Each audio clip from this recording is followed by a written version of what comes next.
trust within the ecosystem for a better digital economy.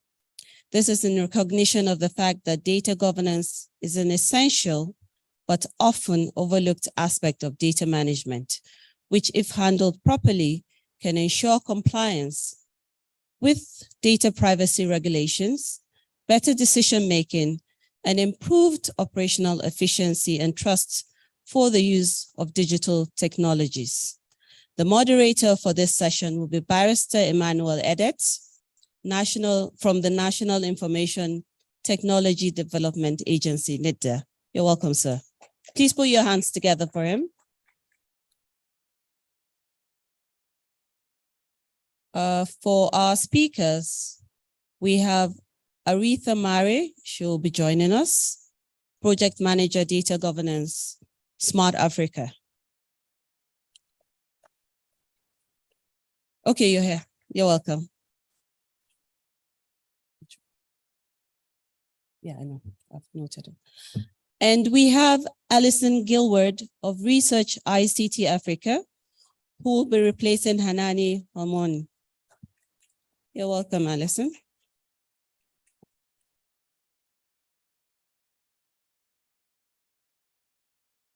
We have Babatunde Bamgoye, who will be representing Dr. Vincent Olatunji, the National Commissioner CEO, Nigeria Data Protection Commission. You're welcome, sir. And finally, Patricia Akuse Poku, Executive Director, Data Protection Commission, Ghana. Is she joining us online? Okay. Patricia, are you there?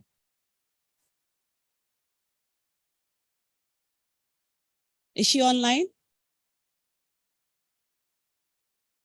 Okay, so we'll go ahead and start. Once Patricia is online, she'll join the discussion. So ladies and gentlemen, let's stay tuned, stay attentive, and enjoy the discussion. Thank you. Over to you, moderator. Thank you very much, MC. I hope you can all hear me. Good morning and welcome to this very, very interesting session. It's a little bit early in the morning and I can see some faces are still having hangover from last night's dinner and dances. But I'm sure we'll be able to get a little bit of mileage because a lot of us are running on time. And so we have to be precise and go straight to the point. The MC has introduced the subject. Data governance is a very interesting area and emerging in the African continent, especially as regards international trade and commerce, where data is becoming the fundamental element of every financial transaction. And so across the African continent, what are the issues that we need to address in the area of data governance to ensure that whatever kind of economic growth we are projecting for in Africa is actually achieved through deliberate government policies and laws and legislative measures to ensure that data is either protected, properly managed, and also governed. I would like to start with Professor Alison Gilward, who is from Research ICT Africa, because I'm sure she's done a lot of work as far as Africa is concerned in this particular area. So, Professor Gilward, I would like to ask you, what are the key challenges that African countries face in building trust in the digital era, based on your research? Thank you. Thank you so much for that important question. I'm actually going to refer to the data policy, the African Union Data Policy Framework, which I think really tackles this issue in quite a novel way and really locates it in the political economy of Africa, which is quite different, I think, from some of the global reference points that we've used, European Union and other reference points that we've used. But generally in the international global governance, trust issues are dealt primarily in terms of data protection and cybersecurity. And very often that's the kind of checkbox for data governance. And if you get those in place and you get them right, and you've got a safe and secure internet, then that builds trust. And I think what we highlight from the extensive literature that's growing around the issues of trust and in relation to governance is that those are kind of necessary conditions. Of course, you have to have security, you have to have cybersecurity, and you have to have data protection, privacy protections of data in place. But those are not sufficient conditions to build trust. And trust is really built on a much bigger enabling framework that you need that relates to issues of fundamental issues of rule of law, of the institutional capacity to see through lots of this legislation we have in place, for the independence of our institutions to act in the public interest and not for political, commercial, outcomes and purposes. So that building that enabling environment is actually a very important part of the African data policy framework before we get into the actual law, and then of course the particular regulatory and governance aspects of data per se. So that if we look at that and we understand the importance of that, we need to understand the analog environment that's standing behind it. Often we're speaking about digital rights as an important part of a trusted environment. And of course, it must be human rights centered, and, it needs to be ethical, etc. But in fact, sometimes those, even if they're in law, or, they're not the actual practice of those human rights offline, and yet we're demanding them online. So, we are speaking about growing this digital economy for trade, etc., but we're shutting off the internet. And denying people's basic rights to access to information, communication. So that building that trusted environment is absolutely critical for our digital identity to work. That's part of our data across the continent, etc. It's about creating this rule of law, trusted environment, a reconciling of our analog with our digital rights, and then creating the digital frameworks that we need around the governance of data to ensure the safeguarded but flow of data across Africa to build this common market that we're looking for.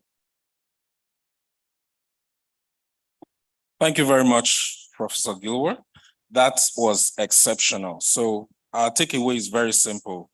Building trust goes beyond data protection and cybersecurity. It involves rule of law. It involves institutional capacity, protection of digital rights, and ensuring that those institutions are actually independent and are able to achieve the goals which they have been set for.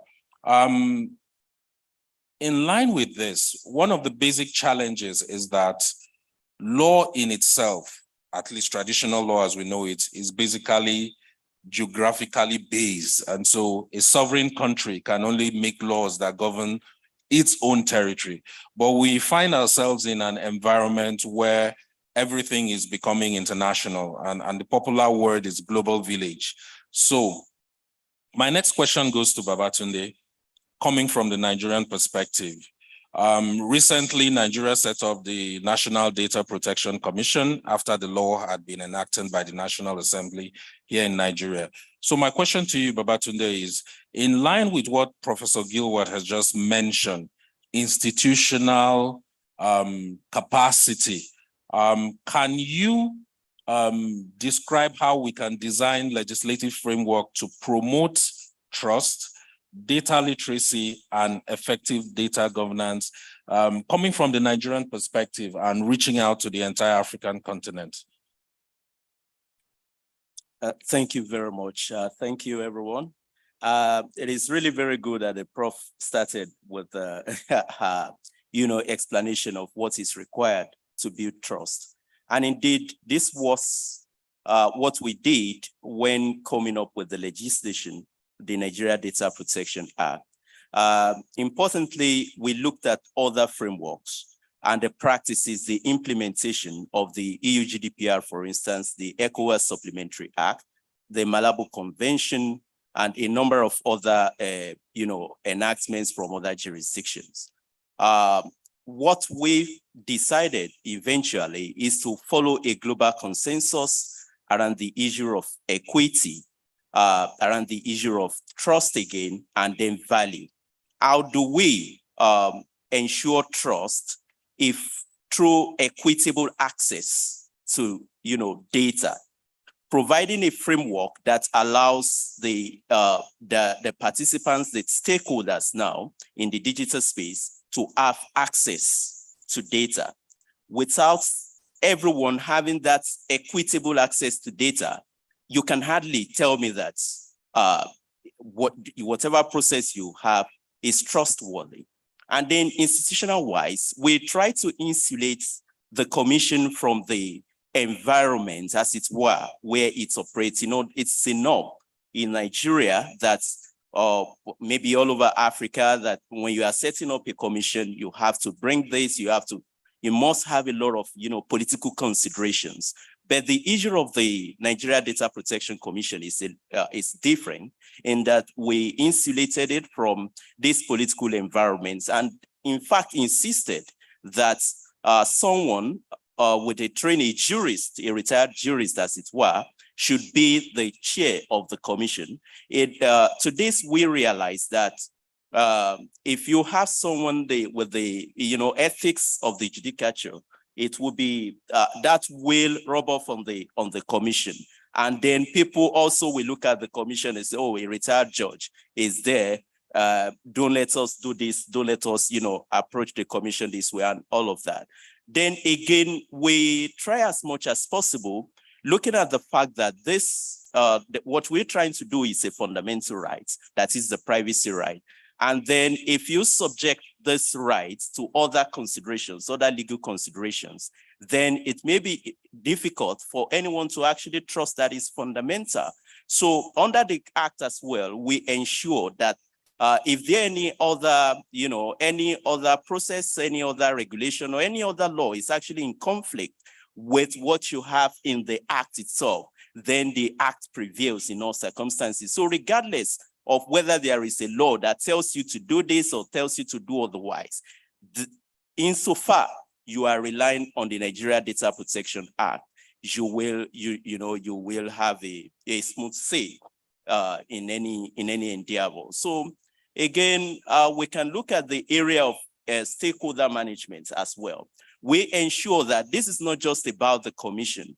We can partner with private sector in delivering some of the compliance, because Nigeria has a square kilometer, over 1 million square kilometers, over 220 million people. You don't imagine that, a group of, technocrats or bureaucrats can sit there in Abuja and look at everywhere. So we partnered with, private sector in delivering compliance as a service. So these are things that we have done to actually ensure that, we can build trust in the ecosystem. Thank you. Thank you very much, Babatunde. Brilliant. You talked about global consensus, equitable access to data, because we all realize that in as much as we need to protect data, data need to be accessible for us to carry out a lot of our, economic transactions. And then you also talked about collaboration with private sector, that stakeholder participation, as well as shielding the regulator from political influence. I don't know how that's going to work practically anyway, but at least the law has attempted to do that. We are now going to move over to Aretha.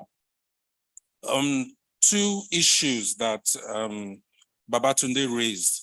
The first one has to do with global consensus, where even though laws are jurisdictional and territorial in nature, but instead of having different laws, you now have similar laws across various jurisdictions that actually points in the same direction to ensure you have some form of minimum threshold when you're dealing with this kind of issues. And then also the stakeholder management part. I know you've done a lot of work from your experience at the hubs, and also helping startups develop in data space and use data for developing technological solutions that will cut across Africa, considering AFIGF now. So my question is, what are the best practices for building trust in digital technologies, coming from the global consensus perspective and also from what we refer here in Nigeria as the private sector, the group of stakeholders that are different from the government. What do you suggest is the best way to build trust in digital technologies? Thank you. Thank you very much, and good morning, everyone. So I will start based on the work that we are doing at Smart Africa, where we work very closely with African governments. At the moment, we have 39 member states, but also we work very closely with the private sector and with international organizations, civil society. So I think building trust starts with knowing that with technology, the agency is with the people. So everything has to be centered on the African citizen. And then looking at it from a global perspective, what we have realized from the work that we are doing at Smart Africa is that there is need for harmonization of the various laws. We conducted a study on data protection and privacy laws across the continent in 2021. And what we realized is that, like you mentioned, most of the laws already are based either on the GDPR. So there are some commonalities already within the laws, and it is an area that we can start from. And then, of course, on the practical side, what can we do? Building on what Prof has just mentioned, Prof Addison, that we have a project on cybersecurity. And when we're recently developing the blueprint, we realized that while we have cybersecurity strategies or legislation in some countries, we don't have as yet the level of enforcement capacity that we are looking for.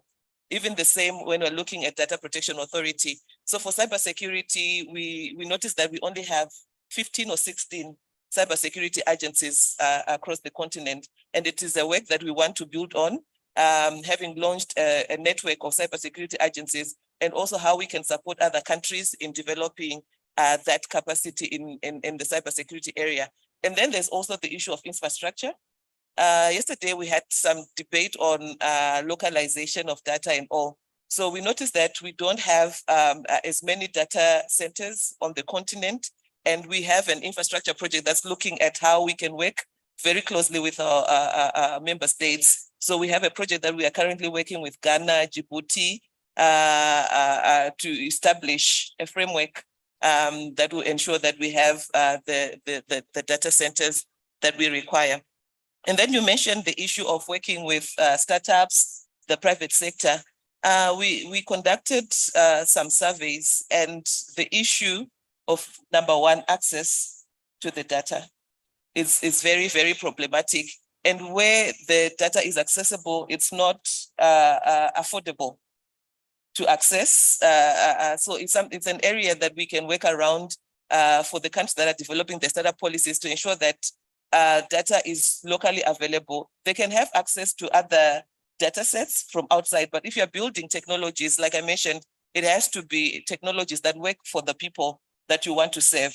So we really need access to public data sets that are from here in Africa, so that these technologies can better serve Africans within our context. Thank you very much, Aretha. Very, very, very interesting issues you've raised, especially the last issues about access and affordability in terms of data being made available to private companies to develop solutions, technological solutions that will address issues. I would like to skip a little bit and check with our technical people. Do we have Patricia online? Okay. I've been informed that we do not have Patricia online. So we'll go back to Prof. And this time around, Prof, we'll be taking a step backwards, looking at those who are not yet reached, what we may call the marginalized population. And there seem to be a lot of them in Africa. Those who don't have access, those who are unable to reap the benefits of the digital economy and the technologies that are available. So my question to you, Prof, would be, based on your ICT research, how can we ensure that marginalized communities are not left behind in digital transformation, especially when it comes to issues like data governance? Because you first have to provide that access. A lot of them are not knowledgeable. So how do we have this sort of inbuilt policy objective that will ensure that not only are we reaching out to the marginalized, but we educate them enough to understand what their roles and responsibility would be like when dealing with data governance and protection? Thank you so much. I think this is actually the foundational policy challenge we have. This is the wicked policy challenge that faces us on the continent, because it actually impacts on everything else. If we start talking about AI and we don't have representative data sets for the continent, it goes back to the access issues. If we're talking about building a data economy and the uneven distribution of opportunities to participate in it, it goes back to the access issues. And I think the access issues have, for a long time, the focus has been on existing licensing and regulatory models around, large exclusive licenses, expensive auctions of spectrum and those kinds of things that all have enormous costs associated to the delivery of those services. So there's kind of fundamental stuff we need to do on getting affordable services, as Aretha said. From our evidence, we still have, over 50% of the continent, and in many countries, that's, 60–70% of people who are still not online. Bringing those people, they will never be able to afford the current technologies that we're using, the current licensing systems that we have, the expensive spectrum, etc., like that. We've got to find ways of bringing all these people online, and there's demand there, and people have got solutions, and we need to open up the regulatory environment so people can get to that. And why I'm making this point is that, over the last 20–30 years, within our multilateral institutions, within our models that we've adopted throughout the world, we are using we're basically looking at supply side measures. We're looking at infrastructure, issues primarily to deal with this problem. And all our data shows that the challenges now in getting these next 50, 60, 70% online are demand side challenges. The primary determinant of whether you are online or not and your ability to use the internet or not is education. So as soon as we, strip through the descriptive statistics which show disparities, for example, in gender, the fact that there's unequal access is because women have unequal access to education and therefore jobs, and therefore there are cultural factors as well. But these are really the factors that we need to address, because what we need to move beyond is simply these kind of discussions around the supply side solutions. When we see countries that, as I mentioned, have got these very high coverages, but actually very low numbers of people online. So these are, really impact on other things as they go forward. And those people who are online, we see from our research, these big after access surveys that are coming out for Nigeria, South Africa, Uganda, Kenya, Tanzania. What we see with this data is that even those who are online, we've got this enormous sort of digital inequality paradox where the gaps are growing bigger and bigger between those who are offline and online, sure, but those who are barely online, tiny little bits of data. So we say they're connected to the internet, but they can't really transact online. They don't necessarily have the digital literacy. They don't have the education. Never mind to be, optimize the opportunities of transacting and that kind of thing, but to produce online. So we have to move people from being, passive, maybe, passive users of the internet, very small users of the internet, to actually, building the prosperity of our nations, participating in this data economy. So these are really big, kind of structural inequalities that we will never address and be able to harness these technologies, these data-driven technologies, until we address those. The last point being that this is not sectoral policy anymore. This is not infrastructural. This is cuts right across government. We need, economics, health, education, the presidency. Everybody needs to be on the same page to make this work. Thank you very much, Prof. That's very, very interesting. And so what I'm hearing from you is that there's a need for government to have deliberate policies that would go just beyond creating legislative frameworks, but also enabling participation from those who are technically disenfranchised from having access to these services, and from the demand side, creating those products that can be used by the majority of the citizens, and education is also an issue. Thank you very much, Prof. I would like to go to Aretha here. on this particular issue, because I would like you to give us a different perspective. Again, having worked with hubs, I know you've dealt with a lot of young startups and people who are striving to provide solutions in digital economy across Africa. So the question is, what's your experience in terms of trying to balance innovation and growth while still promoting good data governance? I know a lot of people who are trying to carry out economic activities actually jump on platforms, and most of those platforms may not even be indigenous to Africa, but you're forced to use the platforms because of the wider reach, and then there are issues around data governance while still promoting innovation. So how have you, in your experience, addressed such issues, especially when it comes to startups?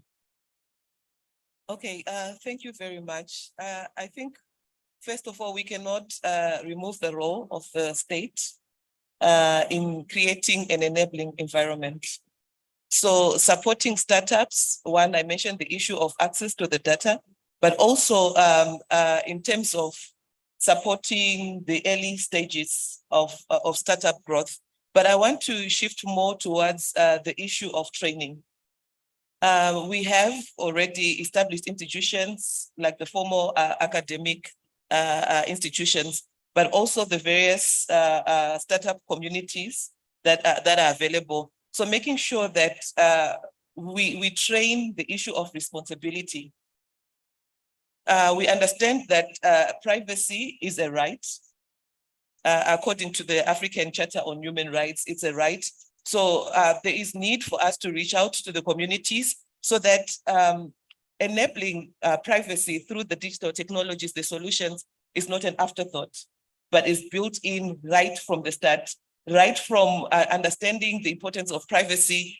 And I think the other issue that we also need to be aware of is that we are going to be sharing data one way or the other.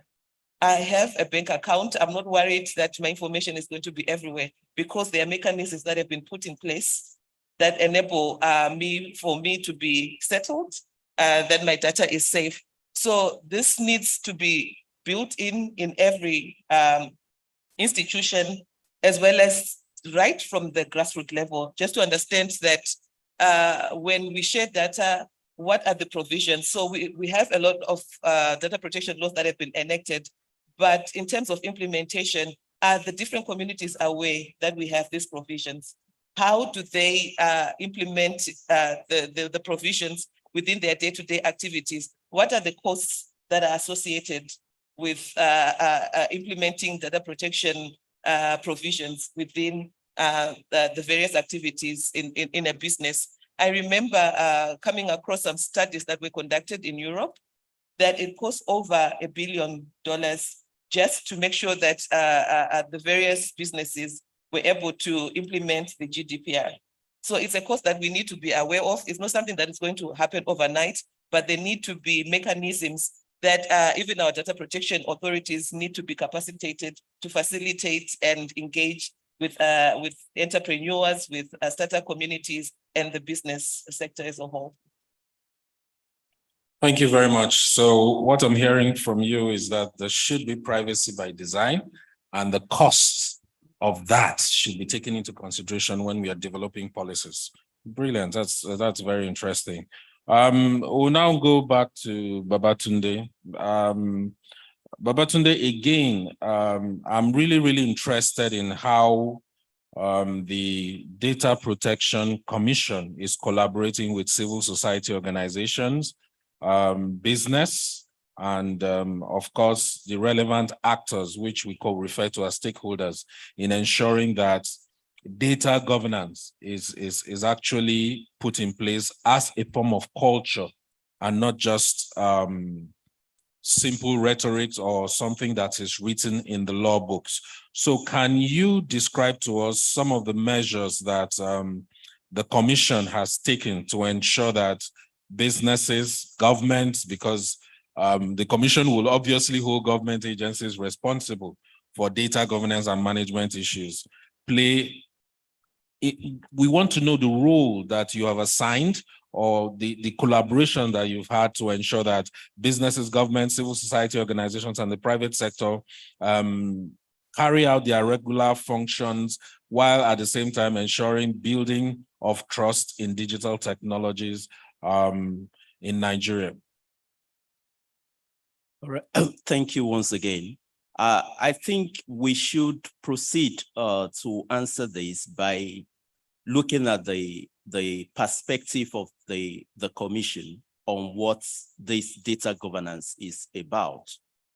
And it is only then that you can get the trust of the civil society, the ecosystem, the data controllers, and the data processors, as the case may be. A lot of us, when we hear or when we try to, when they see the commission, we are looking out for, partnership, and immediately there is this, oh, these guys are coming to just prevent us from having access to data, because the idea of privacy, so an individual, is about protection, it's just about keeping it secret, don't allow people to have access to it. But fundamentally, it's information liberty or informational liberty. Being able to use data, being able to control it, just like you have state sovereignty. It's not like the state is a sovereign, then it is closed up, border, nobody comes in, nobody goes out. The state will actually atrophy under the circumstances. So the philosophy we are using is that liberty, it is your data. And we try to look at how it works. For instance, NAITI was able to use this open data or access to data to actually get the stakeholders in the oil and gas industry, the extractive industry, to pay what they needed to pay to government. And once you see that process, the civil society wants to come in and say, look, this is what data can do. It's not about keeping it at all times. It is about how, the effective use of pay to develop community sustainable development. So to this end, we license, for instance, data protection compliance organizations. We have about 160 of them who offer compliance as a service. So these are people already in the civil society space or in the business space, and they know how to speak the language that we are not coming to audit you to restrict you from using data, but telling you how to actually use data. The privacy aspect of it, which people really know, is about the confidentiality and integrity of data. But the storage, the issue of purpose limitation, which enables you to use it only for the purpose for which it was meant.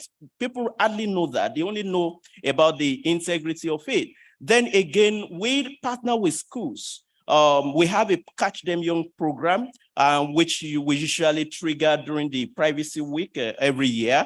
I think we have trained over 3,000 students in this process from secondary school, university, of course. Just recently, we're in Kenya on a stakeholder, knowledge exchange program. And you have a number of, civil society organizations like Smart Africa there. We are always out there to partner, to make them understand that we are not here to restrict you from doing what you need to do, but then we want to ensure that you do it according to what is fair, what is legitimate, what is lawful. And then people can trust you more and more with their data once they know that you are using it more or less for their own good. And that is just about the approach that we take in ensuring that we have a good collaboration with the civil society and the other players in the ecosystem. Thank you. Thank you very much, Babatunde. Very interesting. So regulatory position should not just be about policing, but it also involves collaboration with the various stakeholders. Transforming Africa's digital landscape, empowering inclusion, security, and innovation is the theme for the AFIGF this year. And so focusing on empowering inclusion, I think we need to include you in this hour conversation. So we would open the floor shortly for those who may have comments or questions. And if you so wish, you can direct your question specifically to any particular panelist. If not, you can give me the privilege to allocate it for you depending on the subject matter. So while you're gathering your questions, we have limited time because I understand some of our panelists have a few flights to catch. And so I'm going to give them just 2 minutes each to give us their last thought on this particular subject matter so that we can now open the floor while you're getting your questions ready and we will attend to you. Thank you very much. But please let your question be short and quick so that we can have the answers. I don't want to hurriedly chase them away from here. So let's have their thoughts for just 1 minute each before we open the floor for the question. We'll start with my far left. Babatunde, please go ahead. All right, thank you very much. Thank you once again. I must say that we appreciate this opportunity. It's part of the way by which the Commission engages with the ecosystem. We believe in partnership, we believe in collaboration. We believe that the landscape is still evolving, even in Europe where you have over 70 years of data protection and all that. We're still at the infancy stage. In Africa, that's just the truth of the matter. We'll learn as we go forward. So we look forward to working with everyone in the ecosystem to make sure this happens. Thanks. Thank you, Babatunde. I was actually timing you. I thought you would exceed 1 minute. Prof, please. Of global governance and aligning our activities with global governance. So much of the enforcement that we want to do, we cannot do at the local level. And so we have to, international cooperation on this is going to be absolutely critical. And accessing data, public data through our governments, we can do that very well. We can share that in Africa very well. There's a real opportunity there to move, people to exercise those rights and opportunities. But there's a lot that we need to do in terms of accessing the really big data that we need, that's going on all the time, that's been collected from us and extracted from us through collaborating with international bodies and people with much bigger muscle than we have to get that data. So, for example, we mentioned here around accessing data for startups and those kinds of things, but even research, so accepted principles of accessing public data that private companies have collected for public purposes, should be made accessible to research companies. And so the big tech companies are making research to the first tier universities in the global north. But in fact, there's, I think, one institution in Ghana and a couple in South Africa, for example, that are getting access to this program that's been set up through universities in the US, which means that we can only access this data by partnering with the north. So these are the kind of mechanisms that we need to collaborate at a global level to ensure that Africans have this access to this critical, big public data that we need, privately held public data that we need. Thank you very much, Prof. Ara? Thank you. So I think we need to invest, one, in the right environment that enables African businesses to thrive, invest in building the capacities that are required to ensure that, one, we have the necessary trust mechanisms built in, and also the skills, the technical skills to develop the solutions. I just want to mention that Smart Africa has the Smart Africa Digital Academy that has been working in the area to build capacities, one of our policy and decision makers, but also in supporting entrepreneurs and various government technical people in building the hard skills in IT, in data science, and also in understanding artificial intelligences. So let's invest putting our pockets where our mouth is. Thank you very, very much. And thank you to my panelists. Now over to the gallery. Can we have some microphones in the gallery? Wow. So we have just barely 20 minutes. So I think I'm going to try as much as possible to take only 5 questions. It's going to be difficult for me. Okay, let's take as much as we can, but I would like ladies first, please. If you pardon me, the lady in the second row. Yeah, go ahead, please. Thank you so much for the presentation. Can you introduce yourself and ask your question? Yes, yes. So my name is Hodesh European telecommunication working with the Tunisia telecom operator. The question is how to deal with electricity and data cost to ensure as much as possible connectivity. Please, Or pardon us, we can't hear you. bits. Can you just speak a bit louder, or do you change the microphone? Because my panelists are finding it difficult to hear what you're saying.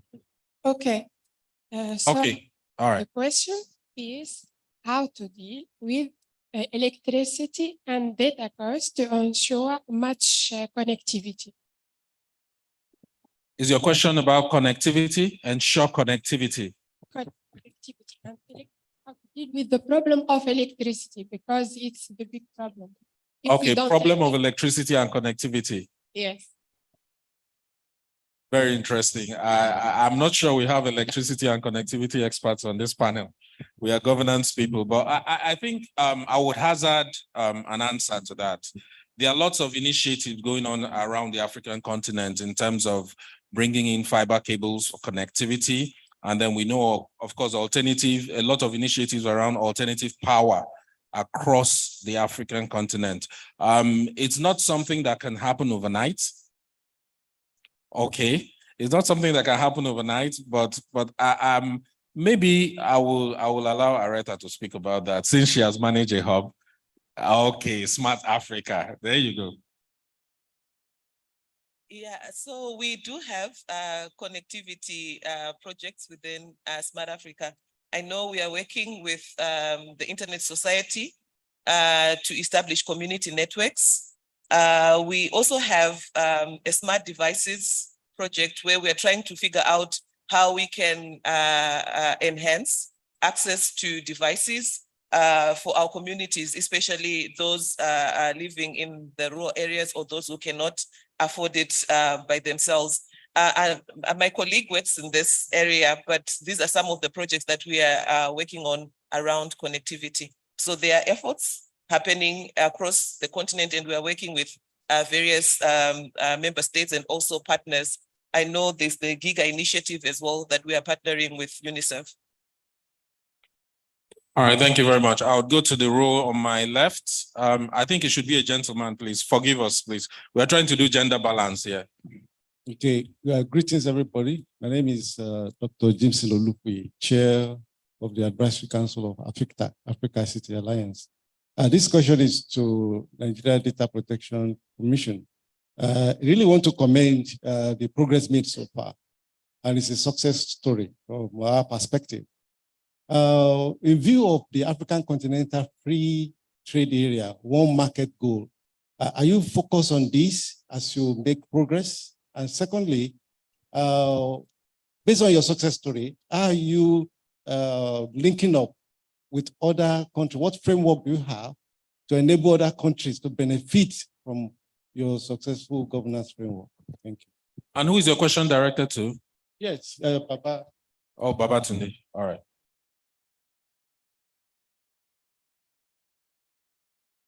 Thank you for that question. The Africa Continental Free Trade Agreement is really crucial to Africa. We believe in it. However, we must understand that this cannot happen without data flows across the continent. However, part of what determines data flow is adequacy of data protection within each jurisdiction. And just like she rightly mentioned, the prof earlier, a lot of things we look at that apart from the act, the independence of the commission itself, the political environments where it operates, the enforceability of the rights, strong institutions, just like you have under Goal 16 of the Sustainable Development Goals. These are the things that we take into consideration. So good, you could have a multilateral agreement like this, but at the same time, the enabling environment for that to take place may not be there. The United Nations Conference on Trade and Development actually came up with some, recommendations that, well, we should agree on at least some basic things around taxation, around, the platforms, access to the platforms, around definitions, around the value, measurements of the value of data, whatever you say it is here, it's the same in Kenya and all of that. So until we'll agree on all of this, we can only do this business, operationalize the agreement on the margins, but the real integration will have to come by deliberate actions of all the state parties, not just Nigeria. I think the answer to this actually maybe more or less takes care of the second question, isn't it, sir? Thank you very much, Babatunde. The lady in the orange jacket, she's been very eager, so. Right. Good morning, panelists. Good morning, fellow delegates. My name is Taiwara Malara, and I'm particularly interested in the contributions made by Mr. Babatunde on the Data Protection Act, which was passed into law 2023 this year. You did mention in the beginning of your presentation, you did submit that in areas where the act, the provisions of the act contradicts the provisions of any other act on any other issue, that the act takes precedence. And this is, I find this particularly interesting, especially in light of Section 1, Sub 3 of the Nigerian Constitution, which gives the Constitution absolute supremacy and states that on any issue where any other act or any other enactment in Nigeria contradicts the provisions of the Constitution, then the Constitution takes precedence, especially as the Constitution is the ground norm. So that's my first question. I want you to expatiate on that. And secondly, I'm thinking, I'm of the opinion that while the Data Protection Act is a step in the right direction for data subjects in Nigeria, I'm wondering if we've noticed, if you would agree with me that there seems to be a loophole, because the Act states that on issues of data protection, that any court with competent jurisdiction, we have the jurisdiction to try such, any court of competent jurisdiction will have authority over such issues. And this poses a very, very, very germane issue, especially as the moderator pointed out, the world is now a global village, and please shed more light on that if you may. Thank you. All right, thank you once again for the question about the priority of the Act. As I mentioned earlier, the fundamental rights is a constitutional right. And therefore, it is only natural that when you are having an act, it should have a similar character with the Constitution. It does not override the Constitution. It seeks to fulfill the objective of the Constitution. But there are laws that are not really addressing fundamental needs. And that is what the Act addresses under Section 60. Section 63, it is only when the matter relates to, personal data or the privacy, the right to privacy, which you could ordinarily even enforce without the Act, as it were. You could enforce with the provision of the Constitution. And we have had cases prior to the enactments of the Constitution that the courts had to rely on the provision of Section 37 of the Constitution to enforce the privacy rights of the individual. So what the Act is simply doing is that we are now coming in, the Act is now here. That doesn't mean the fundamental nature of privacy is no longer there. And therefore, any other law can now override privacy. So it works harmoniously with the Constitution and never in conflict with it, and subject only to the derogations permitted, I think, under Section 45. Around the issue of jurisdiction, you will agree with me that a lot of things could come up in terms of enforcing or implementing the Act. Primarily, the issue of fundamental rights, the Supreme Court has decided in a number of cases that any court should be able to, address fundamental rights. You don't have to go to a federal high court, which is far away. If you have the state high court within your area, then that suffices. But there are other issues that are not necessarily fundamental issues. Issues around, maybe reviews of the fees to pay and some other things. They are just administrative issues. Then, of course, those issues by law or by practice in law courts, you could take to other other courts. Then if it's against the commission in other capacity or not about fundamental rights to privacy, then of course you go to the you go to the Federal High Court, which is the case. Sorry, Babatunde, I'll have to cut you there. Thank you.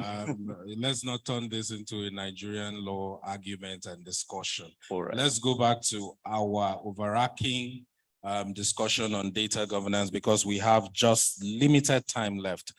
Sorry, the gentleman there has been, pardon me, I'm going to abandon this particular column after listening to the gentleman there. Please, you need to be just right beside you, as brief as possible so that we can take you on, please. Thank you very much. My name is Osei Keja from Ghana, so I exercise brevity. One thing which stood out for me was deliberate policies and collaboration with different stakeholders, and also harmonization of policies. You know, Africa is uniquely diverse, and how do we develop policies which are in tune, in line with ever-changing longings and aspirations? For instance, Ghana had a Data Protection Act 2012, and a Data Protection Agency. And Nigeria, as the Babatunde said recently, but we are in 2023. And how about the exigencies, the ever-longing exigencies, the changing ones, the rise? How do you come in tune with that and alignment with that? Thank you very much. So more or less, you're asking how these legislations can address moving targets, issues that come up based on our diversity. Yes, and also in terms of emerging technologies. Okay, thank you very much. I would like Prof to take a shot at that. Thank you. Thank you so much. So, I think the issues of harmonization, the realization of data value creation, these are all central principles for the data policy framework. And I wondered if you'd allow me just to link it back, because although it was a Nigerian discussion, it actually has pertinence to and other jurisdictions that are struggling with the constitutional fundamental rights issues, and of course the global alignments with those. And there are two challenges that I think are coming out of GDPR and basically the Western normative consensus and the preferencing of privacy over other rights that have actually meant the the lack of access in the collective interest, in the common interest that we saw, for example, during COVID, where the need for the collective right or the common good to override those privacy. That doesn't mean that the person's individual anonymity and those sort of things are lost. But I think this is really at a governance level what we're really grappling with now are these issues of these very individualized notions of privacy that we get from Western normative frameworks, liberal frameworks, and the kind of collective requirements that we have, and also to realize those first generation rights. So we got all these privacy and these data protections in place, but we don't actually have access in place. So people's ability, and very often they're unable to exercise those safeguards that are there, those privacy safeguards, they simply don't have the education or whatever it is to do it. So I think the balancing of the first generation rights, which of course have to be protected, with the second generations and even third generation rights is becoming very critical. And for example, in the South African Constitution, these rights are now really being weighed, where people's, to ensure economic justice, to ensure that people can actually benefit from this data economy more equitably, as you said, requires that we actually enable them through the recognition of, economic justice that's required. So data regulation to that publicly held, privately held public data and those kinds of things.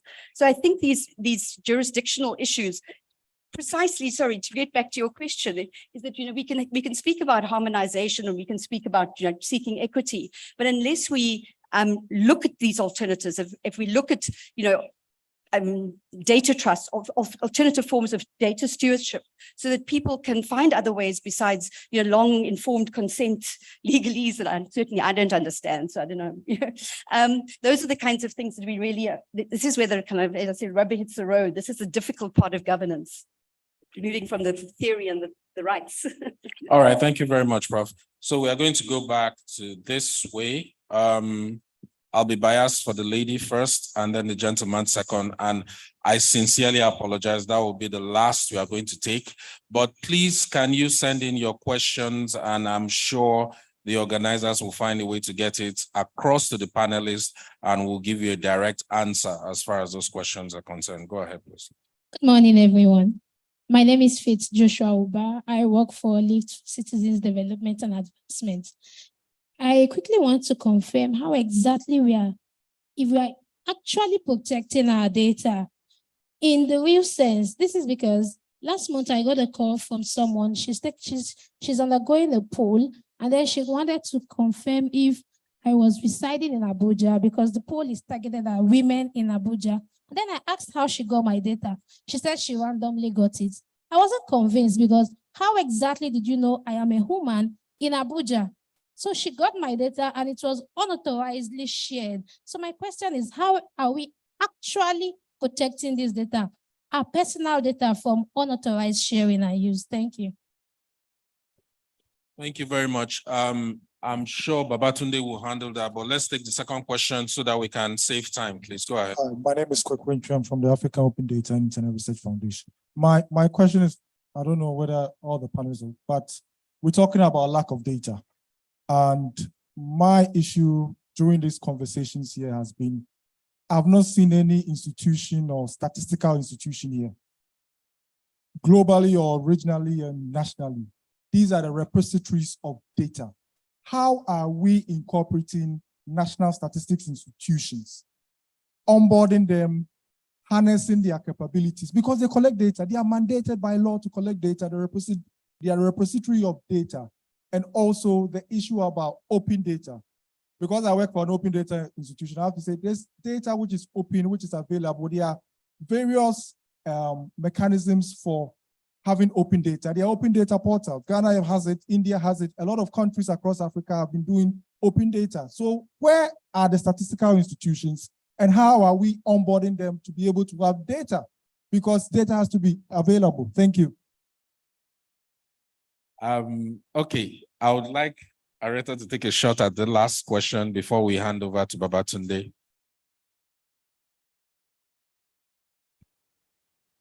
I was noting when you were putting across that question, it's something that as South Africa, we are also considering working with the statistical organizations. And through the Africa Data Leadership Initiative, it's a partnership between Dial, Smart Africa, and UNECA. And within UNECA, it's anchored within the department that's responsible for statistics. So we have them during our peer learning sessions, getting feedback, input from them, but it's something that we can build on so that at least when we are discussing issues to do with data access, we have them on board. I know the issues that are raised, especially from entrepreneur startups, that the data is not the right one or it's not in the form that they wanted. But of course, when we bring everyone to the table, those are issues that can be discussed and ironed out. Thank you very much. Babatunde, 1 minute, please. Yeah, thank you for that question on the how are we protecting your data. Actually, through forums like this, the knowledge we give you about how to protect your own data, I think the first responsibility lies with you. Anytime you go online, you're on social media platform, a lot of people actually have access to what you do. Your phone has become something like a cyber cafe because you go online, you download cookies or you click on cookies, a lot of people, but that may not actually apply to you. It may be someone within your network who actually, like these loan shark things, somebody downloads the app and then the app mines the data of all the contacts over there and they put your name on maybe Facebook and all that. It brings out who you are. These are the challenges that we have. It's not that maybe anybody will never, you become totally unseen or anonymous in the society, but that may not actually happen even in the most policed society, as it were. But then what we can do is to mitigate the risk that comes as a result of your data being already out there. And that is the essence of the law. preventing organizations from aggregating all of this and then profiling you, sending you all those, adverts and all of those. Those are the things that we can do to actually prevent you from becoming unnecessarily vulnerable to, intrusion into your privacy. I may also add to the initial question, we use regulation to actually further address areas that are not addressed in the act. The gentleman who asked the initial question, the ICT laws are not meant to, whatever we're even saying at this moment, by the evening, some other things may have come up as a result of, advancements in technology. So data protection authorities are actually given authority to give guidance notices, to give directives and regulations to address moving targets. So thank you. Statistical institutions, you have to follow some rules on, let's say, anonymization, encryption, and all of that. Not that you gather the data live, raw as it is, then you begin to use it. There are some privacy safeguards that you need to follow that will enable you to use, statistical data as effectively as possible. And we have learned that actually removing identity from the data doesn't make it less useful when we talk about statistics. Thank you. Okay. All right, go ahead. All right. I've asked to come in quickly on the issue of data literacy, that it's very important as an individual, as a citizen, to also understand the kind of information that you have on your phone or on yourself. When you're asked to share that data, what it is being used for, how it's going to be stored, and who else is going to be, where else that data is going to be shared, so that you also have that agency within you. I remember in Zimbabwe, when you go to shop, they ask you for your phone number when you're paying out. So if you don't know, you just share that information. But to have that power, or to be empowered as a citizen, to be able to query where your data is being asked to be taken, what is going to be used for. Thank you very, very much, Aretha. And with that comment, we have come to the end of this particular session. And so, ladies and gentlemen, for the past 1 hour or thereabouts, we've been discussing building trust in the digital era, exploring legislative frameworks, and promoting data literacy for effective data governance. Time will not permit us to continue. We've overshot our time by about 3 minutes. And if you please do have any questions, can you direct it to the organizers, and we'll share it with members of the panel. So my warm and sincere thanks goes to Professor Alison Gilworth. Thank you for coming to join us. Babatunde Bamigboye, thank you very much.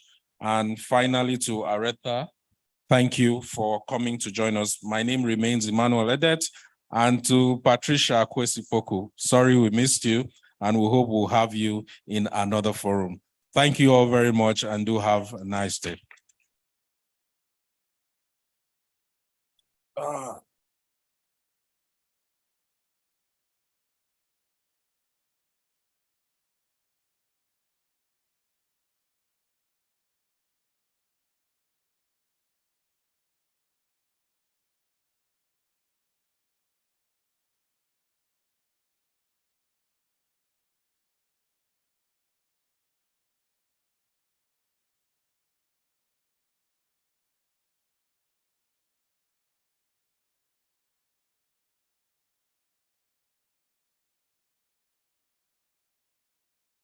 Thank you very much, moderator and speakers. Can we have another round of applause for them, please? At this point, I will hand over to my colleague, Dr. Ibiton, to take the next session. Thank you.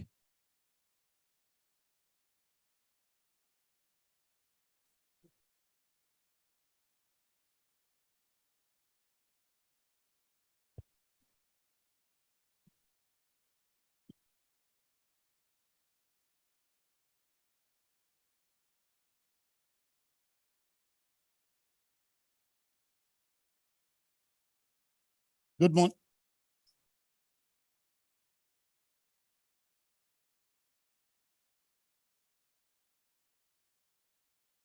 Good morning, delegates, distinguished ladies and gentlemen. It's good to be with you. I hope you had enough rest after the intellectual exertion of yesterday, and of course the merriment that followed, which of course went into late night. I'm happy to see that we're all hale and hearty and here. The next session is a ministerial session, and it's going to focus on empowering Africa's digital economy for sustainable continental growth. Because it is a ministerial session, I reckon that it's a high-level one. I'm aware that the session is sponsored by Huawei, and so we will have an opening to set the scene, and then the panel will be constituted accordingly to discuss this. Some ministers will join virtually, and then we'll also have some honorable members also seated here, as well as other experts to discuss this. And so I'm just to introduce the moderator, and then the moderator will take over the session fully. Is Nena already here? We've just finished a meeting, but is she back to the hall? Nena from the internet.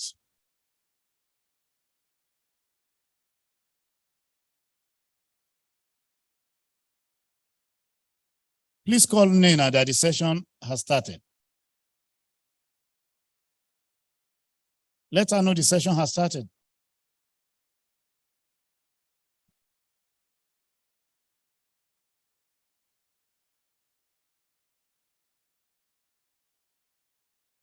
Oh, I see.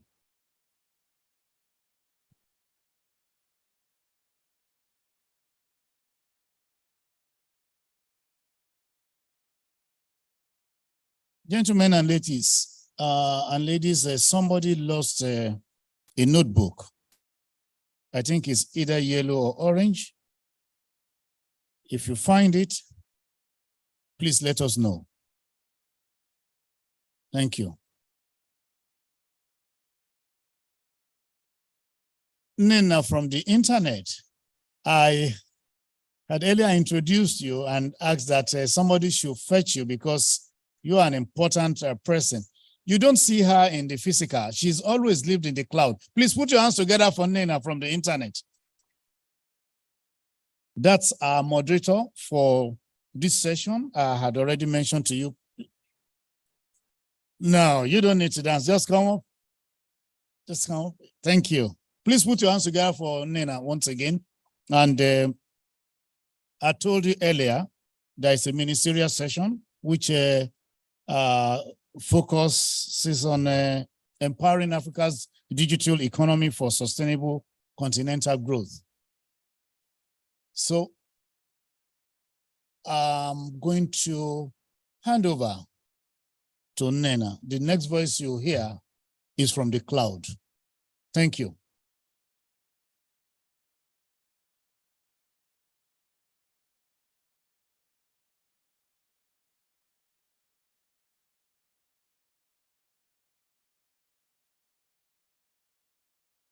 Hello, everyone, and welcome again. This panel is not ready to start. That's the truth. So if you want to grab something, grab it in 2 minutes, take a drink, and come back. It's 10:40. We'll start at 10:45. Thank you.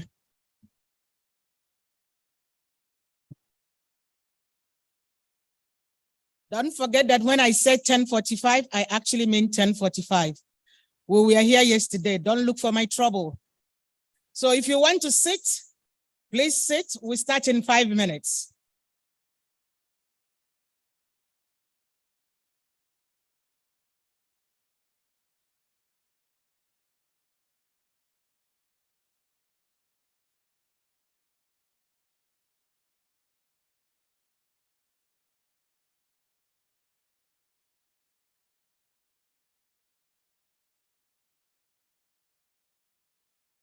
I'm going to invite my potential panelists to step up front.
Which of our assistants have a roving microphone?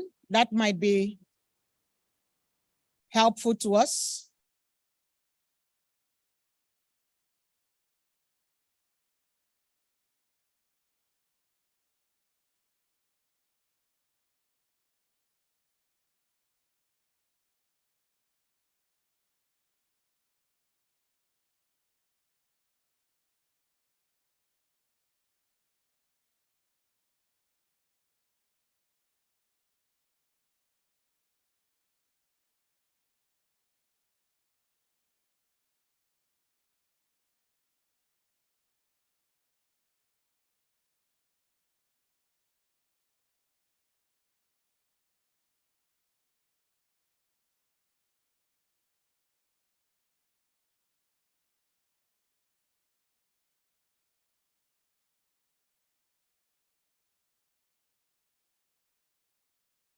Okay.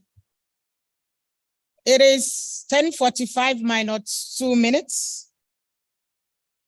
I see that my MPs have arrived. And we are going to have an easier discussion.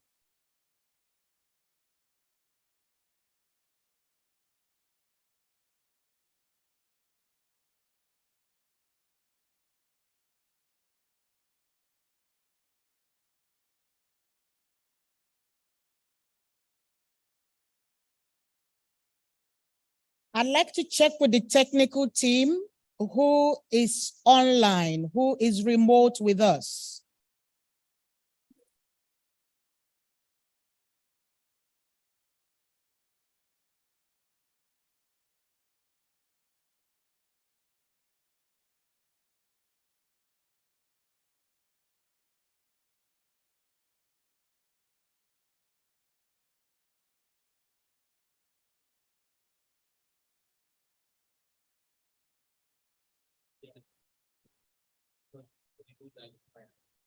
No, this one.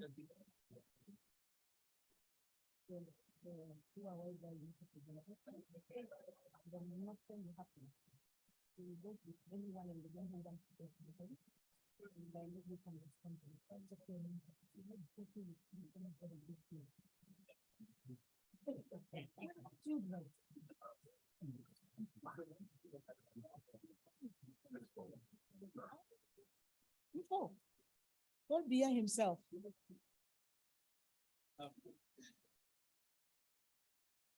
So I have gentlemen here. I have them from the darkest to the fairest, from the tallest to the not too tall. I'm going to invite you to join me.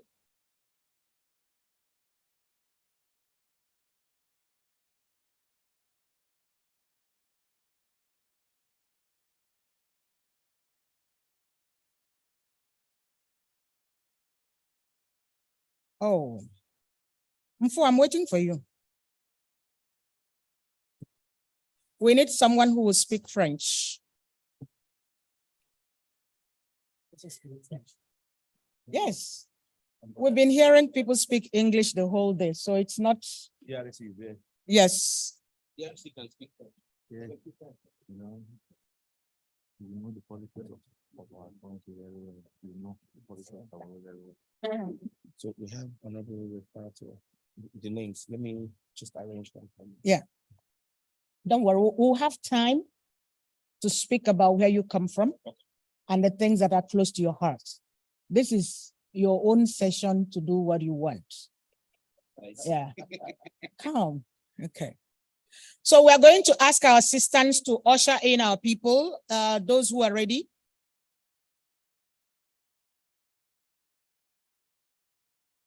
Joshua, please remind people that it is 10:45 and we are ready to go.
Okay, while we're waiting for our people to come in, I'm going to ask Dr. Bello Musa to join us over there.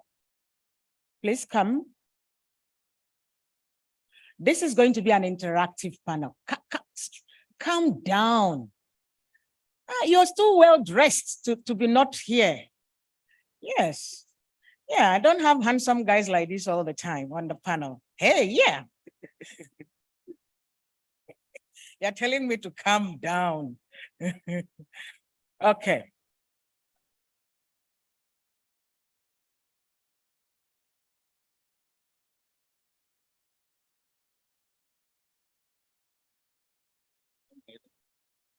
Welcome. Yes.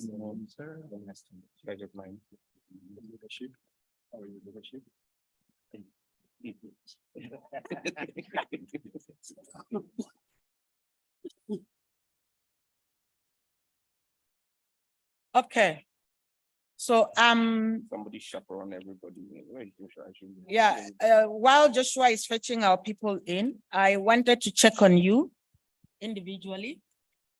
There is no Nigerian on this panel. Are you Nigerian, Dr. Musa? Your mic is not up.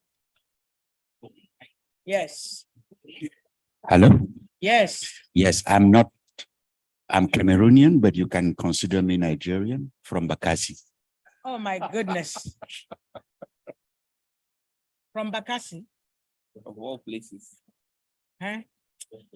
No, I think you are Nigerian. I think we can. Anyway, how are you finding Abuja? How is Abuja treating you? Well, I've been very, very amazed with Abuja. I wasn't expecting it to be like this. World-class city, nice people, and very hospitable. Thank you. Mpo. Yes, that's good. How have you been feeling Abuja this time? Ever since we arrived here more than 10 days ago, Oh, wow. You've been here for 10 days. Yes. Your wife has not filed for divorce. No, my wife understands that I'm at the service of the nation. It has been very good, very smooth, very nice. We have had the opportunities to meet the peace-loving people of this giant of Africa. Uh-huh. Okay. Thank you very much.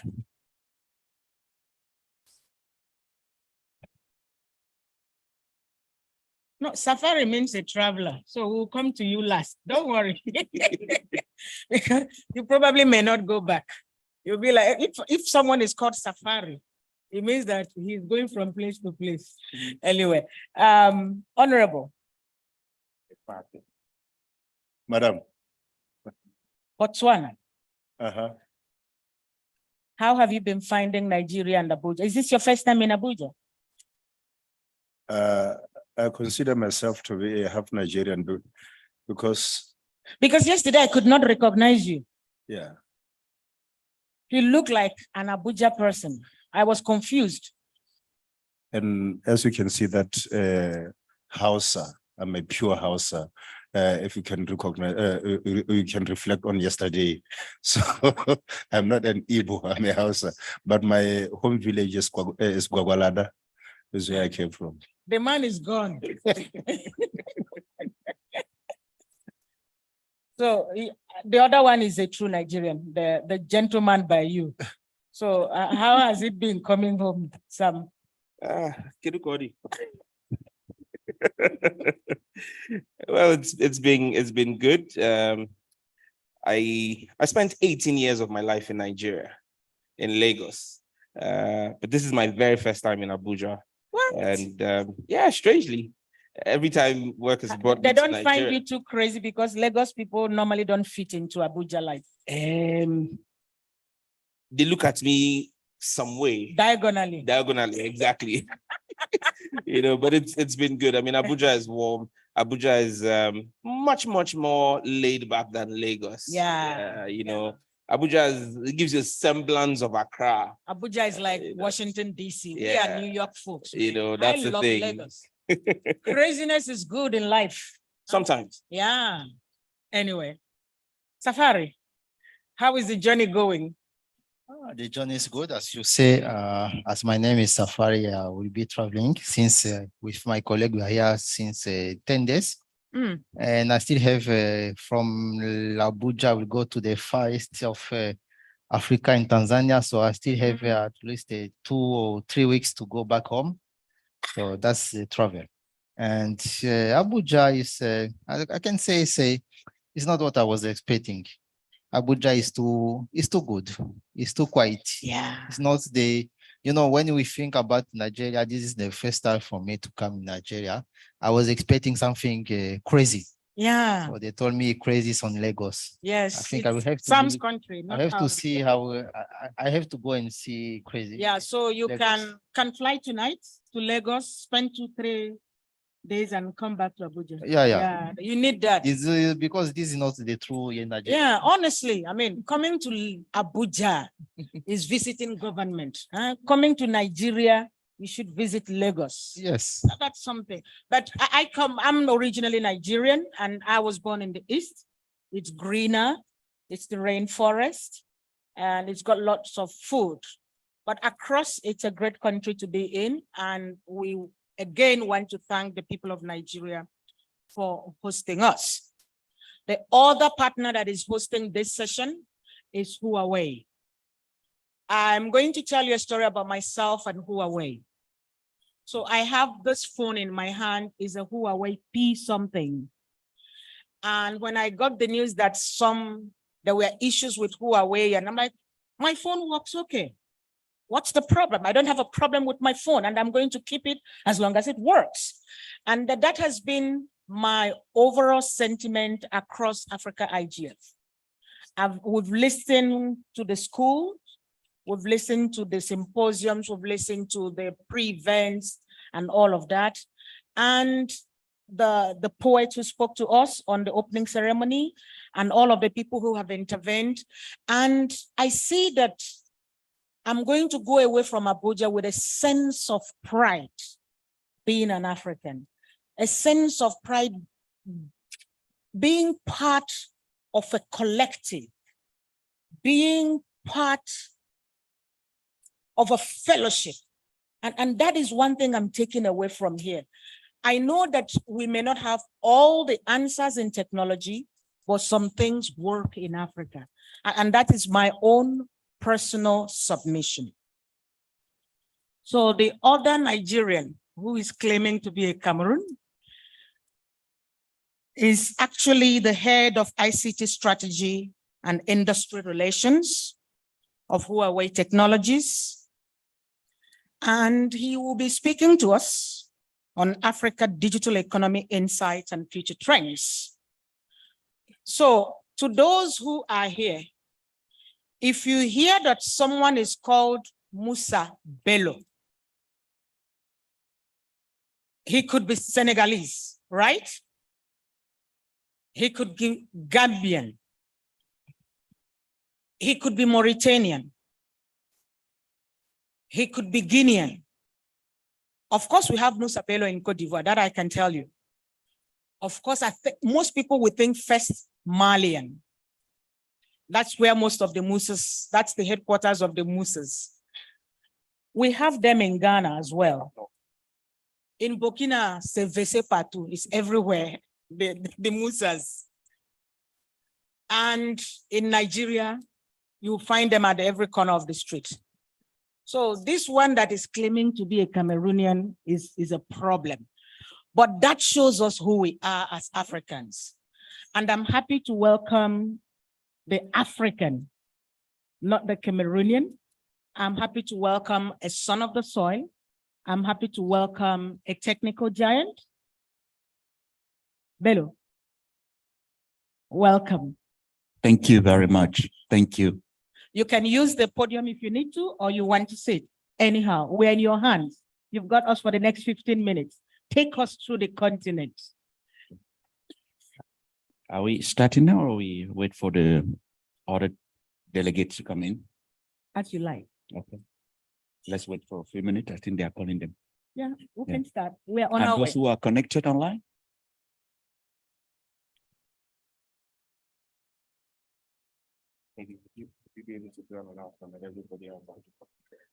Can we tell those who are outside to please come in?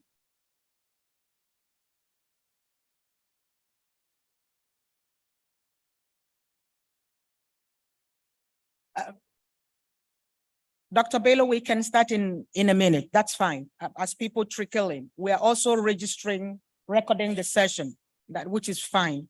Yes.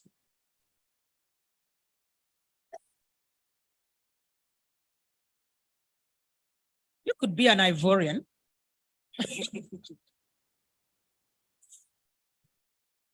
Well, very good morning, distinguished guests, honorable members of parliaments, my dear colleagues, ladies and gentlemen, and thanks Nelly for this wonderful introduction that I wouldn't have made it better myself.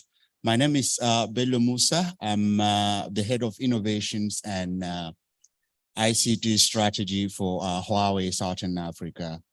It's such a great honor to have us here and to have Huawei in these very important sessions of digital economy.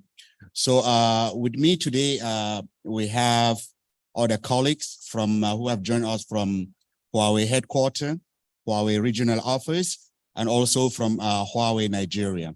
So if you may allow me, I would like to call Mr. Yang Hongje, who is the director of Huawei ICT policy and regulations, to give you his welcoming remarks. So please join me in welcoming Mr. Yang Hongje.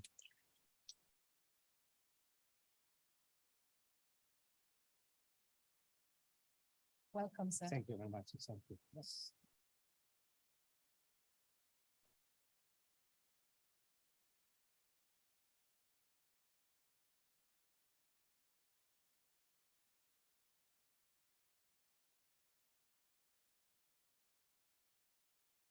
honorable ministers, distinguished guests, ladies and gentlemen.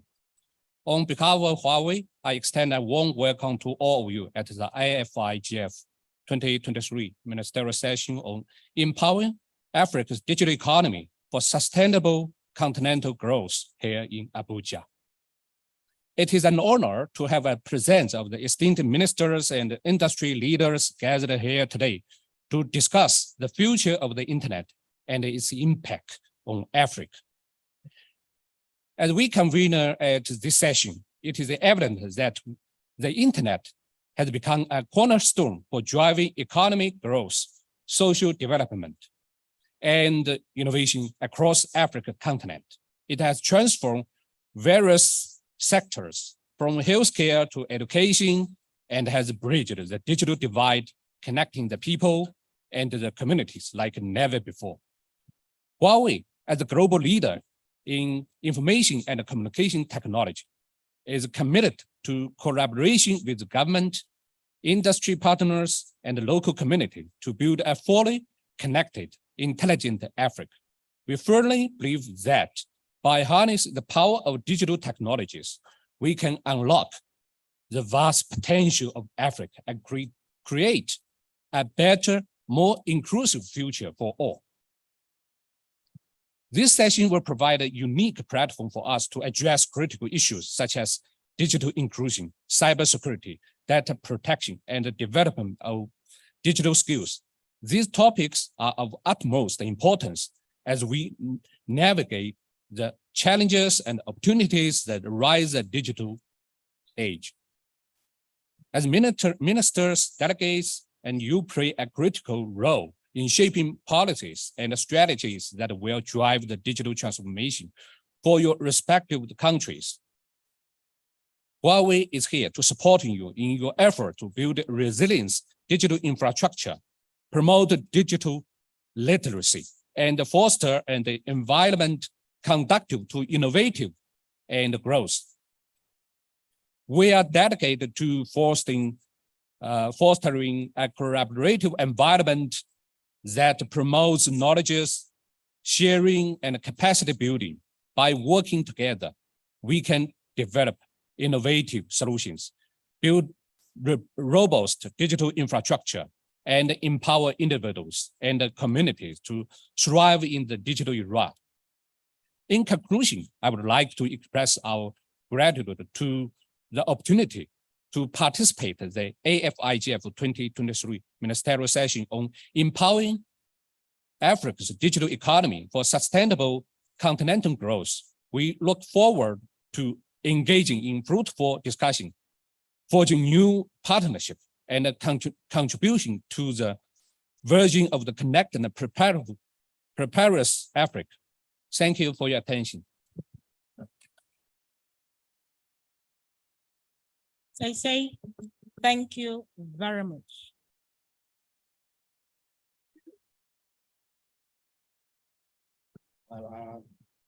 Thank you very much, Mr. Yan. Please, another big round of applause for Mr. Yan. Good. So before honorable ministers and the panelists start dwelling in the very important topic of today, which is the digital economy, I have prepared a few slides of the presentation that I want to share with you. This will give us an idea of Africa's strive into the way of digital economy, the progress which have been made, and the opportunity and prospects that lies ahead of Africa in this digital economy era. So if I can have the first page of my of the slide, please. Or can we get him his clicker? Who's rolling the slides?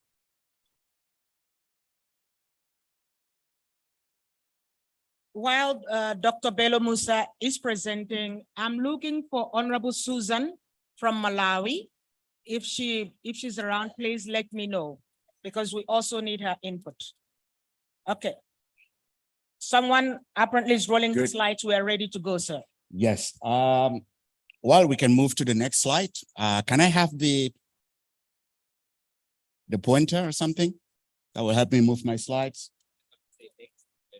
All right, so next slide, please. Okay, we all know that we are in a very tumultuous world where the global environment is changing. And these changes deeply impact our social and economic transformations. We are moving from what we used to call the VUCA world to the BANI world. The economy is decelerating. The growth is decelerating. You can see that on that graph. Of course, during the pandemic in 2020, we've got some growth in 2021, but 2022 and 2023 has been very, very difficult. The commodity prices is increasing. The inflation is very, very high. But there is a good side of this. When you look at the other side of the graph, this is a digital economy graph. It's from Roland Berger's. It shows how the digital economy increases twice faster than the traditional economy. And another good news from this graph is the developing economies, developing world are benefiting much from the digital economy. You can see how the growth is much, much higher, almost 8% compared to 3.2% on the traditional economy. And again, this growth in the developing world is much higher, 8% compared to 5% to the developing economy. So digital economy is a very good opportunity for Africa, for developing countries to seize in order to navigate this tumultuous world. We can move to the next slide, please. Well, if we move back into time, we see that technology has deeply impacted our economics model. When you look from the agricultural economy to industrial economy, technologies has played a very important role. Today, we are here at the era of digital economy. And again, technologies are playing a very, very important role in shaping the economy of this era. We will be moving towards what we call the intelligent world, and that will lead us to the digital intelligent economy. So of course, the question is, what is digital economy? I don't know how many of you have heard this term. We're sitting here. Digital economy, when you look into dictionary, into internet resources, it has so many definitions. It could be combination of technology. It could be application of technology. It can also be the enablement of technology. But one of the best that I like at the definition of digital economy is from this OECD, is the use of digital technology to impact. This includes digital infrastructure, digital innovation, digital services, data to impact the the economic activity. So this is one of the definitions that I really love and respect. Well, 6-7 years ago, many countries around the world have started dwelling into the digital economy strategy. Today, we are counting more than 170 countries. Of course, this includes many countries in Africa. They have come up with digital strategy roadmap, digital economy blueprint, digital economy master plan, you name it. Of course, these countries have reaped some reward, but the progress of this digital economy is not even, it's not equal all globally. So through our analysis, we can divide this evolution of digital economy adoption into 3 categories. We have those we call starters. So these are countries which have started investing into digital infrastructure, and they are just starting to reap the reward of digitalization into the economy. We look into things like broadband implementation, broadband adoption, data center adoption, computers literacy, or even smartphone adoptions. The second category of countries are called adopters. These are countries where the digital infrastructure is contributing quite a huge amount into their GDP. And the third categories are, of course, front runners. So here we have countries like China, United States, Korea, and Japan, where the digital economy, the digital economy contribution to the overall GDP is around 50 to 60%. And this is our target. Most of the African countries are either in the starters or in the adopter stage. Well, for years, Africa has been investing into digital economy. And we have seen a remarkable progress. When we look at the internet penetration today in Africa, it has rocketed, an increment, exponential increment. The mobile users, the mobile broadband penetration, even the internet at home, that what we call fixed broadband, and the offices has increased. The amount of data centers that is available today in Africa has increases. 5G, which is a new technology, has been deployed widely in Africa. We are counting around 5,000 base stations in Africa. According to the GSMA, the digital economy of Africa in 2021 accounted for 140 billion US dollars. This is huge. This is big. And we have seen this impact in many sectors. E-commerce, for example. Today, applications like TechLot, Jumia are raising high revenues. Fintech, financial industry, with the M-Pesa. When you look at the e-health, e-government, this is the best. This is something that I love.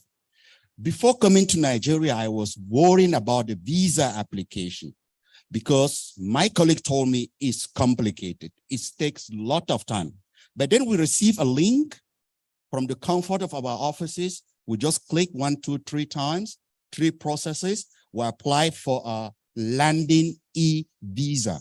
And believe me, within 2 days, it was approved. And we printed out a visa, we bring it here. This is the power of technology. And I believe in many African countries it's happening, in Ghana, in Uganda, in Rwanda, which I visited recently.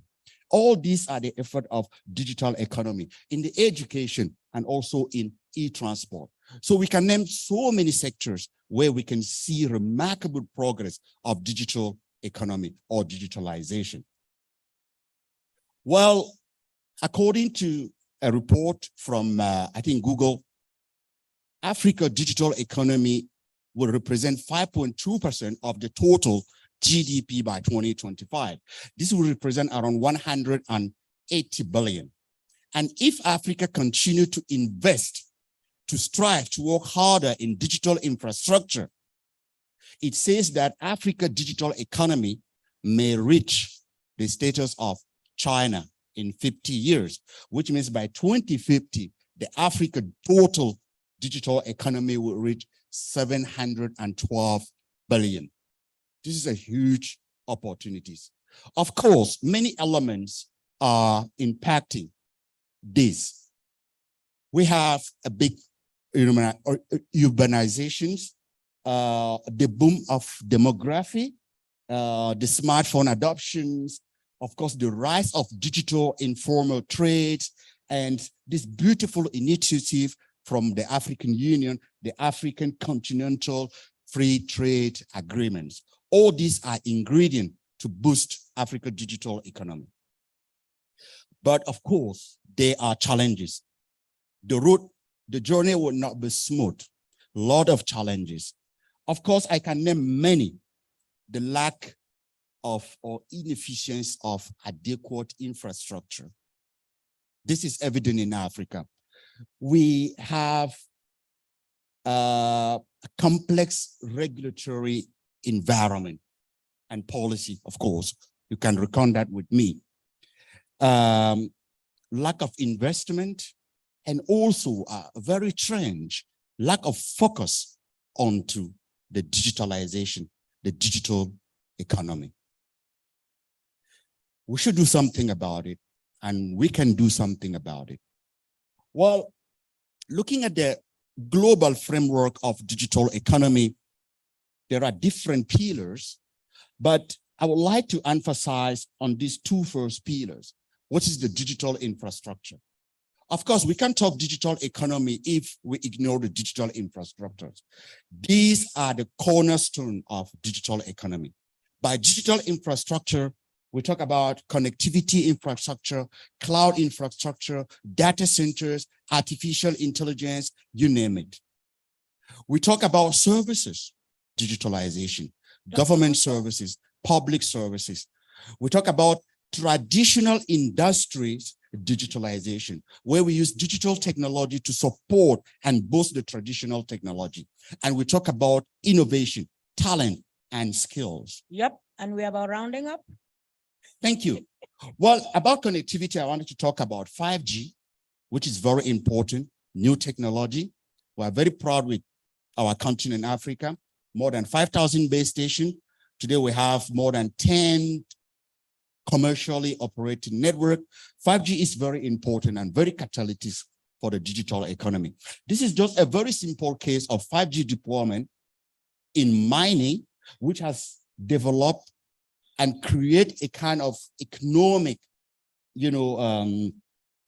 cycle in a country. Just by deploying 5G, we're able to enable digital mining. We increase productivity, we reduce, we increase efficiency, and also we increase safety on site. While the future trend of technology, artificial intelligence, connectivity, cloud computing, these will be the trend of digitalization. And I believe if Africa embrace and adopt this new trend technology, a much, much brighter future is ahead of Africa. Thank you very much. And this is the end of my presentation. Thank you. Thank you. Thank you.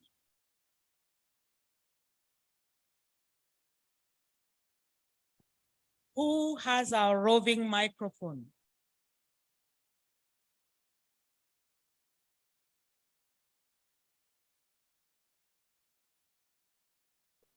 Thank you. So we've heard the data, we've seen the presentation, and once again, we want to say thank you to the Huawei team. Can I ask you to give the microphone to the lady in the Huawei team, please? Technical team, please give the mic to the lady in the Huawei team. I don't like manners. That's why I would like you to introduce yourself and tell us what you do at Huawei, because I have a lot of technical ladies who might want to join Huawei. Who knows? Yeah. Ladies and gentlemen, I'm coming from Huawei. I'm coming from regional office. I'm in charge of the cybersecurity. So today I'm very honored that to attend this conference and this summit. I see those days a lot of women also do a lot of the presentation and also ask a lot of questions. I think it's very active in this era, in this continent. I think women is not always stay at home, also come to outside to work and to contribute for our society. Thank you. I've won my own. Now, whatever the panelists say there, I don't care. Right, the mic is open. I'm going to check 2, 3, 4 people who want to either ask a question or give us a contribution. Please come to the middle so that we don't waste our times. Please come here.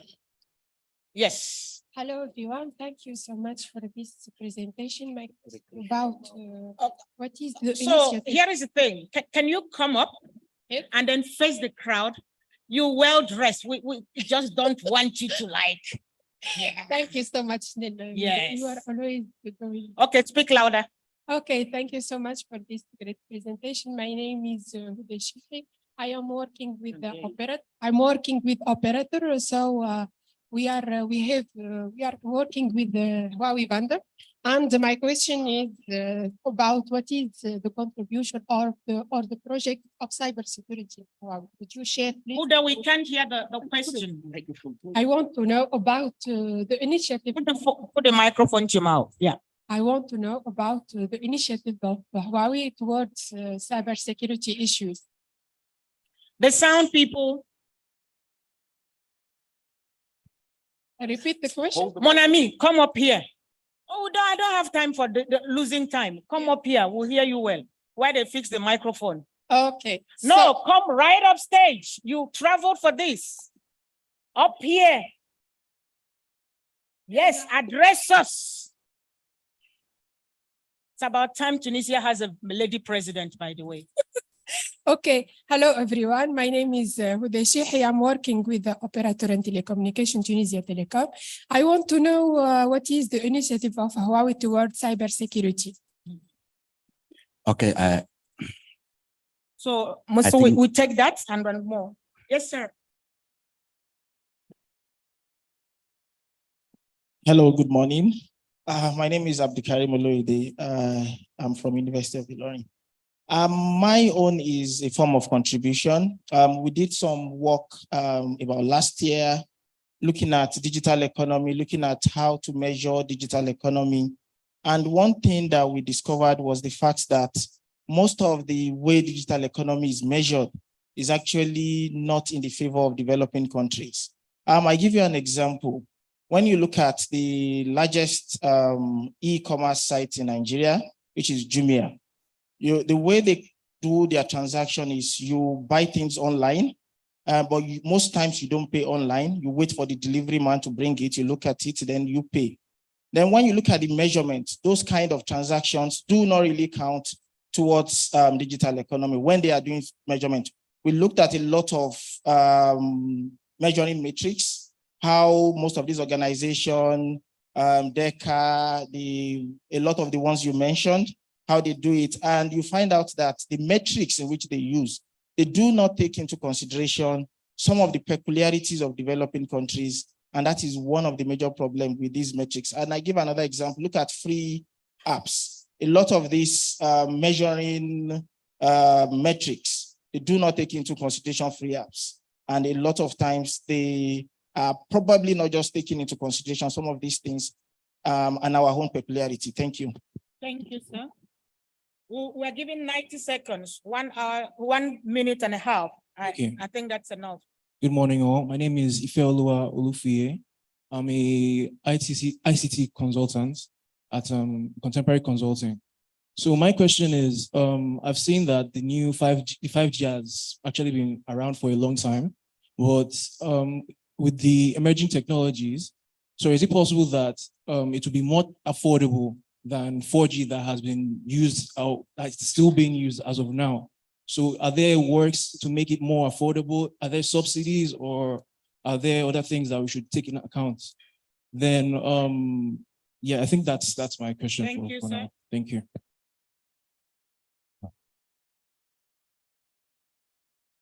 Thank you very much. My name is Victor Ndona. I work for the Internet Society. I'm from Cameroon. I'm African. So just to follow what Nena says. So I have a question. Since this is a ministerial session, we all know that trust is critical when we are talking about digital economy.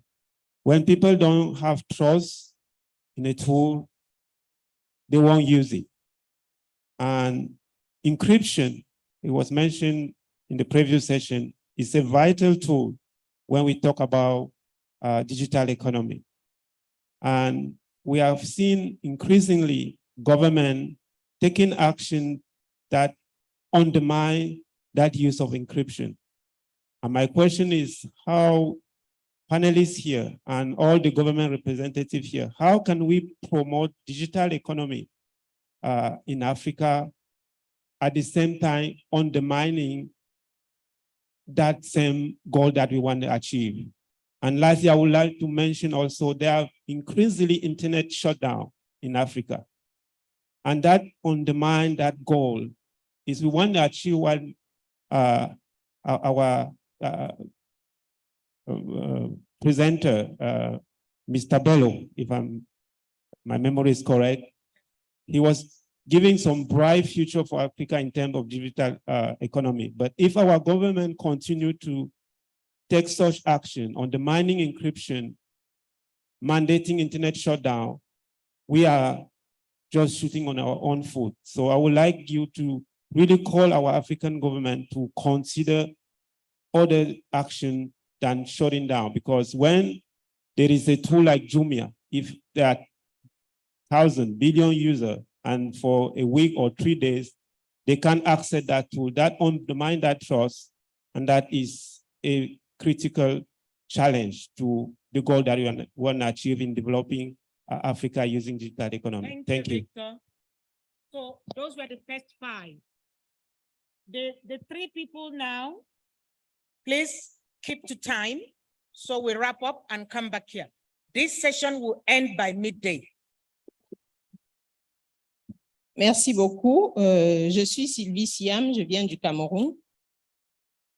Je suis toujours très embarrassée quand on parle des avantages du digital, de l'économie digitale, etc., des impacts possibles, sans parler de manière équilibrée des déchets que ça va générer. Qu'en est-il des déchets que ça va générer? Qu'est-ce que vous faites à UAE en termes de responsabilité du producteur? Et maintenant, c'est la question au gouvernement. Il y a toujours un décalage entre les lois qui vont promouvoir ces avancées et les lois qui vont s'occuper de la gestion des déchets. Je pense que si on est dans une logique de durabilité, on doit parler de ces avantages, mais on doit aussi parler de qu'est-ce qu'on fait des déchets. Je vous remercie. Madame. Merci, madame. Digital waste is capital. Yes, sir. Yes, my name is Jacob. I'm from Southern Africa. ICT is a game changer. We heard from Huawei colleague, Dr. Bello Musa, about how the visa application has become so simple. COVID came, we all started working from home. And my question to the panelists, honorable ministers and members of parliament, how can we enable ICT to drive our economies? It appears ICT is with us now, but we are still doing the manual type of life of work. We are spending too much fuel driving from here to there. Why? Why don't you use ICT? I don't want to go to hospital, but I want the doctor to visit me through ICT in my house. Okay. Thank you. We hear you. We hear your sentiments. Yes, sir. Well, good morning. Thank you very much. My name is Boka from Zimbabwe. Now, my contribution is towards the ministers. I understand this is a ministerial meeting. Ministers, please put policies that is going to bias towards the proliferation of cybersecurity experts. We have seen the billions which were mentioned there, 750 billion. That means the economy is going digital. So let us put policy that makes sure we have got many cybersecurity experts. That is number 1. Number 2, we have heard rumors of bugging of our DA institutions. I won't mention which. Africa, let us not accept donations for critical infrastructure that has got serious ramifications. Thank you. Thank you. Last man standing. Just a quick one. My name is Ifan Anya, represent TAC Africa, Technology Against Crime in Africa.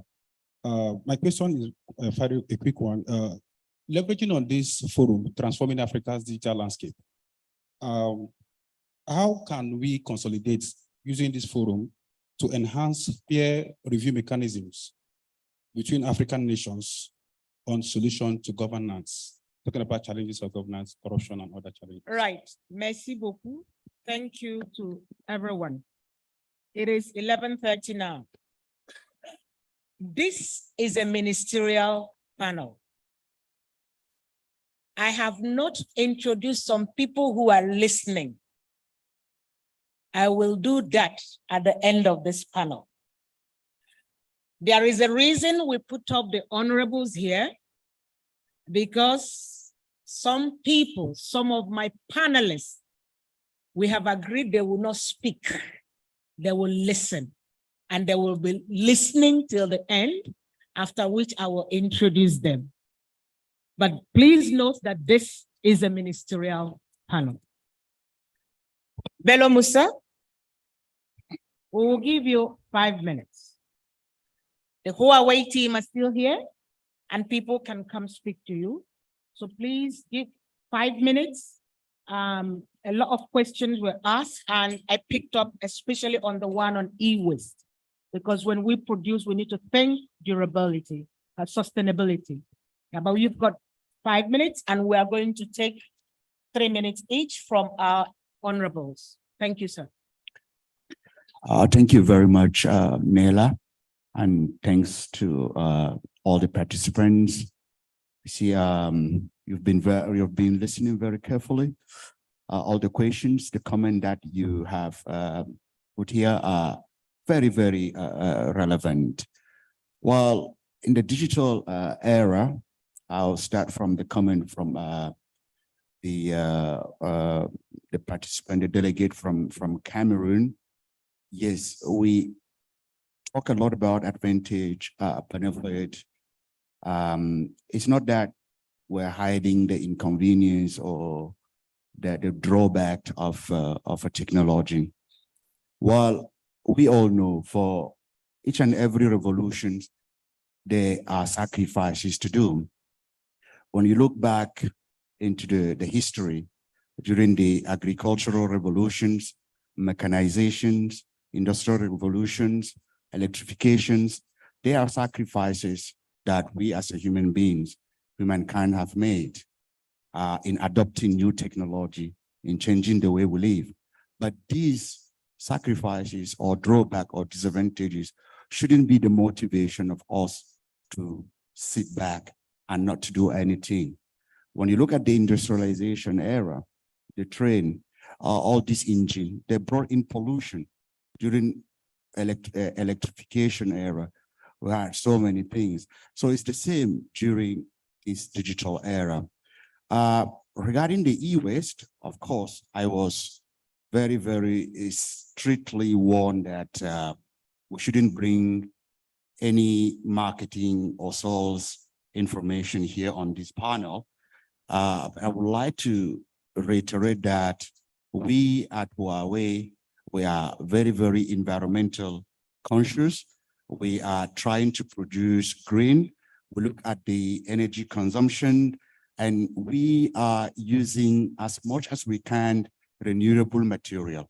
I believe Huawei is one of the few companies with R&D centers all around the world that we're trying to use renewable energy, renewable material. And again, as one of the delegate mentions, she's an operator. She works with Huawei. She knows our strategy in what we call refurbishing equipment, long-lasting equipment, long-life equipment. So this is a Huawei strategy in e-waste and in following the evolution of the technology and out of the era. I would like to come on to the question that she asked about the cybersecurity. What is Huawei views of cybersecurity? Although today is a ministerial panel, and that's why we choose to put this session at the end, because before the 3 days, you have discussed a lot about cybersecurity, internet governances, and the presence of Huawei in this forum shows you how important and how serious we take the issue of cybersecurity. And again, for cybersecurity, this comes from the previous discussion of the previous days. It's not a one company or one organization. It's a collective collaborative effort from the manufacturers, the operators, the users, the government, and also the third parties. And I'm sure you have heard of the NASA's and SCAR's security mechanism of a 5G network and other communication networks.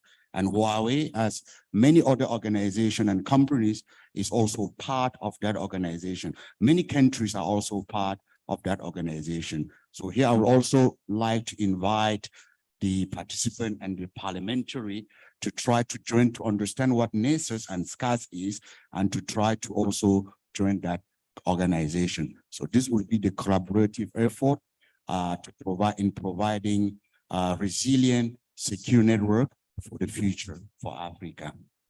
I hope I'm on time. Very much. Thank you. We are going to ask you to go down so that people can come and sit by you and chat more. Yes. Please don't forget your phone, because I need a new Huawei phone. Thank you very much, Dr. Musa Bello. Thank you to the Huawei team. Thank you for that wonderful presentation. I actually took a lot of notes. If anybody still wants to speak to them, they are seated there. There are 3 spaces. You can move up to them and have a conversation. They are here the whole day, and we can have ongoing conversations. I have 2 members of parliament who are ladies who are attending this. If any of our lady MPs is available, that's why I opened up that space. We are happy to have an extra MP who is a lady join us to share perspectives. But here with me from the southern tip of Africa, Botswana. From the middle, we have Ghana. Are you Ghanaian or Nigerian? Anyone, anyway. Ghana from West Africa.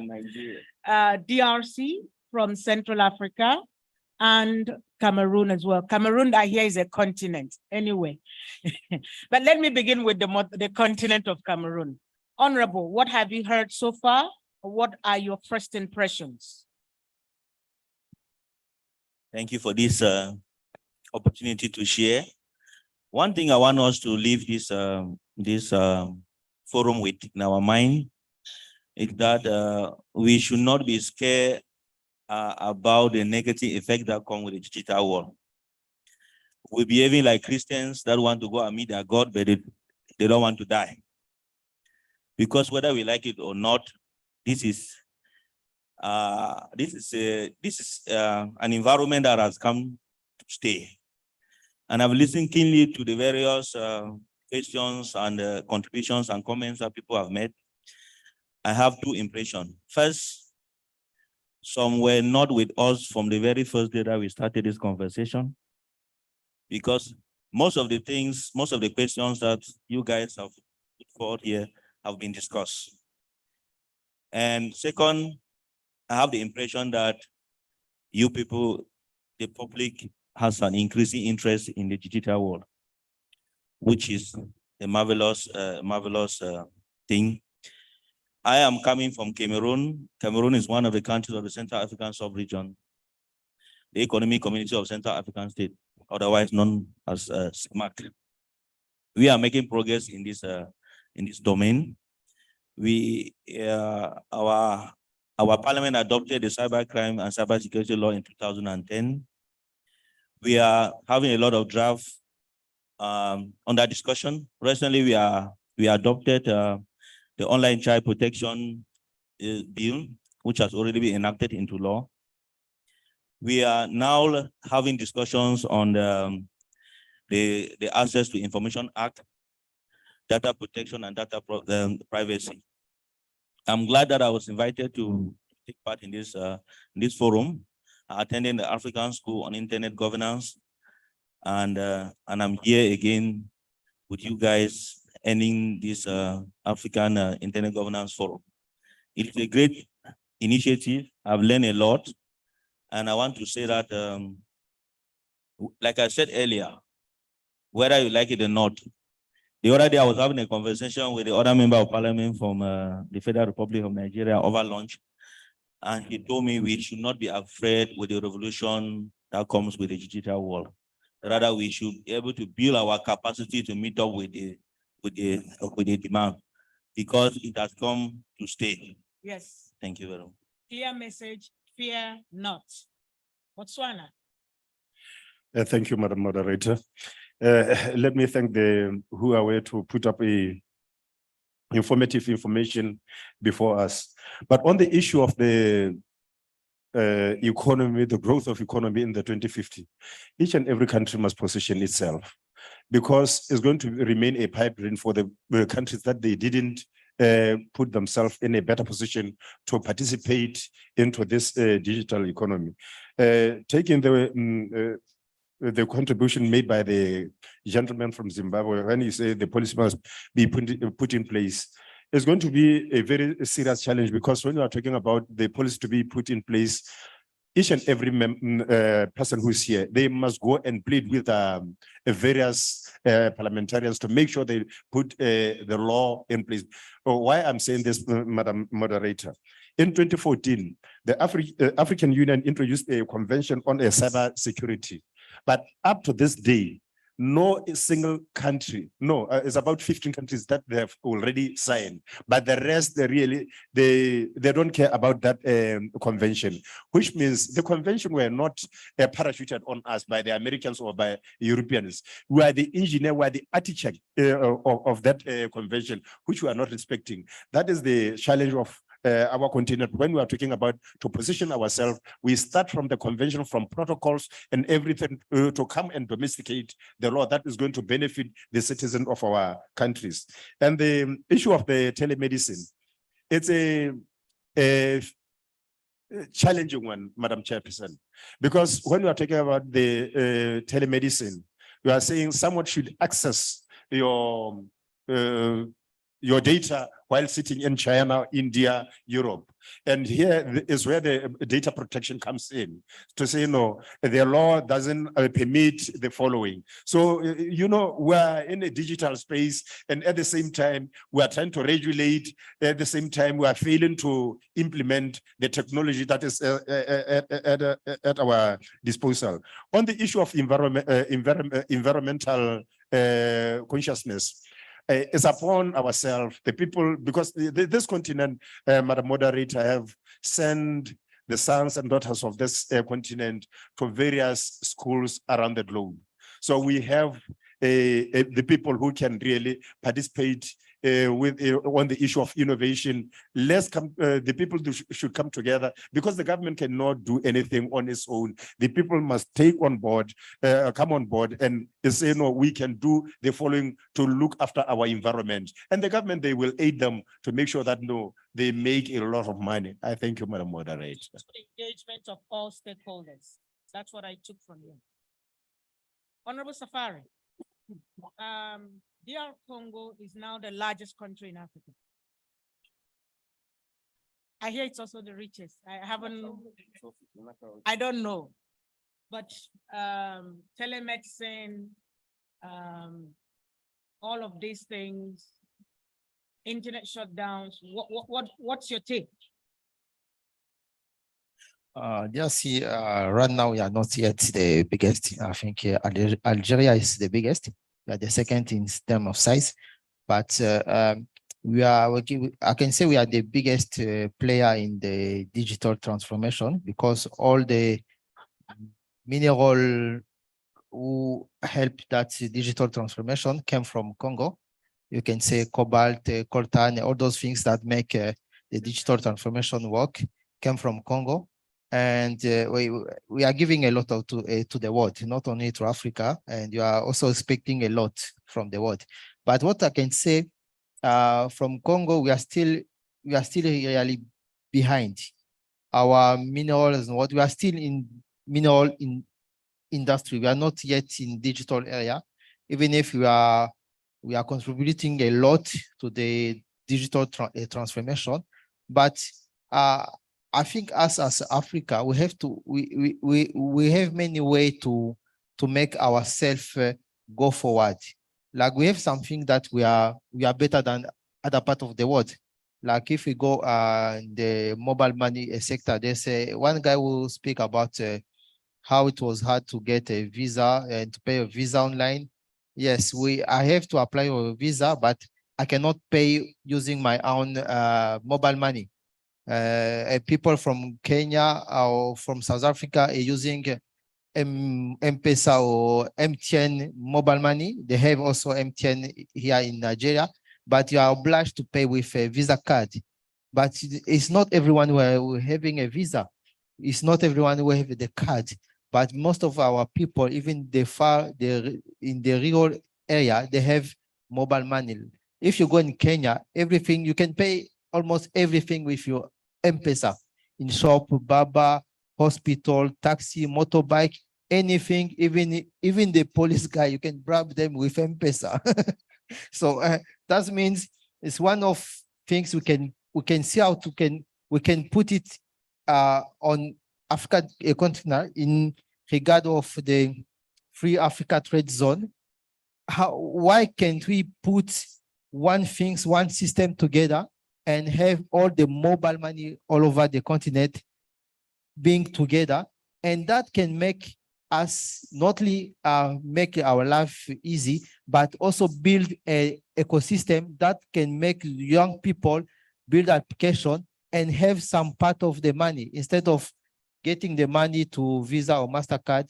I think we have to see our way of doing business and also still get support from those companies like Huawei. I know they are building academy. They have, as I know, they have a Huawei Academy here in Nigeria. They have in different parts Huawei Academy. But what we are expecting from them is also to give us some cheap device, not the high end, but the low end, which have smartphone capacity. And us as a legislator, what we can do is to make sure that our government that don't look at you just on money and taxes perfectly. When they have a gap in our budget, they just increase taxes on telecom instead of you cannot say you are promoting digital economy and at the other side you are also increasing the tax that make those operator and actor. It doesn't move forward to support our business, our economy. Thank you very much. Honorable Sam, you have been the champion for Africa-wide initiatives, free trade, data, all of that. We've come to you now. What are your own feelings? Well, sorry, excuse me. Thank you very much. Just before I go to digital economy and free trade, I just want to draw, and this is coming out from the statement of the poet about our Africanness. I think that as Africans, we tend to focus more on the negatives than on the positives and the strengths that we collectively have. Part of the conversation has always been about internet shutdowns. I decided that, look, let me look at what the statistics on internet shutdowns is. I'll give you the top 9 countries that do internet shutdowns for you to see where Africa stands and whether really internet shutdowns is an African phenomenon as we're trying to paint. Number 9 on that list is Turkmenistan. And this is for 2022. This information is from Statistica and Access Now. Turkmenistan had 4 shutdowns. Not Africa? Not That Africa. is not an African country. Sudan, 4 shutdowns, so 1 African country. Libya, 4 shutdowns, a second African country. But mind you, Sudan and Libya are literally at war. Then number 6 is Jordan, 4 internet shutdowns. Number 5 is Bangladesh, 6 internet shutdowns. Number 4, Myanmar, 7 internet shutdowns. Number 3, Iran, 18 shutdowns. Number 2, Ukraine, 22 shutdowns, and that's largely by Russian service providers to Ukraine. So that again is a war situation. But Ukraine is number 2 with 22 shutdowns. Number 1 with 84 shutdowns in 2022 alone is India. Yes, sir. I confirm that. India. Yes. So when we talk about internet shutdowns, let's be careful how we make this an African issue. I'm not saying that we don't need to talk about it, but we need to let the world know that we are better than many parts of the world, and we have a freer open internet in Africa than in other parts of the world. So let's be very careful how we make this an African problem. It's easy to make all the problems of the world African, and then they come and sell solutions to us for things we don't need. So let's be minded by that. Now onto the digital economy. I mean, that's the place to go. And I'm excited that Ghana hosts the headquarters for the African Free Continental Trade Area. But a digital economy can only succeed when Africa is connected and when our Africans are online. Now, how do we make it online? Governments, the ministers who are listening to us, this is a ministerial platform. Governments must look at the amount of taxation that is put on digital solutions. In Ghana, for example, when MTN charges you or any of the telcos in Ghana charges you 10 Ghana cedis for any service. 4 Ghana cities out of that 10 cities is government taxes. 40% is the cumulative level of taxation that the Ghanaian government has put on digital services, on data, airtime. So how you can make this cheaper is automatically, if government decided to take a 50% cut, automatically you see a drop of 20% in the cost of delivering these services to other people.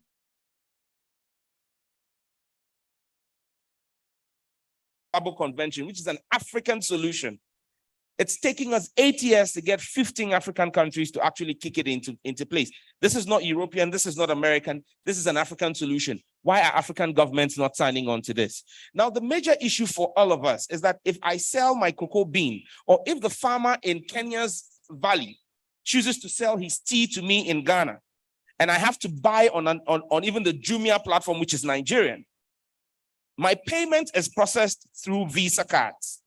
Now, it goes through the SWIFT payment system, which takes currency in cedis, my Ghanaian currency, cedis, converts it to the US dollar, then takes to remit to him at transmitting from the US dollar to the Kenyan shilling.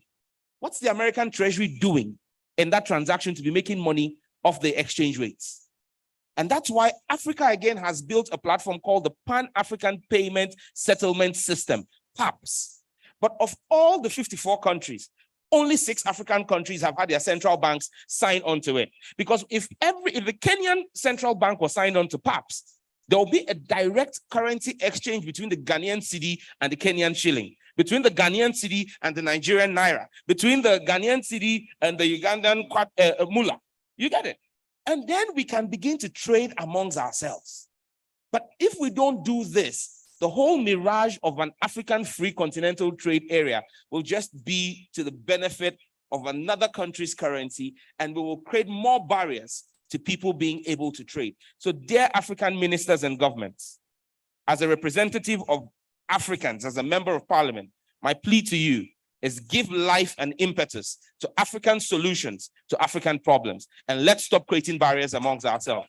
Thank you.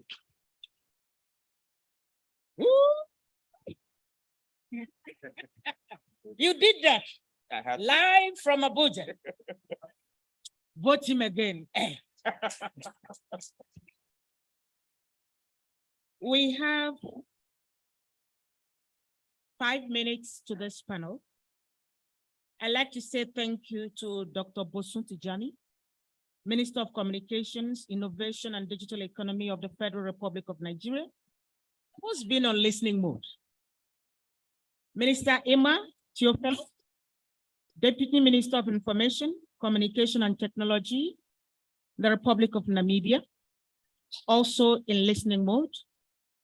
And Honorable Phili Mapulani, Deputy Minister of Communication and Digital Technology of South Africa. Thank you all for being in listening mode.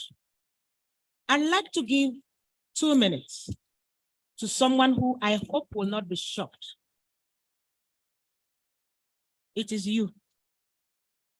Yes, because you and your colleagues have been translating to the people who have challenges. And I'd like to ask how you've lived these 3 days. You can sign and speak at the same time. I am trusting you, but I don't want us to leave without hearing from this community. Please step up, sir.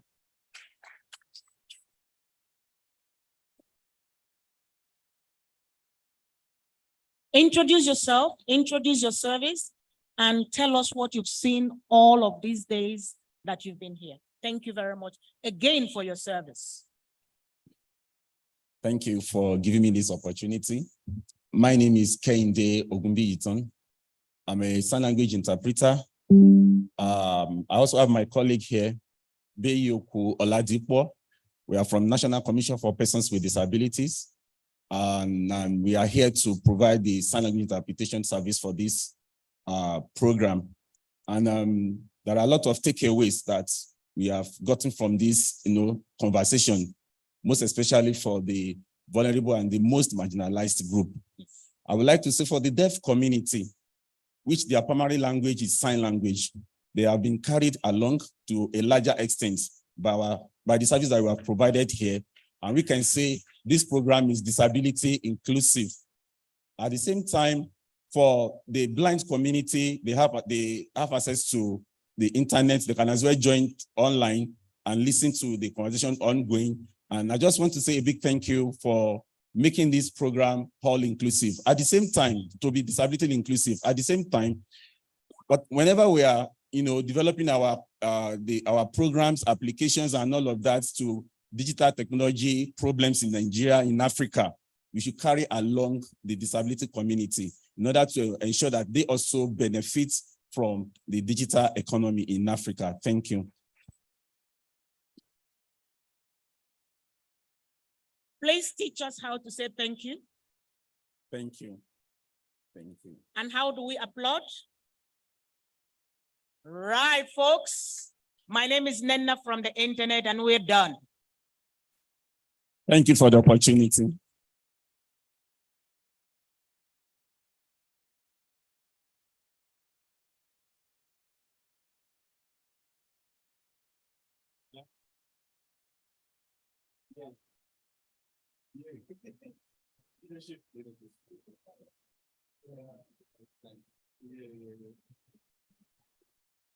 They want a picture. Who are waiting for later to join?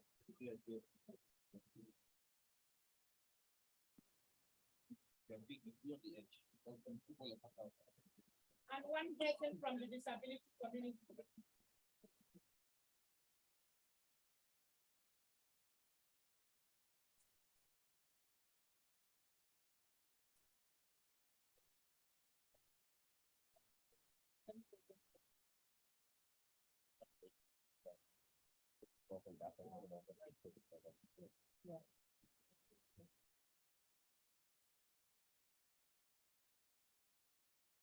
But I'll just announce, convene the session, closing ceremony. Another round of applause for them. So we're hopeful that with the high level panel we have here, that issues addressed or raised here would be taken back to the various African countries, and policies will hopefully be instituted to mitigate against the issues raised here. At this point, we have other sessions holding in different halls. You may check the schedule to know which hall you want to go to.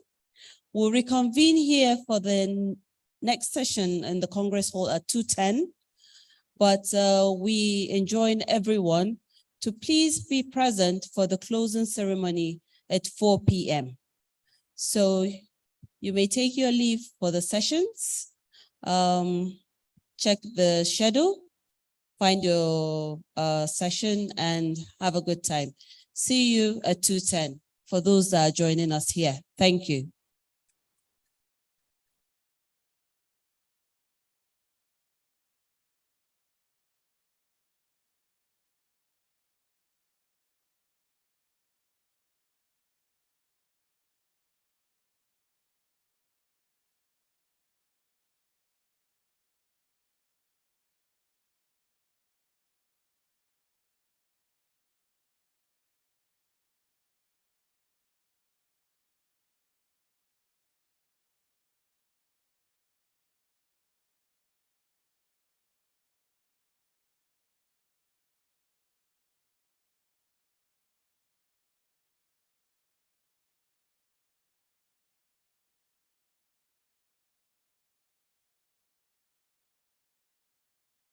Ladies and gentlemen, may I have your attention? Please, we're all expected back here at 2:10. It's a plenary session. So we'll see you all at 2:10. Thank you.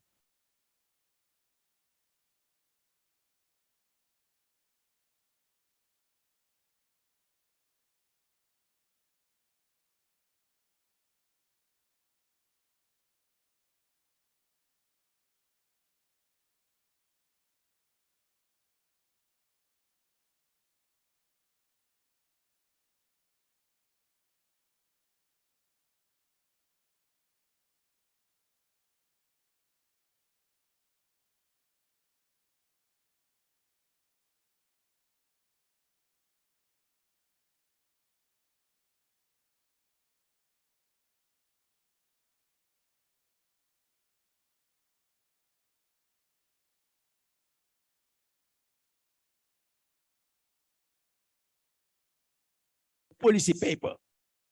And the policy paper focus on the African vision for the future of the digital in several areas. And we identify 8 priority for Africa.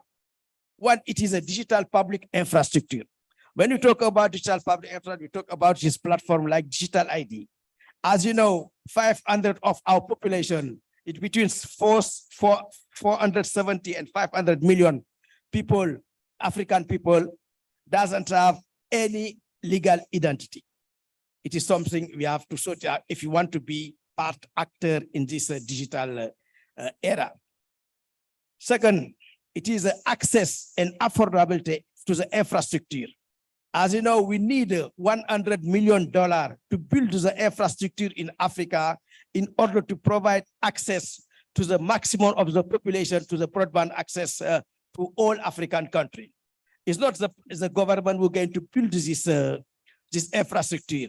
We need to involve the private sector, the private as an important role to play to build this infrastructure, such as in the rural area.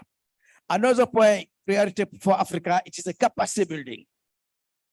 If we have to participate to this digital era, we need to build the capacity of our generation, our young generation, the capacity of our policy, the capacity of our parliamentarian, the capacity also of our citizens, how to use this digital technology, because we are facing lot of challenge in this in using this digital era, like cybersecurity. And cybersecurity is one of the key priority for Africa. I think you know cybersecurity costs now around $20 billion for the GDP of Africa in 1 year. How many hospitals, how many schools, how many roads we can build with $20 billion? And it's lost, it's huge. And we need to look at carefully how we can protect our citizens, protect our network to be actor in this digital era. Another point important, it is the issue of emerging technology. What are the challenges and the opportunity of emerging technology for the African continent? When you talk about emerging technology, we have this artificial intelligence, this blockchain technology, Internet of Things, nanotechnology, and the drone. How we can use all this emerging technology for African benefit. Other point important, when we talk about emerging technology, now the issue of regulation become a priority, because emerging technology is linkage with innovation. And now we talk about generative artificial intelligence. We need to think about what kind of regulation we can put in place for this emerging technology without killing this innovation, because Africa, the innovation will be led by the youth, and we need this innovation to be actor, not consumer of this digital era. Also, we discussed about internet fragmentation. We'd like to have a unified internet, free, open for everyone. And we need to bridge this fragmentation of internet. As a point important, it is this digital common and public goods. Digital common, when we talk for Western country or North American country, they have digital common, because now digital technology has an important role on their GDP. The contribution of digital technology for the GDP of this country is very high. But when you come to Africa, we don't have a digital common, we have a digital divide. Yeah, we have a digital divide between several countries, and inside the country, we have a digital divide between citizens in the city, in the urban area, and also in the rural area. We have this digital gender gap between men and women in the continent. We have to look at carefully what we have to do to have this digital common, to bridge this digital divide. Is why we have conducted this workshop, and the outcome will be fit in the UN Global Digital Compact proposal, and we'll continue the discussion to improve this document. And we need everybody to participate in the development of this African view on the digital compact. It is not issue of government or private sector, it will be inclusive. We need all your input, your view, your proposal, because every one of you have a role to play in the development of the digital era.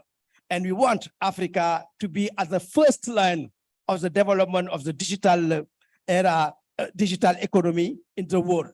As we have the market, the estimate market is $180 billion by 2025. The market is there. We have the demographic dividend. 70% of our youth will be under 35 years in 2050. And this youth will represent 42% of the world population youth.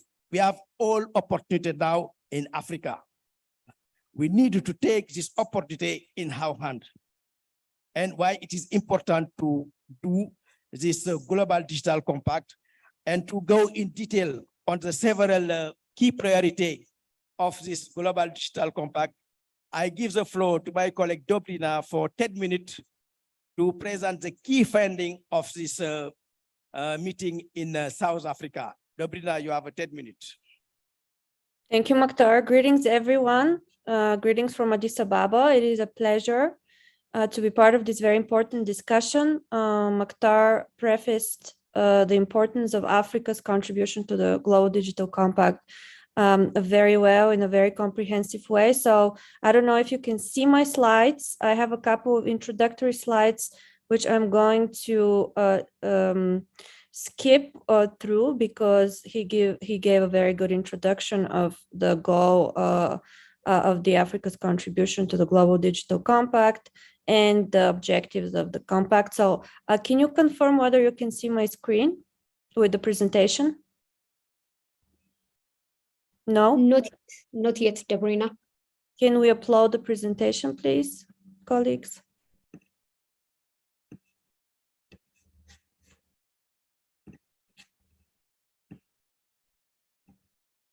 Now it's okay. Now you can see my presentation. No. No? Please go ahead. Okay, while the colleagues, the team is uploading my presentation, I just wanted to, okay, so.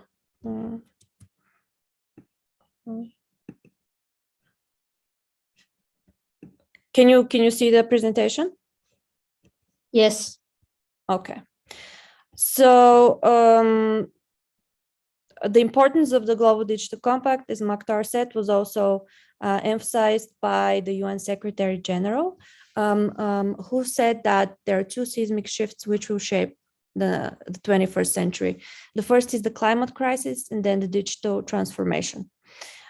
So we know how critical the role of the United Nations has been as a convener to encourage stakeholders from around the world to address the climate crisis. And there are some notable examples like the Paris Agreement, which is a legally binding international treaty, and most recently the proposed loss and damage fund that came out of that of those discussions and of that global effort.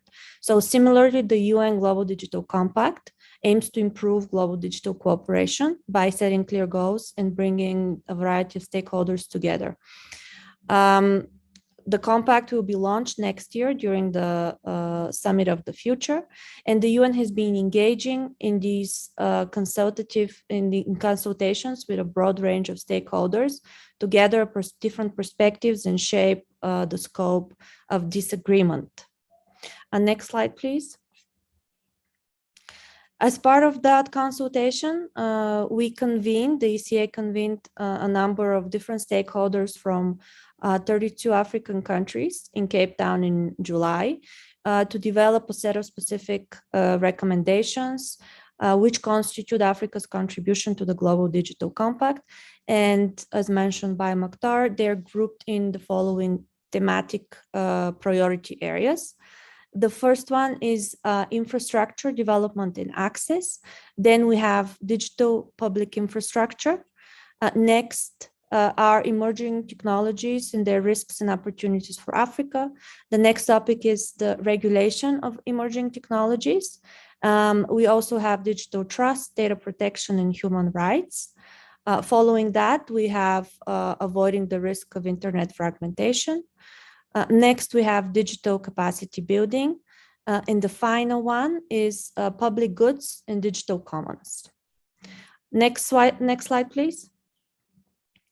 So under the first thematic area, which is infrastructure development and access, the convening in July defined a set of guiding principles and recommendations which address the issues of low internet penetration, which results from the limited access to internet connectivity in rural and remote areas, as well as the punitive, very high cost of internet services on the continent.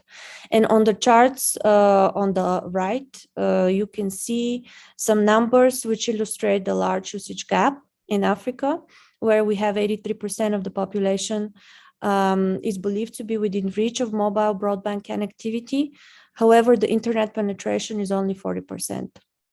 Africa also has the highest mobile data cost of all countries, of all regions, and a very high digital gender divide. So to bridge these gaps, we have put together a set of recommendations as follow. We first called for reforms of the regulatory frameworks across the continent in order to dismantle monopolies and allow private sector entry into the market, which can, and then for the regulators to award licenses to those who really want to provide the service and close the gap. Next, we also called for a diversification of the types of connectivity infrastructure and technology. For example, satellite internet, spectrum sharing, community networks, and cooperatives that can be used to improve connectivity and bridge connectivity gaps. We also encourage the creation of smart villages and internet present points in white areas, and we called for a reform of the taxation regimes in order to incentivize private sector companies by introducing, for example, zero-rate terminals in rural areas. Also, we called for an to enhance affordability of internet by promoting cross-border connectivity and using initiatives such as pooling infrastructure procurement among African countries, which can achieve economies of scale and bring down the cost of internet services. We also called for harmonized institutional procedures across the continent to enable greater interoperability and integration. We also called for improved connectivity for critical sectors such as education and healthcare. According to the GIGA initiative, for example, only 20% of African schools are connected. And that's a very concerning number, given that Africa's youth, as Maktar just mentioned, is projected to grow exponentially and reach 42% of global youth by 2030.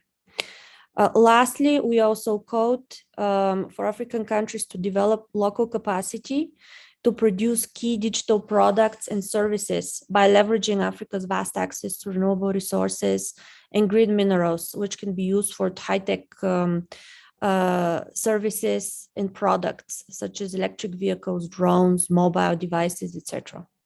Next slide, please. Next, we have the digital public infrastructure priority. Let me start with the definition. We define digital public infrastructure, or that refers to the solutions and systems that facilitate the efficient delivery of vital functions and services across society. And those encompass both the public and private domains in the digital environment. Such digital public infrastructure solutions are, for example, electronic civil registrations and vital statistics, digital identity platforms, and e-government services. One of the core principles discussed during the workshop was that when countries embark on digital public infrastructure initiatives, it is very important to understand the risks and address the challenges associated with the digital divide in order to ensure that such services and infrastructures are inclusive and secure the implementation of digital platforms. Among the recommendations we have, we called for governments and stakeholders to ensure equitable access and address digital divides. We also called on stakeholders to introduce robust data protection measures to safeguard the privacy and prevent unauthorized access or misuse of personal data, especially given that digital public infrastructure involved the collection, storage, processing of very sensitive personal information. We also called on stakeholders to invest in infrastructure development and build the capacity of individuals who work with digital public infrastructure and ensure their digital literacy, especially given that effective use of computer technology requires skilled workforce with knowledge of digital systems and data management. We also called for stakeholders to support service delivery by a variety of providers in order to prevent monopolies and be mindful of the dangers of the private provision of public digital infrastructure. Lastly, we emphasized the need to mitigate the weaponization and the risks associated with it as far as personal data is concerned, and to ensure the trustworthiness of cross-border data flows. Sorry, Next Dabrina, you have 4 minutes. Thank you, Maktar. Next slide, please. Yes, emerging technology. So we have merged the two into one here to save some time. We have, as far as the regulation of emerging technologies, it's a very critically important topic, given that new and emerging technologies, which constitute artificial intelligence, the Internet of Things, blockchain, quantum computing, robotics, and many others, are causing exponential changes globally. We also have some data and projections of how emerging technologies will impact the continent and the world. For example, statistics point that artificial intelligence alone can contribute up to 15 or 16, close to 16 billion to the global economy, of which 1.2 trillion will come from Africa and other Asian markets. In comparison, Africa's GDP for 2019 was 1.9 trillion. So the gains can be really significant. Yet there are a lot of risks associated with emerging technologies.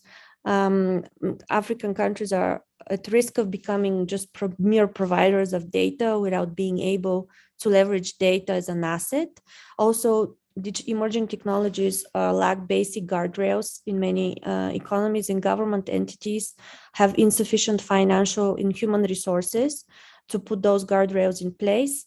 So some basic principles and recommendations from the workshop were, for example, for stakeholders, for multiple stakeholders, international, national, private sector, academia, to work together and ensure that emerging technologies are designed with trust, inclusivity, transparency, and affordability in mind. We also called on regulators to create an enabling environment, which would be based on sound legal and regulatory policies and frameworks with due consideration for human rights and safety, as well as they should put in place robust enforcement mechanisms with the needed human and financial resources in order to uphold the principles of responsible AI and other emerging technologies for development. We also, 1 minute. Okay, so we also talked about adaptive approaches to regulation, which is very important, and governments can use soft law tools such as crowdsourcing, policy laboratories, codes of conduct, and regulatory sandboxes and others. Next, please. Digital trust and data. Here, we called on governments to develop and adopt comprehensive data protection legislation, also adopt the concept of privacy by default, and ensure the proper facilitation of cross-border data flows, as well as emphasize the need for collaboration to develop and share best practices in data governance. Next, please. So the risk of internet fragmentation. We all agree that it is crucial to uphold a unified, open, and global internet, and thus avoiding the risk of internet fragmentation is extremely important and should be done at all costs. We called on stakeholders to promote the principles of secure, stable, and interconnected internet, and for stakeholders to also align their programs with the 8 key actions from the roadmap for digital cooperation by the UN Secretary General. We also discussed the need for training and capacity building among users, especially in rural and remote communities. We discussed the need to strengthen African technical organizations such as the African Network Information Center and establish trust frameworks for internet governance. Next, please. Digital capacity building. Of course, given the need and the importance of ensuring that all African children and youth have access to high quality education and are ready for the 4th industrial revolution and the nature of jobs of the future, we emphasize the need to promote multi-stakeholder partnerships to leverage expertise, resources, and knowledge sharing.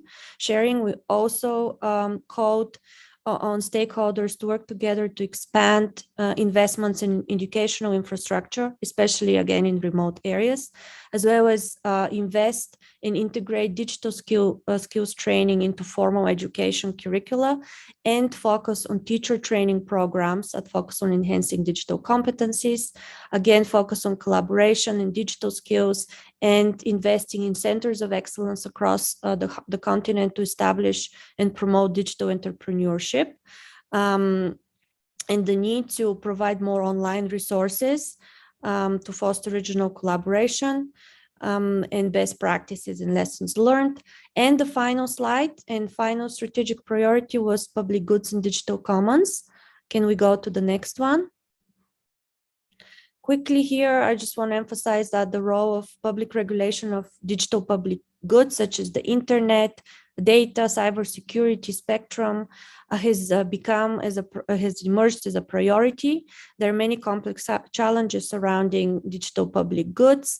They lie at the intersection between public and private sector partnerships and investments, and our recommendation, as well as the advancement of information systems. So our recommendations focused on the need for global digital products and services to be recognized and regulated as common goods and to be made available to all. This is very true for African countries, which are still acquiring the relevant national capacities needed to use public interest policies, for example, to ensure equitable access to public infrastructure. We also discussed the need for everybody to address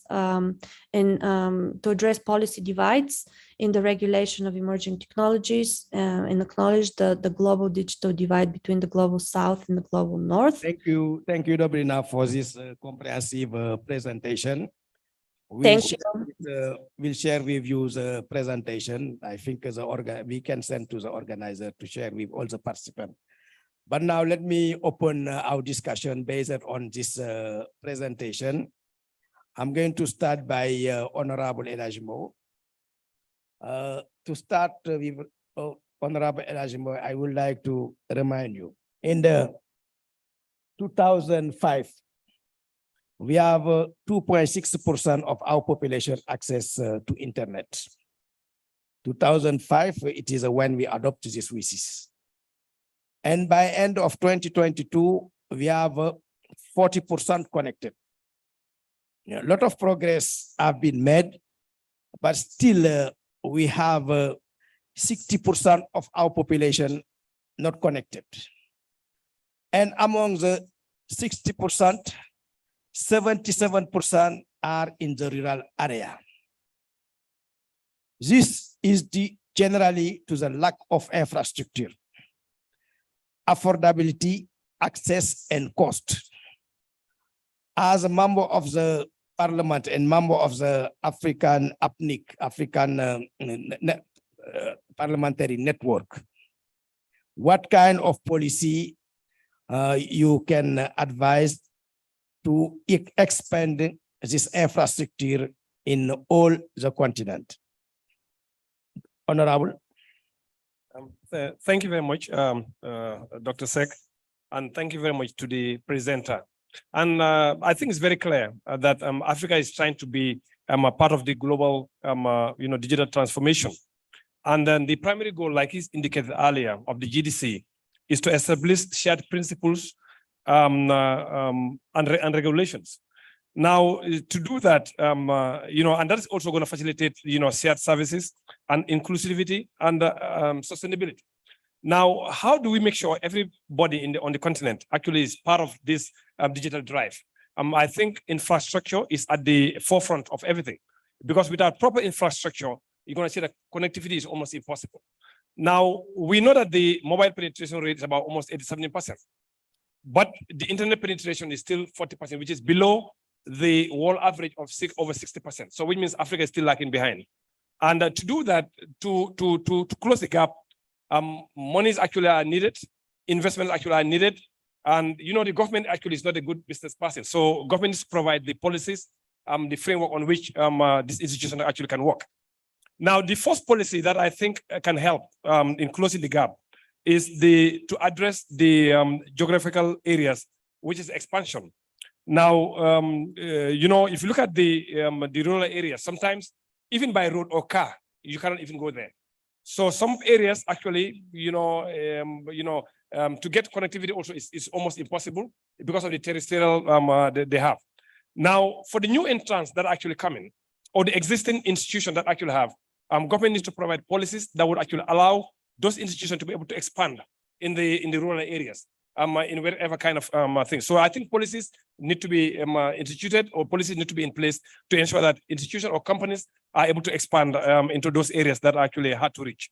Now, the other one area also is about the regulation and the frameworks must also allow for diversity, because you cannot actually, because government is a regulator, you cannot actually just pinpoint a particular institution and say, well, this is what you need to do. So whatever policy that you're going to have in place, they must be very diverse, and that will actually allow the companies to be able to have a range of connectivities, like community networks that we have seen being developed very well in Eastern Africa, like in Tanzania, and also medium-sized corporations. These are small companies that could come together to provide connectivity in the rural areas, because the big companies, they are after the profits. They will not go there. So the policies must be directed towards promotion and also allowing other to be able to form small companies to be able to provide services in those areas. Now, the other policy that I think governments need to have in place is the need for the private sector to be able to provide other services like fiber, data centers. Because if you look at Africa, the way it is, sometimes, just like even when you fly, sometimes you have to fly to Europe and come back to Africa. So the same thing with the internet. Sometimes you want to access services, but you have to go outside Africa and then come back to again in Africa, which is really time consuming, actually is very expensive. So, and I think policies need to encourage the private sector to ensure that they can promote competition and above all innovation. And when you do that, you're going to see that we will be able to catch up with the digital divide. Now, the other policy, Mr. Seka, also is about the regulation and the connectivity types, because you may not be able to get fiber optic in all over the countries in Africa, but there are other technologies that are actually available, like satellite connection. Those are available. So we need to be able to encourage countries to be able to have policies that would encourage companies or institutions to be able to provide alternate to fiber, which is satellite connection. Now, last is the need to provide to de-risk investment. Infrastructural development is money, and the private sector are not there to provide free services. They are there to provide money. So governments must be able to provide avenues in terms of special investment certificates that would allow them to operate up in the up countries, at a reduced task.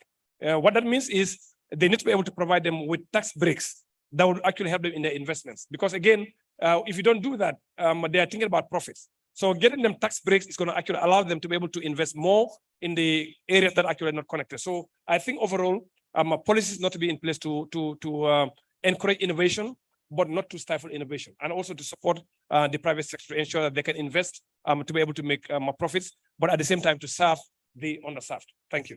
Thank you very much, Honorable Mo. Now, when we implement this policy and expand the infrastructure, provide access, citizens need to trust government to use their data also or to protect them. And the cyber security became a key challenge in the continent. The honest at Smart Africa level, now you are, I think you already developed this Smart Africa cybersecurity blueprint, where you are now with the adoption of this blueprint and how this blueprint can contribute to build a secure environment in the continent. Thank you, Makta. First of all, I would like to thank the team that met in South Africa and developed the African recommendation on the Global Digital Compact document. So thank you to the team that did that, the presenter that they just shared. Talking about the Smart Africa Continental Cybersecurity Blueprint, after realizing that many African countries, they have the laws about cybersecurity and cyber crimes. Like over 40 countries have adopted the cybersecurity and cyber crimes laws. But when you look at the implementation of those laws, it is still low.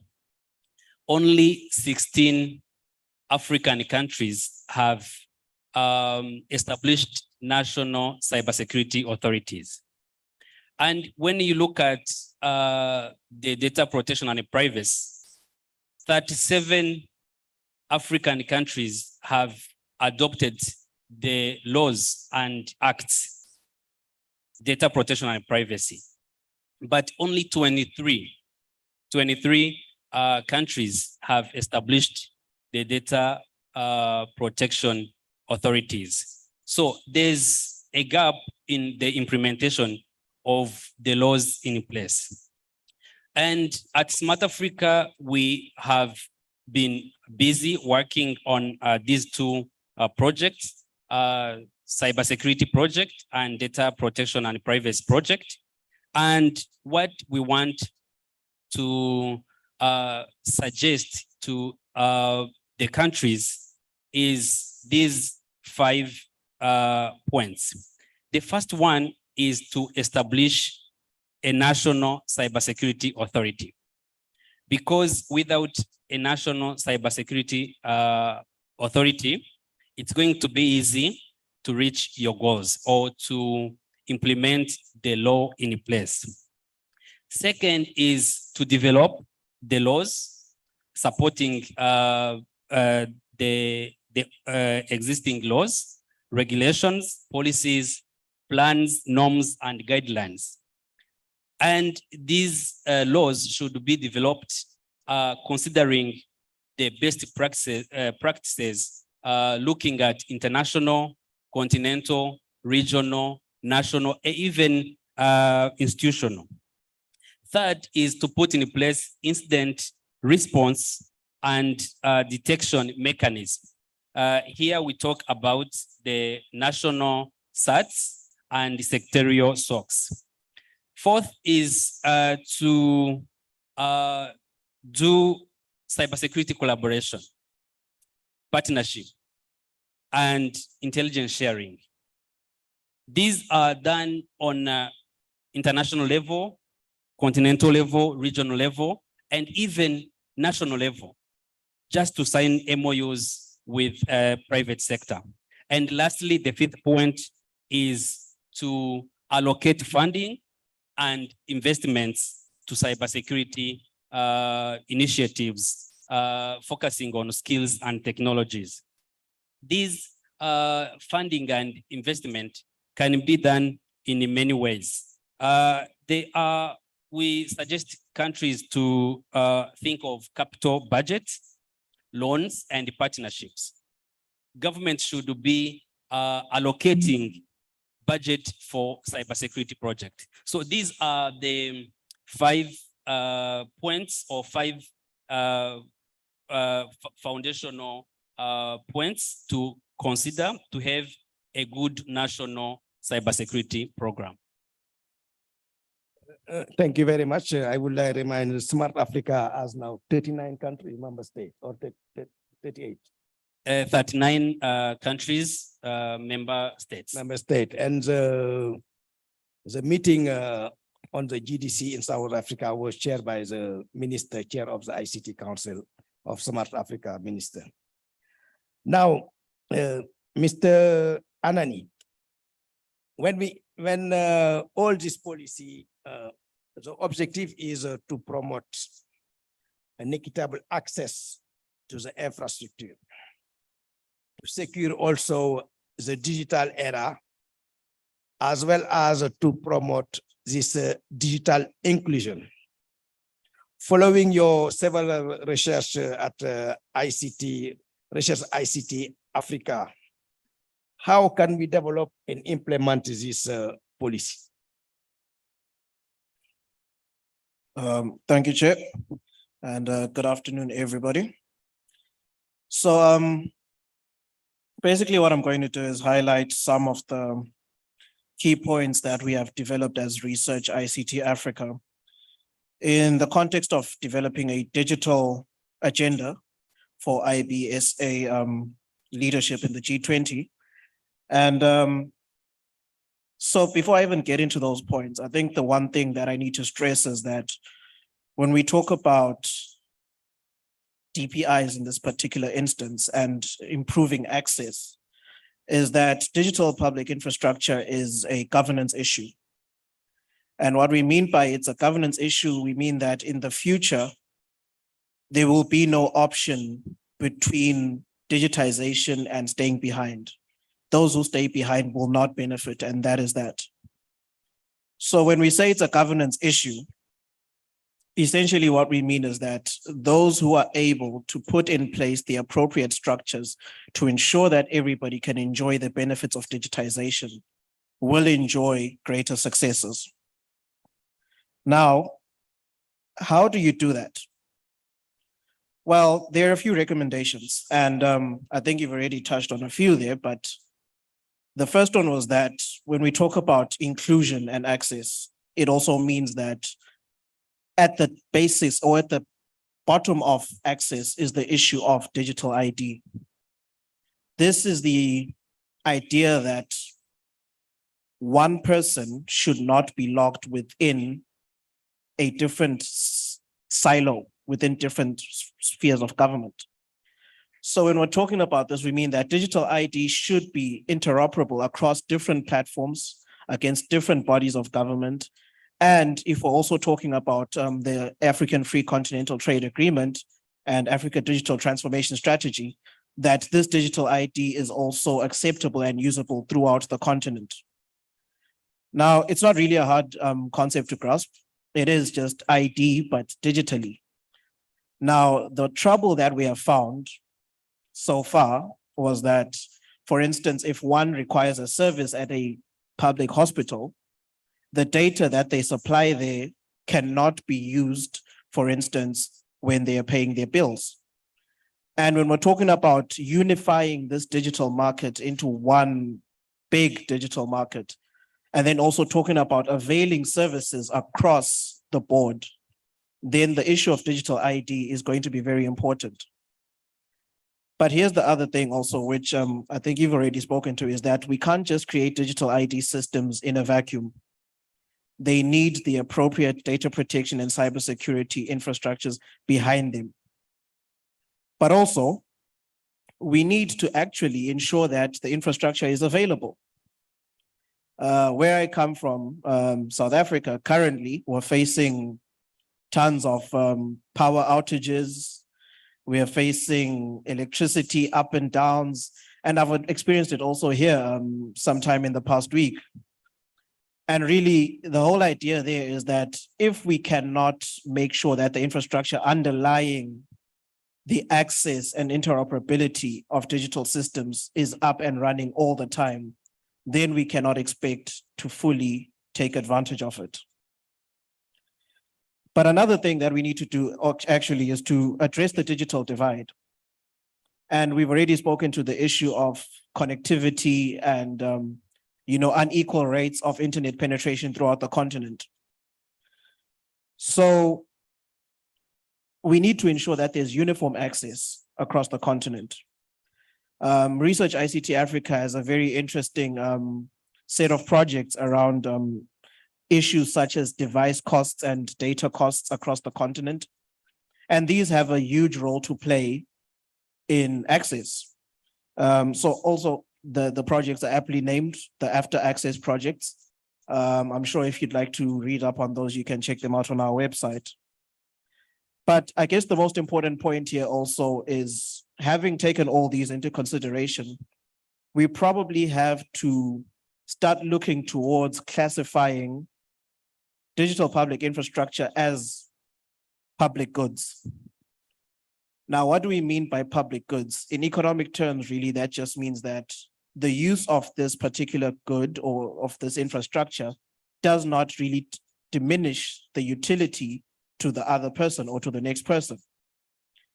From a policy side of things, this means that historically, where digital public infrastructure was based on or driven by private interests, going forward, if you classify it as a public good, we're able to draw a bit of a balance there between serving the private sector, but also ensuring that there's universal access on a public front. And so taking advantage of this particular approach will also serve the public interest in the long term. And it's something that we probably need to be talking about a bit more. A few other people have written about this, especially in the Indian context where it's quite pronounced. So I think maybe we should be drawing lessons from that and maybe trying to implement that within our unique context. Yeah, thank you. Thank you very much. Now let me go to Ms. Onika. One objective of this global digital compact, it is to make the digital world inclusive and provide an equitable access to all, such as people working in the rural area, to leave no one behind. Now, what concrete measure we can prioritize in the global digital compact to enhance this digital inclusion and promote access to all? Thank you for this opportunity, and good afternoon to everyone. I hope you can hear me clearly. So thank you so much also to the speakers who have spoken before me, because I feel you have made my work extremely easy. We all accept that the biggest challenge to connectivity that we face in our continent is the fact that we still have 60% of our population not connected. And the biggest reason around that is this issue of affordability, which is also tremendously connected to the issue of infrastructure deployment and the cost associated with infrastructure deployment. So several things have been raised in this conversation, but I would like to just emphasize a little bit. I would want to be able to see us really push for raising the bar on affordability. At the moment, globally, affordability is measured as 1 gig of data for no more than 2% of average monthly income. Just waiting to be allowed onto this meeting today, 1 gig of data is already gone. So I'm not sure in which digital economy we want to measure 1 gig of data being sufficient for only 1 month, but also at 2%. What's unfortunate is that a majority of our countries still have not met this very low standard of affordability. Given that, perhaps it is time for us to raise the bar and redefine affordability and understand that affordability cannot be measured only on averages, but we need to also look at the low income quantiles in our country. Some countries who actually do meet affordability standards, when we look at the lower 20% income earners in those countries, they are outside of the affordability. So affordability is a big issue. And so we need to redefine what that standard needs to be. In doing so, I really love what the previous speaker just mentioned around the cost of infrastructure and the need to make sure that everyone is connected. Perhaps it is time for us to begin to look at not only different digital models for connecting those who are unconnected, especially in rural areas, but to also be open to different financial models. We are seeing the success with community networks at the moment. And so how do we enable more such innovation to make sure that cost is never an issue as to whether people are able to connect or not? We successfully did this with regards to water and to a certain extent with regards to electricity. So perhaps it is time for us to begin to think about access and connectivity in the same way we thought about it as with the other utilities. As an important and integral part of our public infrastructure, as well as the need for everyone to be online. In addition, during COVID, we recognize many more of our during COVID, we recognize during COVID, we recognize many more of our disparities. And one such disparity that you mentioned in the continent is also the divide amongst those who are connected. Quality of service is very much connected to infrastructure as well, and we need to pay attention to this. Our youth are not deprived because they are staying up very late at night to purchase very cheap bundles of data for the poorest service, and research has actually shown us that those are the poorest quality of productivity. So it's about better competitiveness for Africa's youth. We can't keep talking about them and not fixing some of these issues. Thank you. Thank you very much. I think we get what you say, but the communication was not very well. But we hear you. Now, let me go to Mr. Mensah. All we are doing now is for youth and our future generation. Okay. All right. Thank you, Dr. Mekta. Why we need to have a lot of youth for in the Internet Governance Forum, as well in the Global Internet Governance Forum. We have to promote the participation of youth and young people in this forum, because what we discuss is for them. We need to involve them in the discussion to get their view. Okay. All right. Thank you, Dr. Mekta. And the participation of Mr. Fifi is very important. He represents as a youth on this session. It is a facilitator, Pan-African Youth Ambassador for and Governance. And you already start to discuss the role of youth in the global digital compact. Could you please highlight some key takeaway from your several consultation with youth ambassador? Mr. Fifi, you have the floor. Okay. All right. Thank you, Dr. Mekta. And also thanks to all the panelists there. I've been listening to a wonderful section with diverse communication, and it's all tailored to youth. And as we see on the Global Digital Compact, it's tailored to the next generation, and the youth are the next generation that we are. To move into the takeaways, I would first like to highlight some points of looking at the innovative insight within the Digital Compact. As we see, we, as a Pan-African Youth Ambassador for Internet Governance, we also realize that the Global Digital Compact is also a key area for us to also improve some of the key aspects of the principles that we are all aligning to go, and within in African context. In terms of hustling the innovative and insights in terms with regards to the proficiency in the Digital Compact in Africa, we were focused about the youth engagement and representation. And when I talk about the youth representation and the youth engagement in Africa, PIAC as a new upcoming initiative for Africa, we look at youth. How can we empower the youth? And the representation, we didn't look at one area. We look at gender representation, country which even they don't even have IGFs. And these are the kind of representation that we're looking at, because the policies in Africa that we are looking at, if one country does not come up to promote the youth to join the compact, we always leave them behind. And it also draws African back.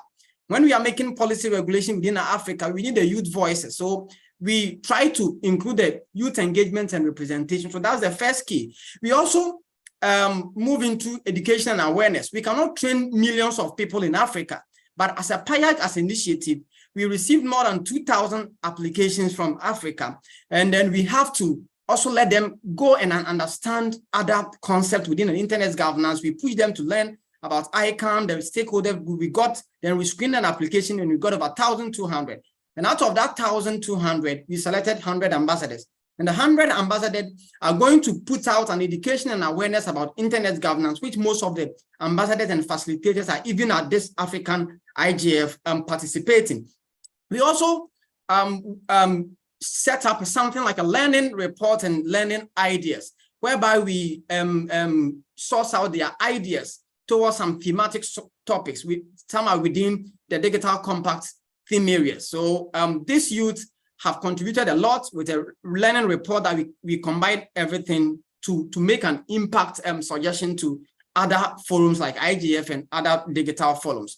And we also work in terms of collaboration, whereby we got so many partners that we were looking up to work with, because they are the grassroots partners that they can bring us the youth from their various organizations, which includes the ISO, the UK government, the Internet Society in Uganda, then other countries as well. And also ECA was also supporting this dream to come true. We also got a feedback section whereby we were trying to put this youth into a limelight to come into community engagement, to have a real feel of the aspect of the practical aspect of the internet governance forum, whereby we were planning to engage them in most of the global IGF and African IGF session. And we have the mentorship and networking aspect of it, whereby as part of this initiative, people must come together to develop a concept that will bring the policy regulation in Africa. We cannot leave youth behind policy regulation, policy formulation, and policy contribution, because people need to come out together, because the youth understands some concept. They also need to learn from the senior level. And this way, a whole lot of processes that we are doing. And this regular youth summit and conferences that we are having on African IGF, you put all the youth, most of the people are online. And we also had some other challenges in terms of the transparency and accountability, because these people are new to the ecosystem. How do we pull them up to date? It relies on funding and policy. The Global Digital Compact cannot only implement, it also have some kind of funding commitment that we need to also push through the youth. And as PIAG, we were also seeking with them, our global partners, to also work together with us so that they can formulate that. Now let's see the takeaway. So these are the various concepts behind our effort. 1 minute. Okay, all right. Now the takeaways on the Global Digital Compact from PIAG aspect was that we believe that in terms of policy regulation, artificial intelligence, security, privacy protection, we have to work towards a common goal document within an Africa. So we have suggested that the African Union needs to also partner local organizations, local institutions, whereby this kind of policy regulations works and acts can be trained within our various universities. And this is a goal that we can know that from the various grassroots and the root level of our youth, they can pick up from there. We should have the digital compact as a common and accessible framework for graduates and undergraduates and also institutions to partner so that they can tap in to contribute. And this is our takeaway, that the policy within Africa can be worked through the youth, and we must invest in the youth, also support them to partake some actions within the internet ecosystem in Africa. Thank you very much. Thank you very much. It is a very important message from the youth. You know very well what you want. Our role is to facilitate and to assist you. Why we have to involve more youth in several forums, and your voice will be included in this global digital compact. Thank you very much for your insight. I think it is very, very relevant. Now, let me open we are running out of time. Let me open for 5 minutes the floor because we have the closing ceremony and we have also, before I think there is another session. Let me open 5 minutes.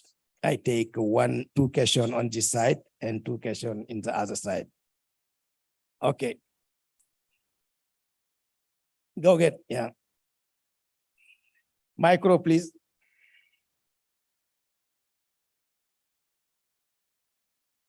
Micro.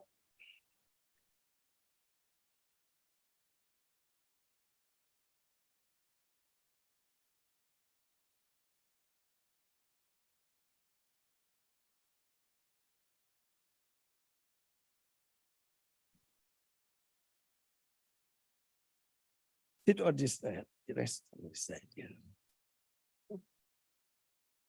Thank you for this great presentation. It's really very interesting. I want to know for countries okay. I need to know for countries with low income. We didn't hear you. For countries with low income, how to find finance for the deployment of the new technology related to license or equipment? We have a problem with the micro, I think. Check with the other one. Check 1, check 2. We talk about digital technology and we have a lot of issue on digital for this session. Yes, okay, now it's clear. Okay, thank you so much for this great presentation. I want to know for countries with low income, how to finance the deployment of the new technology and licensed equipment.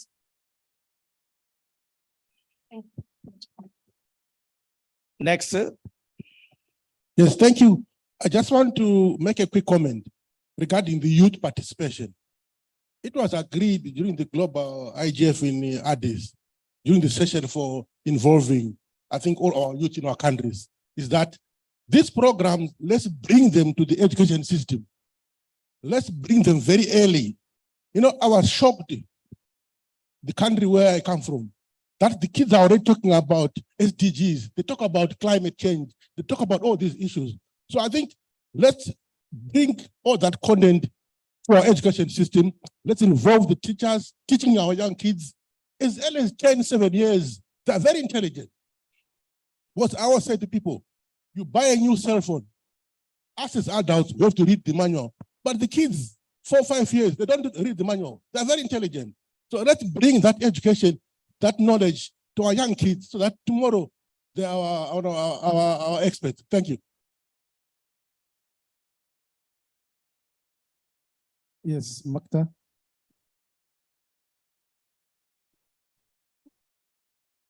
Good afternoon, everyone. Jessica Nciras here from Namibia. Great panel discussion. It's unfortunate we couldn't hear the lady that spoke on the digital inclusion and accessibility and net neutrality, because I think that's a very crucial topic that we had to hear insights on from. So my question is, how do we then make this digital inclusion happen? Because persons with disabilities, for example, already have difficulties understanding the fundamental rights. And then we add rights such as your data policy frameworks and all the many things on top of that. So how do we ensure, starting from grassroots level, that these people actually have access to this type of information and platforms? For example, yes, we do have a sign language interpreter in the room, but sign language interpretation varies from country to country. So not all African countries understand the sign language interpretation from Nigeria, using Namibia as an example. So how do we curb that gap? And I just think, Ms. Onika, maybe if you can remove your AirPods, because I think the reason why we can't hear you is because the room in your echo, the echo in the room is disrupting the sound that's coming into our room. So you can just maybe also rephrase what you said and answer my question, please. Thank you. Thank you. In the front, come here.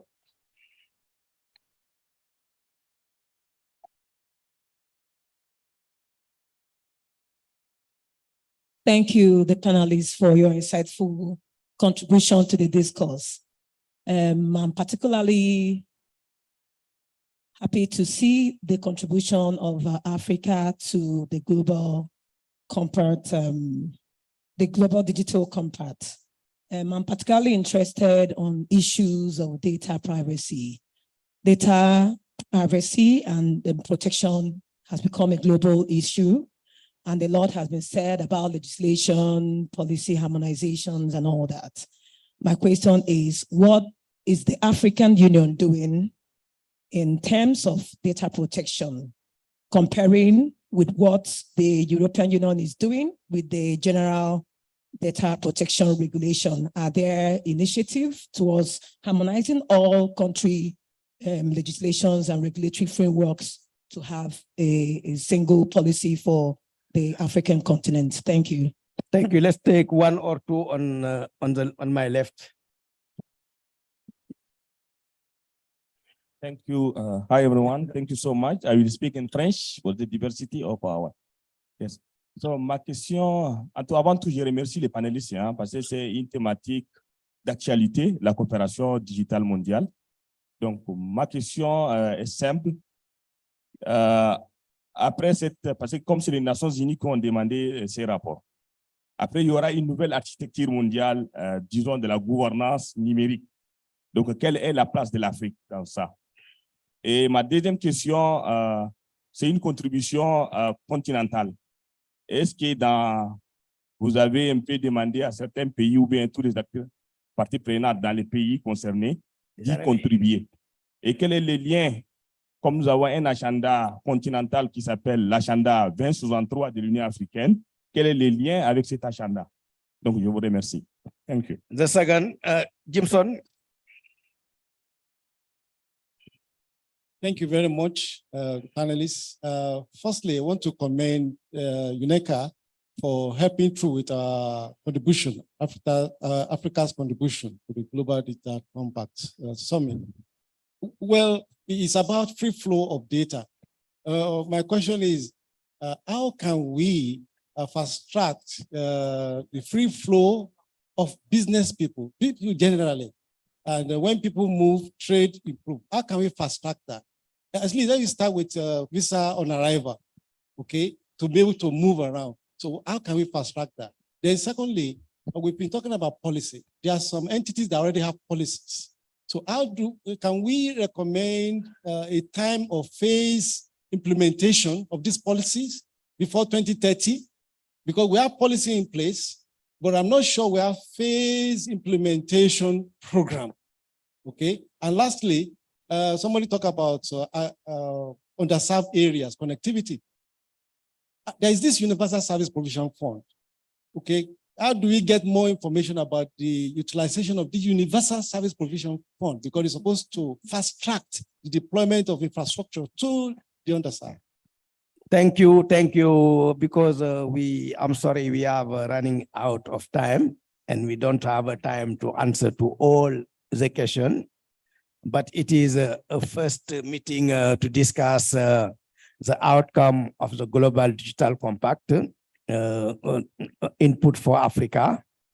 We'll organize another roundtable discussion within 2 weeks at the Internet Global Forum in Japan. And also you will have opportunity to have a discussion on this African input during the next Africa World Summit Information Society outcome to be held, organized by ECA, to be held in in Victoria Falls in Zimbabwe in the course of the month of November. And also the team will try to organize several online events to discuss on this global digital compact to get more view and input from all stakeholders from Africa. I would like to thank you all panelists for their participation and their input. as well as all participants for your dynamic and for this interactive session. And we take note of all your concern. Digital inclusion, it is a key. And also the infrastructure development also. This partnership collaboration is very important to build Africa digital landscape. And thank you to everyone. And we have another session starting before the closing. And sorry for that. Thank you. Thank you so much to the panel, and thank you for the patience with everyone. We do really apologize for the delay. My name is Zanyu Ntatisi. Sorry again, and thank you and hello for the first time today. I think this panel really showed the transformative nature of organizations on the continent who are really looking to work collaboratively to transform the continent from an internet space perspective. It's also important that a discussion of progressively realizing these things has been highlighted because nothing can be done overnight.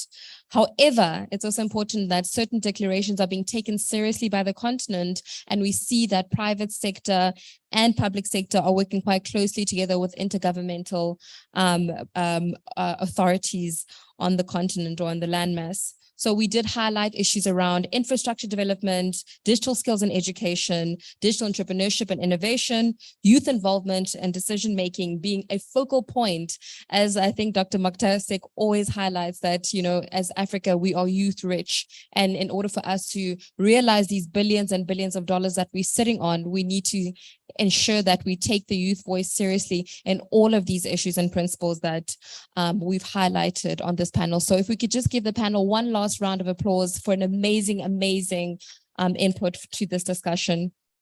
Before we move on to the next section, I just want to call Joshua up to the stage once my panel leaves me. Thank you once again. Joshua, if I could have you on the stage.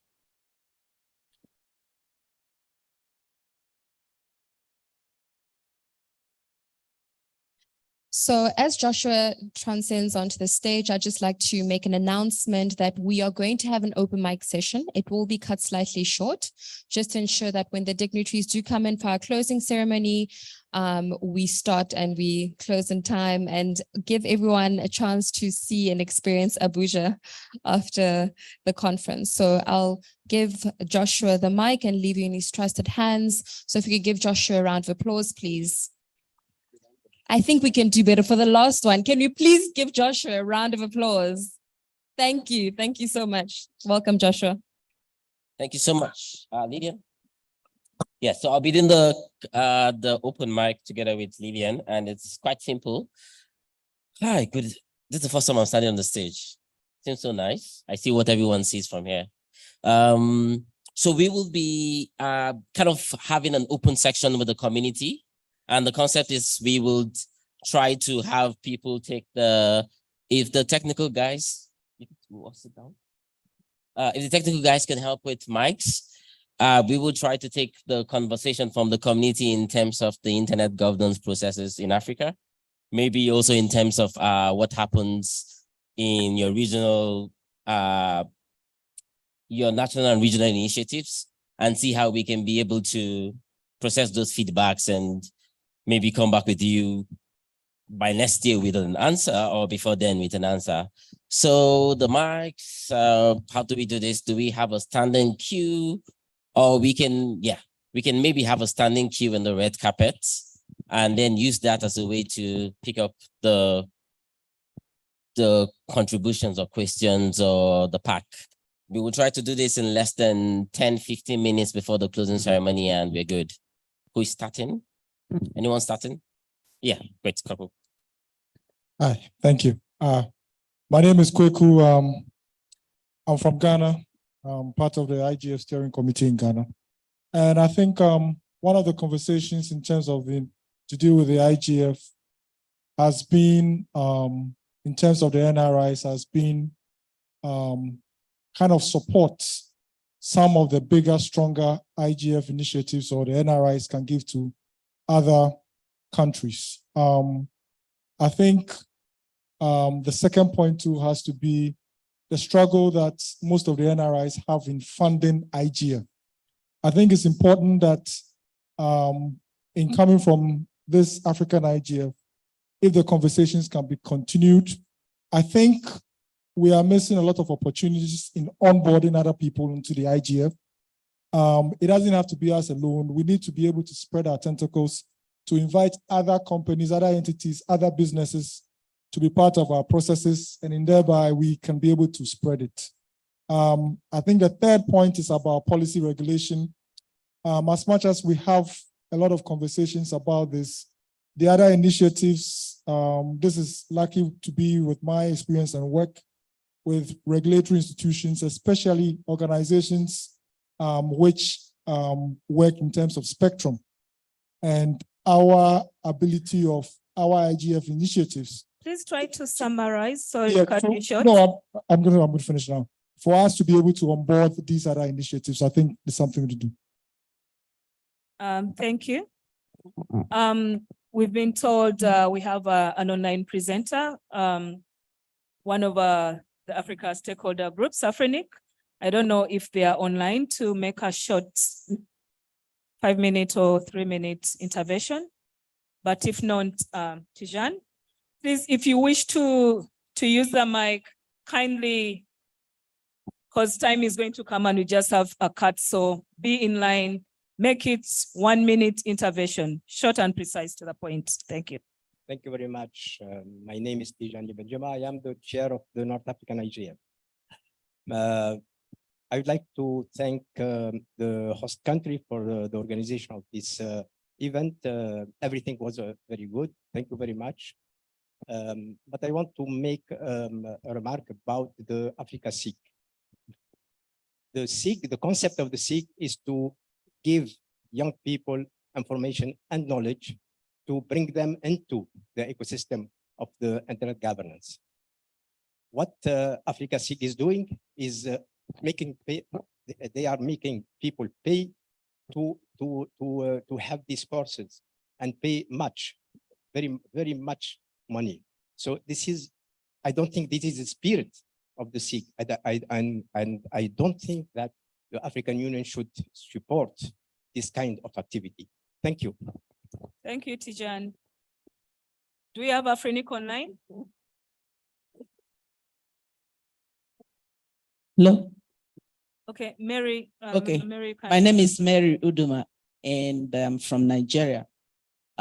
We started this Africa Internet Governance Forum since 2011.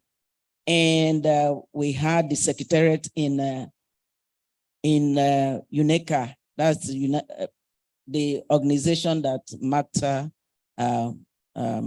works with. And we had a good process since we started in 2011. But I think in the next year or two, we moved it to when we adopted the charter. We moved the secretariat from ECA to AUC. And we have found out that it's not progressing, it's not steady, and it's not stable to be in AUC. So I think the community should look at it and know whether we can continue with AUC as the host of the secretariat. So I'm proposing that we review the charter and also return the secretariat to UNECA. Thank you. Thank you, Mary.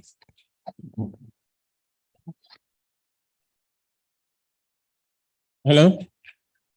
Yeah, my name is Kayode Yemi, and I work with AFIGF at the Secretariat. We've had a lot of initiative in AFIGF that I believe is contributing to the realization of digital economy in Africa. I want to appreciate the LOC and the Africa IGF for the job done so far. It has been a very wonderful event. What I want to ask, considering the process of selecting or electing the MAG at the global IGF. What's the process for the selection of the membership of the Africa IGF MAG? Yes, thank you. Okay, thank you so much. My name is Abdul Bashar. I'm coordinating the National IGF of Chad. So firstly, I need to thank the Secretariat and I as a partner for this good meeting. So secondly, I need to say that I am okay with what Mary said. So we need to have a permanent secretariat. It's very key for us from African Union to UNICE. And also another comment is about your summit that I assist because the rooms were not very full. So the next time when you organize in this country or another country, so we can invite the students for the different university, for the law university, economic university. So it's very important because it's African forum. So we need that the room must be full. So another thing is that about organization of NRIs, national and youth IGF in different countries. So we need to do it before the African IGF. So we need the secretariat must assure that we are done before going to the date of the IGF. Also, we don't have a clash with the global meeting like UN now. Yes, it's very important. Thank you so much. Thank you. Please to the next participant or speaker. Just make sure if something has been mentioned, you don't need to re-emphasize it. Thank you. Good day, everyone. I remain Naomi Mbwai Benjamin. I'm a Nigerian. From the panelists that just stepped down, the online one, she made a presentation saying 60% of Africa missed in data connection in the internet. And part of those 60, 77% are from the rural areas.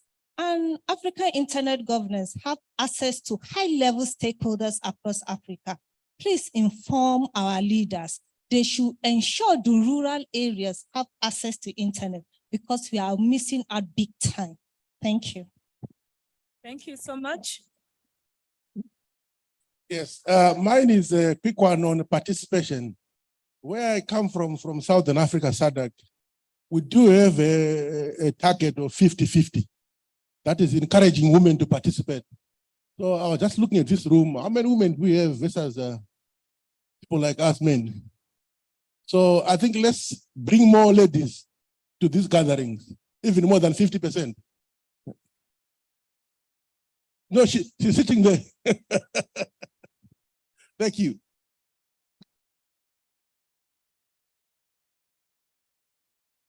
Next, please. Thank you very much. I'm Shagun Olubile. I'm a stakeholder. Yeah, I want to thank the organizers. We have enjoyed ourselves. We have danced in the internet. Yesterday, we had a good time. But want to re-emphasize an important issue. All these elements we are talking about, the policy on this, on that, I think we've had enough of policies. I think how we advised that the next agenda should focus on implementation, monitoring, and performance evaluation so that we can measure what we have achieved between now and next year. The advocacy should change. We should reimagine our advocacy. We should refocus it, not just creating awareness, but let's create awareness on implementation. Thank the you. Second thing, sorry, the last one is about the philosophy. I think it is important for the African Union. I'm surprised that I'm seeing the UNECA playing that leading role. Well, African Union is not showing at all. But I think there's a need for us to redefine our philosophy. When we do policy, what should be the philosophy of our policy? Child protection, wherever. Are we developing policy to create jobs, or we are just policy as a reactionary, whatever? So please, this should be taken back home. We need to have a philosophy for all our ideas. Where, thank you. Thank you, sir. Thank you. Okay, yeah, I'm James Ndolufui. This is just as information. Land somebody said we have some funding challenges to be able to expand NIR. Well, I used to be a member of the board of the executive committee of the IGF Support Association, and they are funding to be able to support NIR. So if you have not tapped into that opportunity, please do. It's there to support your advocacy at different levels. Thank you. Thank you so much. I think we can do the presentation. So whoever is presenting, if you're ready, you can speak. Hello, hello, can you hear me? Sound check.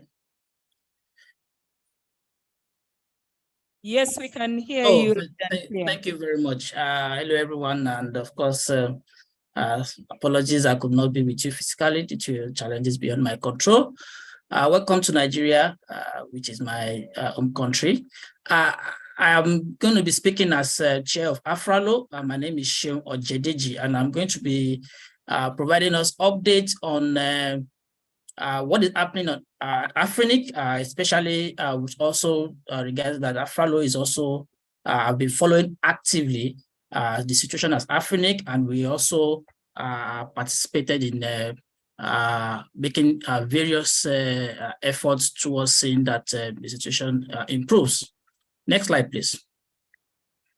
So a quick background. AFRALO had a General Assembly in Ghana in July.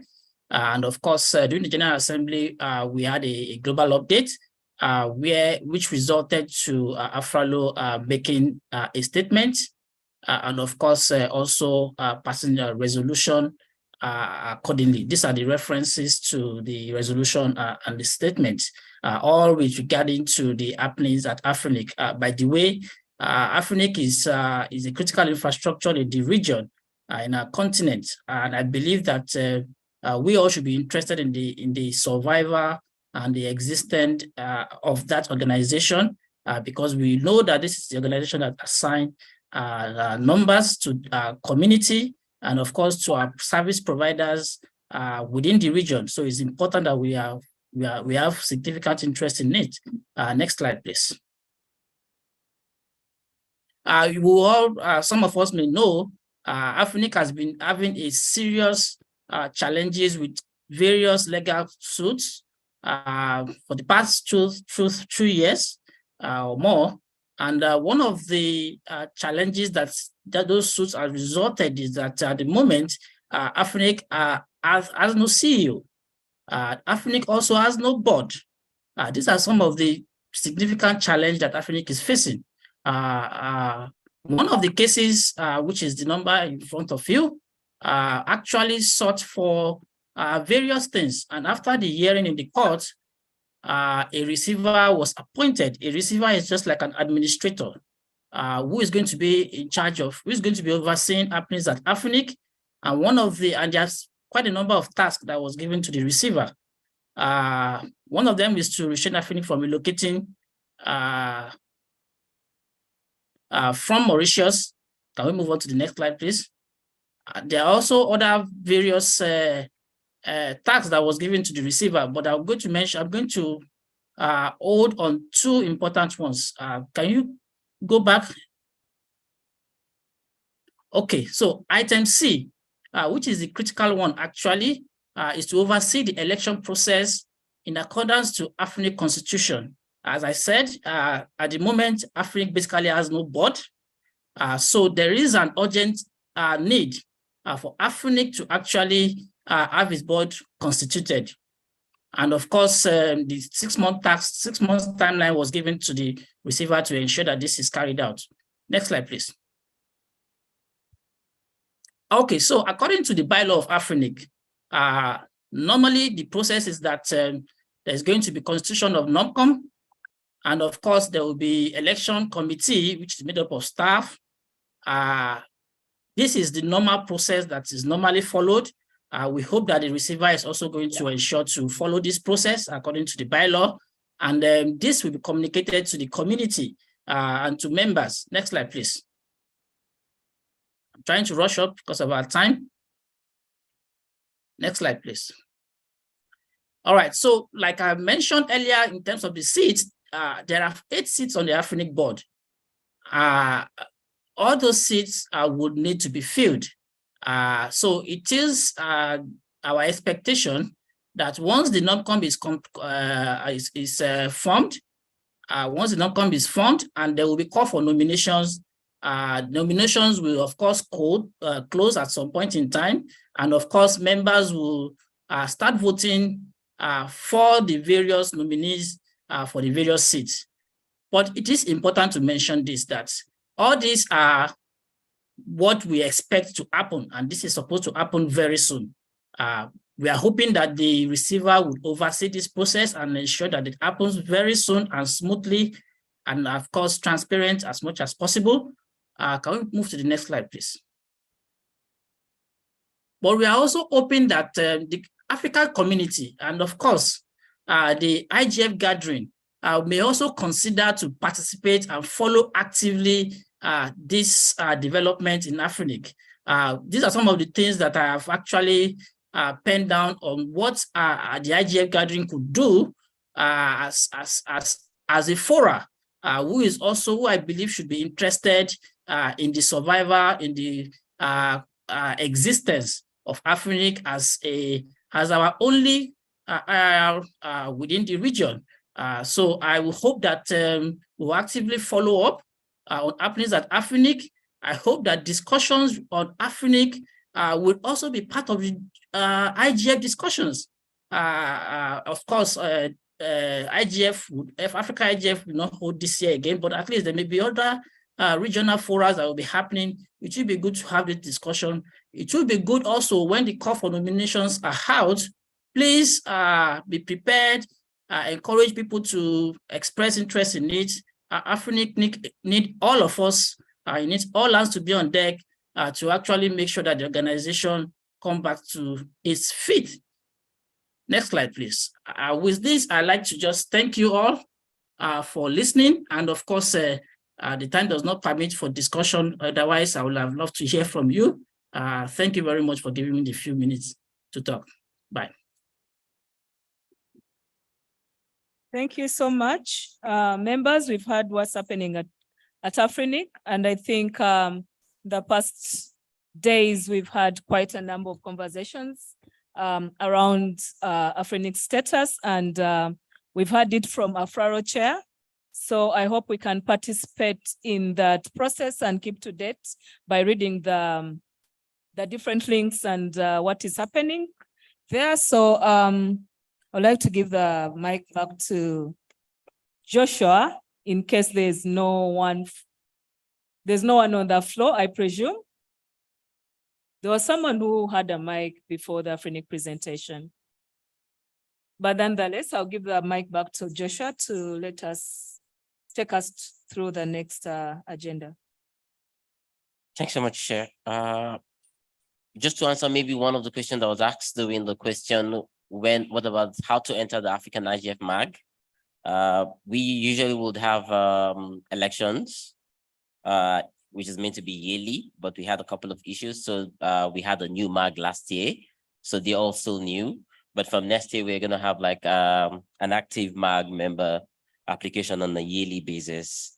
With that, we need to take the communique. For the last couple of days, we've had a couple of sections that have been happening every single day.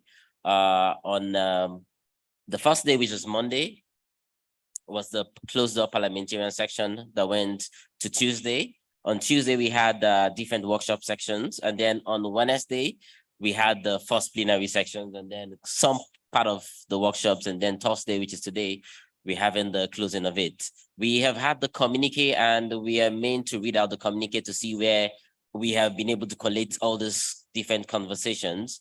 And if I am not wrong, the communique is to be read by Ernest and Mariam Jobe. And Ernest, Mariam, we need to read the communique. Pretty much it's going to tell us what we have discussed in the different sections. We had a team of rapporteurs who have been able to put these conversations together to form one single conversation. And we will, in the next couple of minutes, be hearing what we have done for the last couple of days.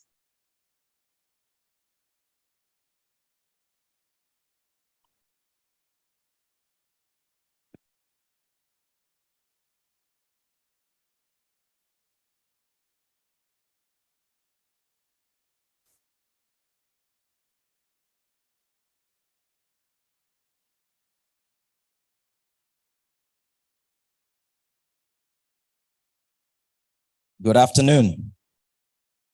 Good afternoon.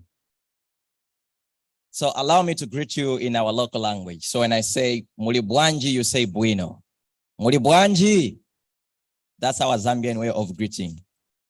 So I know we normally say ladies first, but today we're going to do something differently. It's men first. Ladies and gentlemen, the African Internet Governance Forum Communique for 2023 it's going to be read by me and Mariam.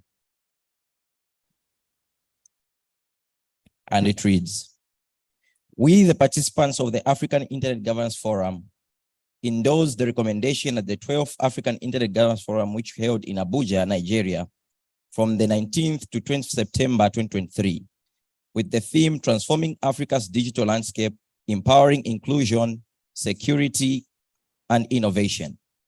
We appreciate the vital role of African Union Commission, the Federal Government of Nigeria, the Africa IGF Secretariat, the Federal Ministry of Communication, Innovation and Digital Economy, Nigerian Communication Commission, partners and stakeholders who contributed to the success of the forum this year.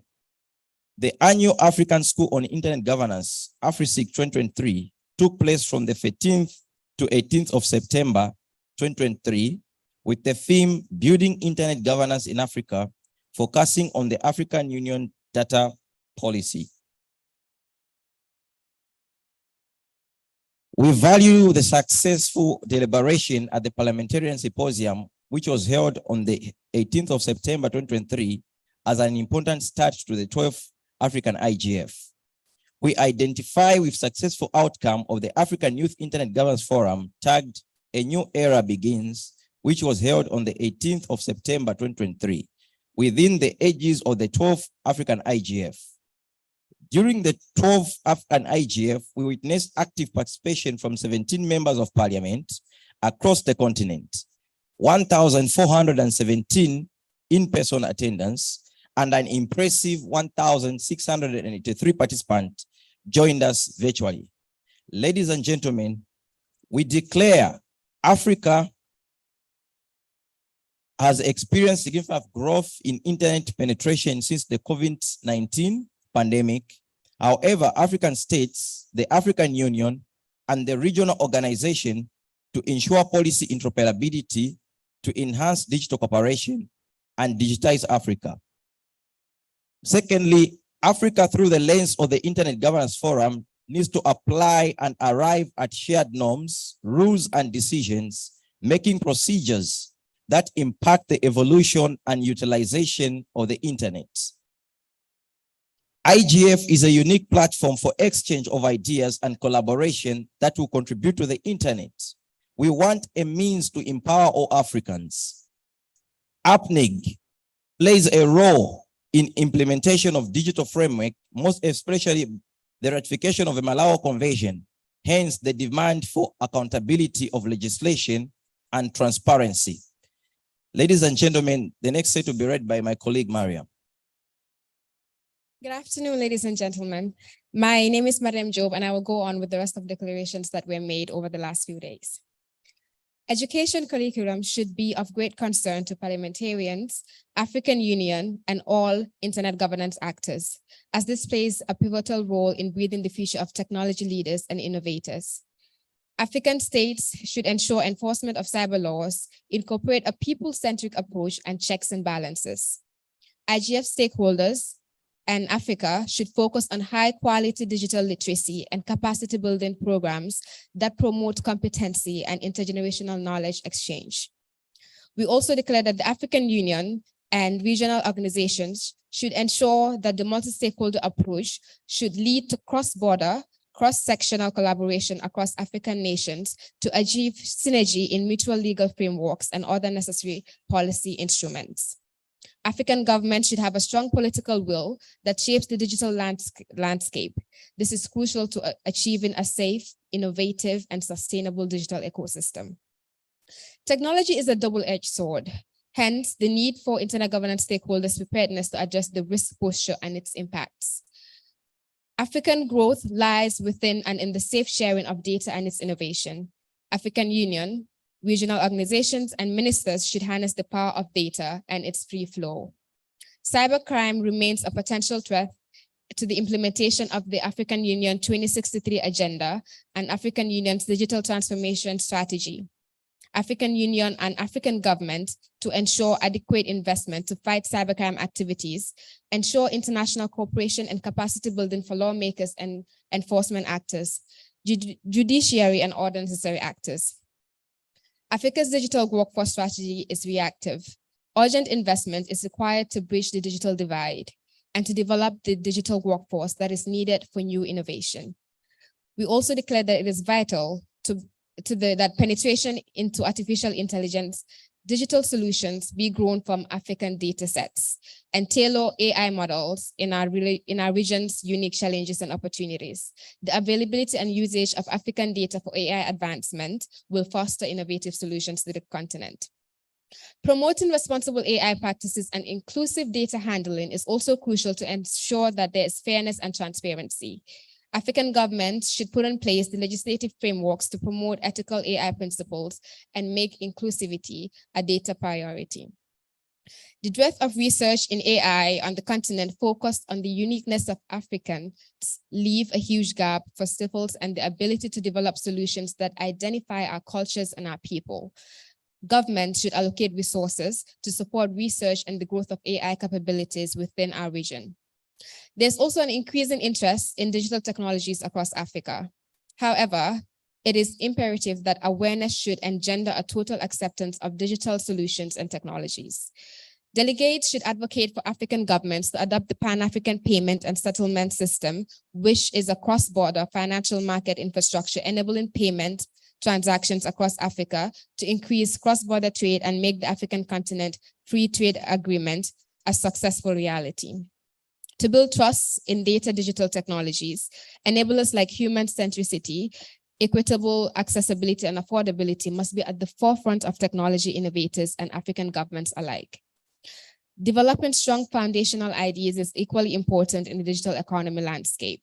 However, digital ID should be developed and adopted in such a manner that it can be interoperable, accessible, and usable across the African continent. Furthermore, in our declaration, we commit to the following: a multi-stakeholder approach that fosters collaboration within and outside Africa. In addition, we, in the spirit of continued commits to unity and dialogue for shaping Africa's digital landscape.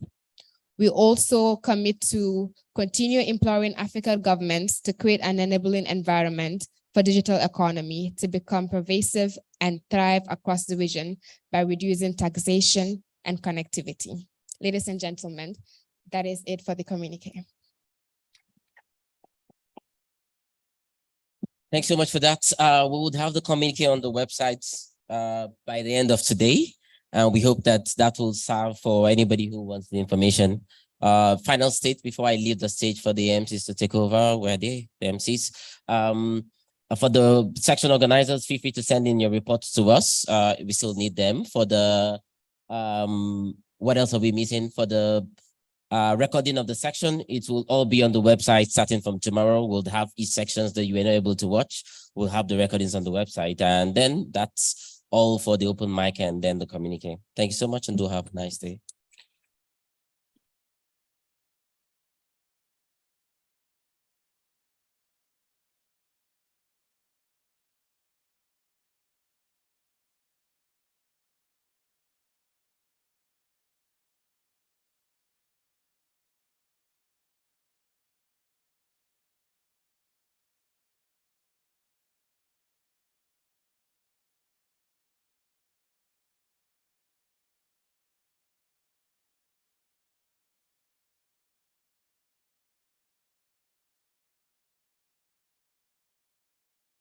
Thank you.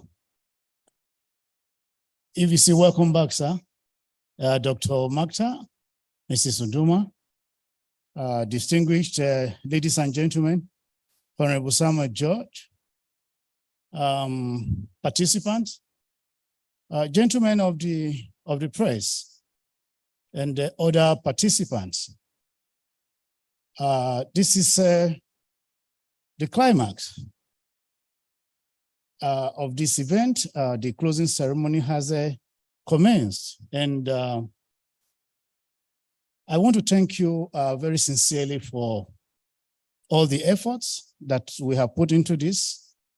Africa can only be greater by all what we do if everything we do, we agree that they will add up incrementally into redefining the continental space to enable the digital culture to take its rightful place. Just before we take the closing remarks from some of our VIPs here, we would like to have an interlude session just for a few minutes from MTN Nigeria. Are you ready?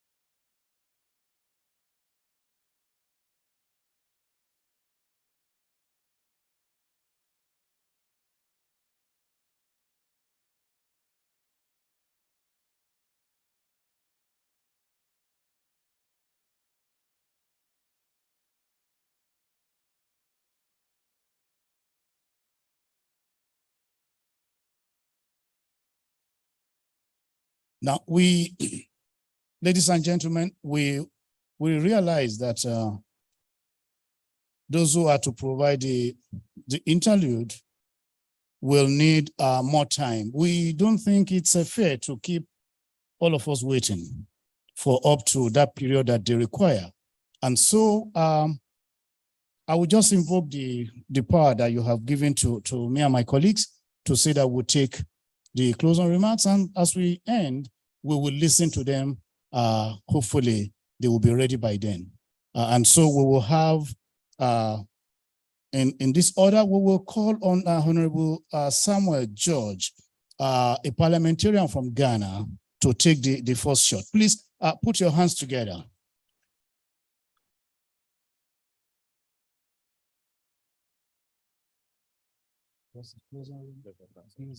The parliamentarians are very central to this. Absolutely, it's funny.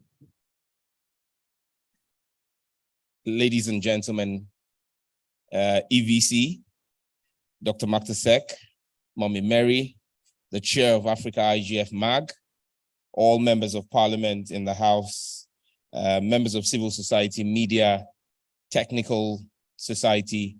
It gives me a great pleasure to address you again. I'm sure you should be tired of me by now. I've been all over the place.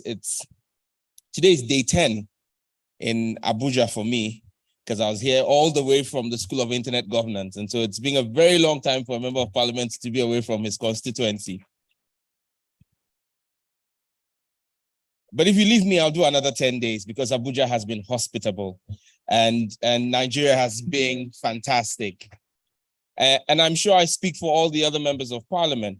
On behalf of the African Parliamentary Network on Internet Governance, APNIG, we just want to say a very big thank you to the government of Nigeria, the Federal Ministry of Communications, Innovation and ICT, the Nigerian Communications Commission, the NCC, the African MAG, IGF MAG, and all stakeholders who have given us this platform to engage as members of parliament with civil society. I believe that ultimately we go back to our countries with one desire and one drive: to see a better connected Africa, to see an Africa that is working in an innovative way for our young people, to see an Africa where we can work with Huawei, to begin to have OEMs like Huawei do local production of their devices on the continent, creating jobs for young Africans and inspiring innovation. We want to see an Africa that our governments are not inhibitive and afraid of the innovation of young people, but an Africa where our governments are looking to work with technical society to spur development. We want to see an Africa where trade can happen from Gambia all the way to Eswatini and from Tunisia all the way to Zambia. This is possible as members of parliament if we put in place the right legislation. Today is Osajifo Dr. Kwame Nkrumah of Ghana's birthday.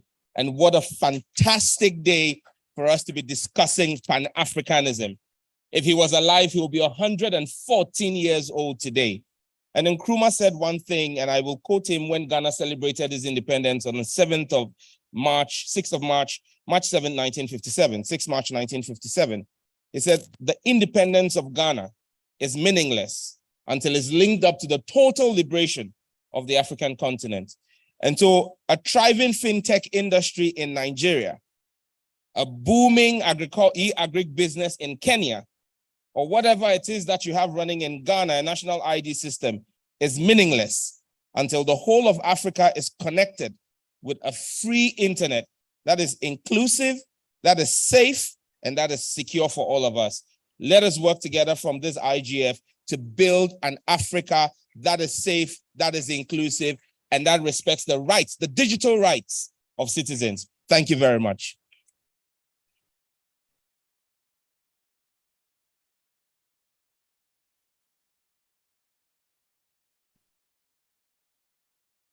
Thank you, Honorable George. I think he deserves another round of applause.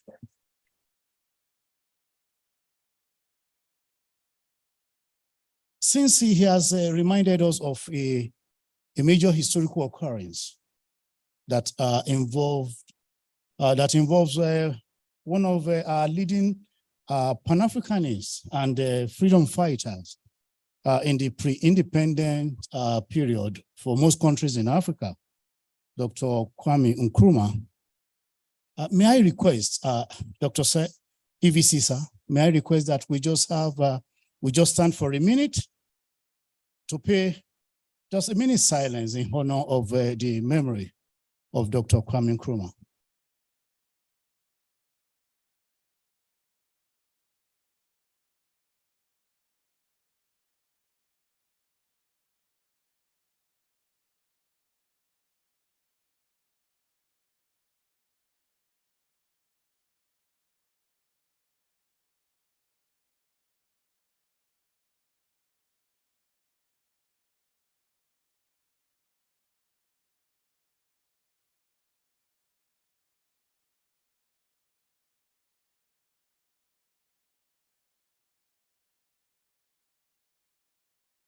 May his soul continue to rest in peace.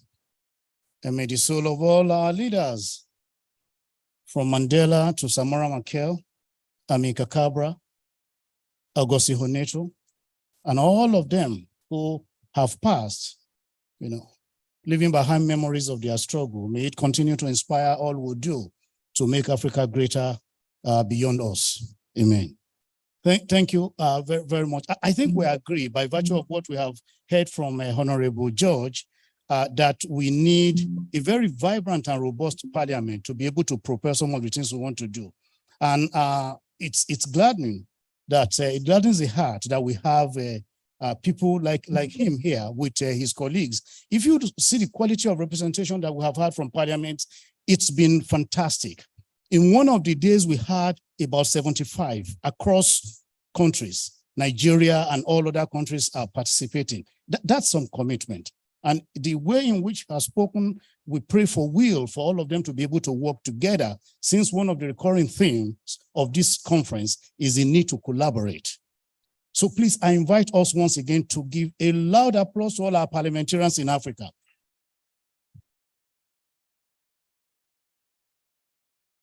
May I now invite Dr. Mark Tassett, the section lead of innovation and technology at the United Nations Economy for Africa, Secretariat to please come to give a closing remarks. Please put your hands together for Dr. Sek.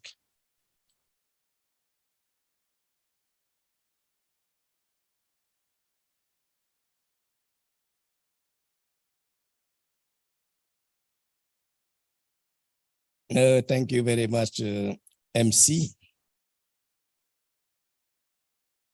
Let me start by all protocol observed. I would like to thank you, all of you, for your active participation at this 12th session of the African Internet Governance Forum. We are proud today to see progress made on this forum since its creation in 2011. It was, I think, a good decision for UNECA, United Nations Economic Commission for Africa, to establish this African Internet Governance Forum to provide opportunity to all stakeholders to discuss the issue of internet governance in the continent. This year, we would like to thank the Republic Federal of Nigeria for hosting this edition, as well as all entities of the government who provide support to the successful organization of this event. We are happy to have at the closing the CEO of the Nigerian National Commission, NCC, playing a great role in the development of the digital technology in Nigeria. It is a complex work and a big responsibility. I know very well because I was the first regulator of Senegal in telecommunication, and this drive the development of the country to be ready in this digital era. Second, I would like to also thank our partner, African Union Commission, and all as a partner, GIZ, UK government, ICANN, for their contribution to this event. We would like also to thank the MAC member for all work done during this year, as well as the great work done by the Secretariat of African Internet Governance Forum. And I want to highlight the work done by Josue and his team for the successful organization of this event. And for you also, for your active and commitment during this 2 days. I think we discuss on a lot of things to pave the development of the digital economy in the continent, going to the emerging technology, to artificial intelligence, to the regulatory side, to data, to cyber security, to digital inclusion.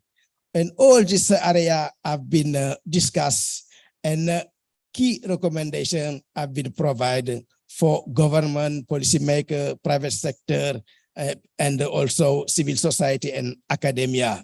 I think you have to be very proud of the work done during this today, and congratulations to all of you. But we have seen some challenge. I think you talk about on this, some delegate highlight this issue. The issue of the Secretariat. We are, sorry about further sounds. Yeah.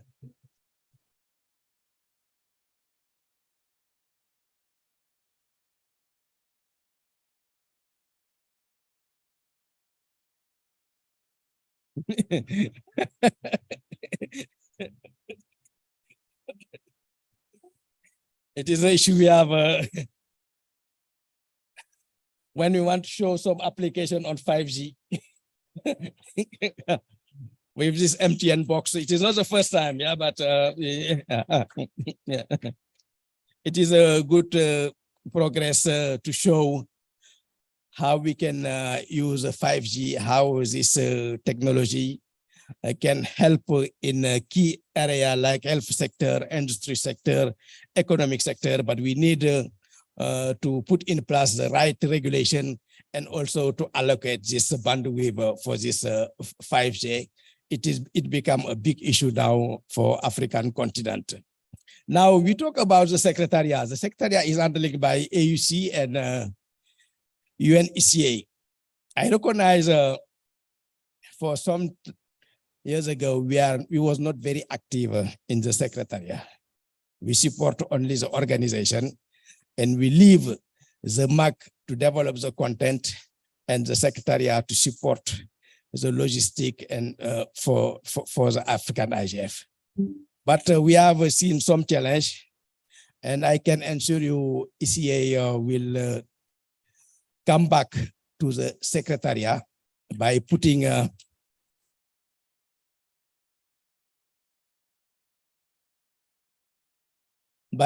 resources and people to work closely with the MAG member in the African Internet Governance Forum.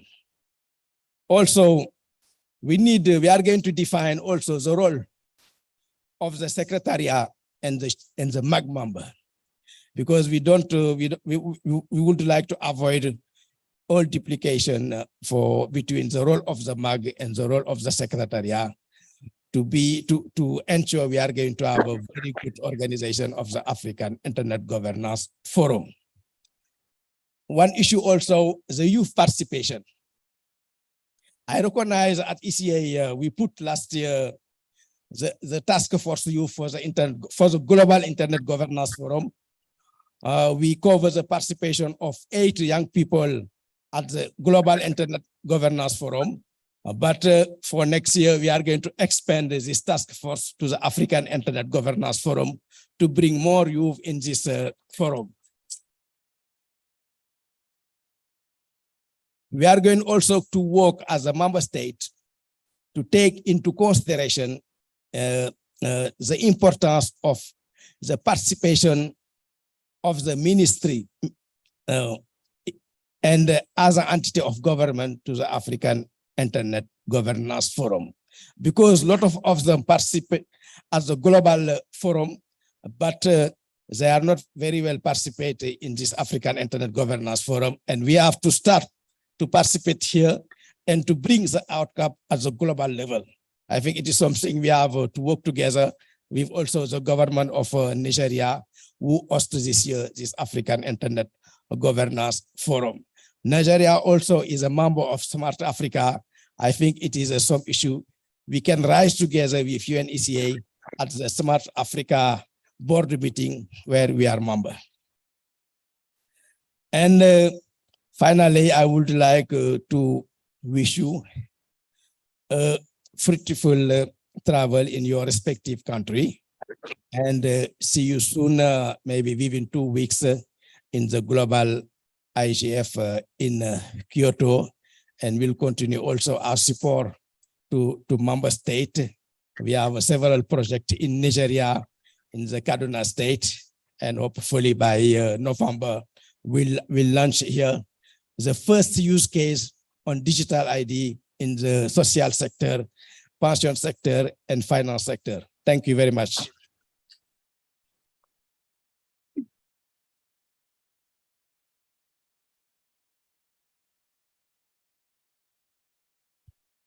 So just before we take the entertainment from MTN 5G, we'll have one more speaker here to give us a closing remark. I think we understand the fact that however great technology is, the human factor is so central. You remember the works of scholars who insist that what has happened in the digital culture is duality of function. You have technology but you have the human element. The human agency is so central. When you look at social mediation, you find that the sociality, the engagement, which is the soul of it itself, comes from the human element. And without that human element, technology falls flat. So for those who think they are going to lose their jobs, it's very unlikely. Your job will be improved. May I invite my boss at this point, Professor Omar Dambata, the Executive Vice Chairman, Chief Executive of NCC.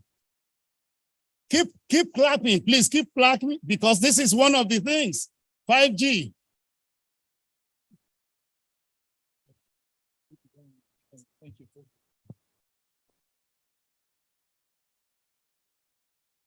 Well, thank you very much, Dr. Dr. Nee, who doubles here as the Master of Ceremony, and I believe must have established the protocol very well. And with your permission, ladies and gentlemen, I would like to observe, that protocol.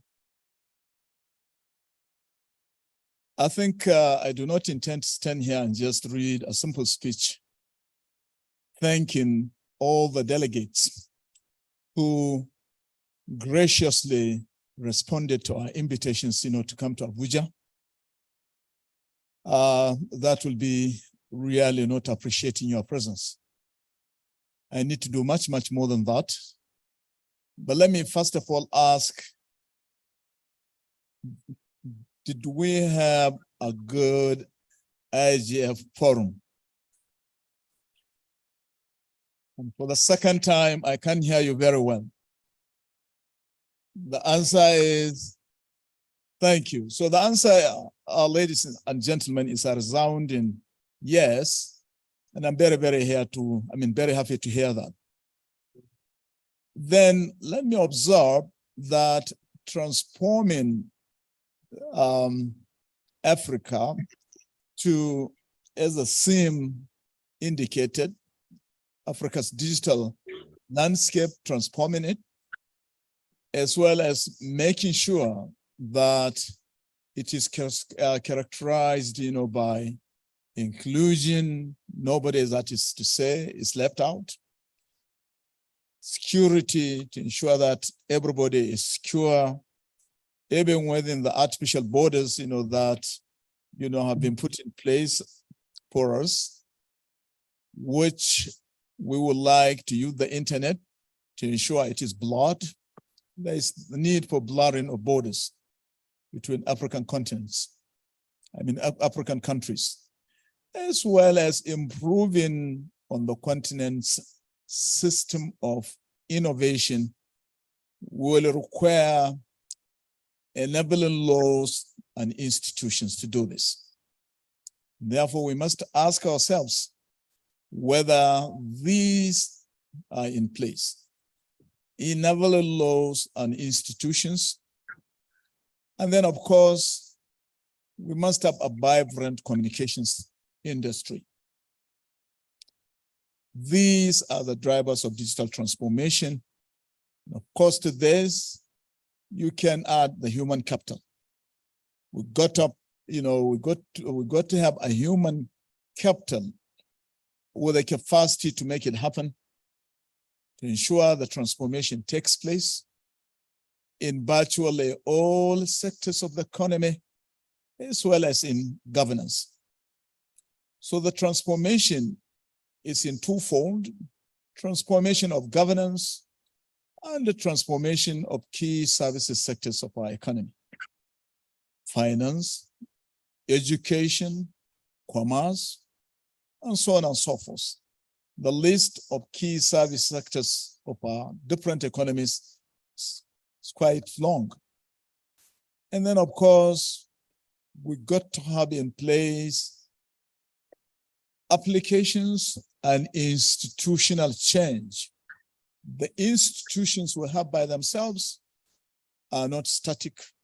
They got to respond to the dynamics of the internet, movement. Recent discoveries in AI, blockchain, technology, 5G technology. These are what are dictating the need for institutional change. We cannot continue with the same institutions and expect miracle to happen to make 5G pervasive, to make blockchain an important feature of our financial transactions, and for that matter, to make AI what it is, a technology that intends to make a difference to our social and economic lives. So we need this institutional change. And as such, if we can be able to do this, if we can be able to put the enabling laws and institutions that are desirable to drive Africa's digital transformation agenda, if we can be able to leverage on the human capital at our disposal,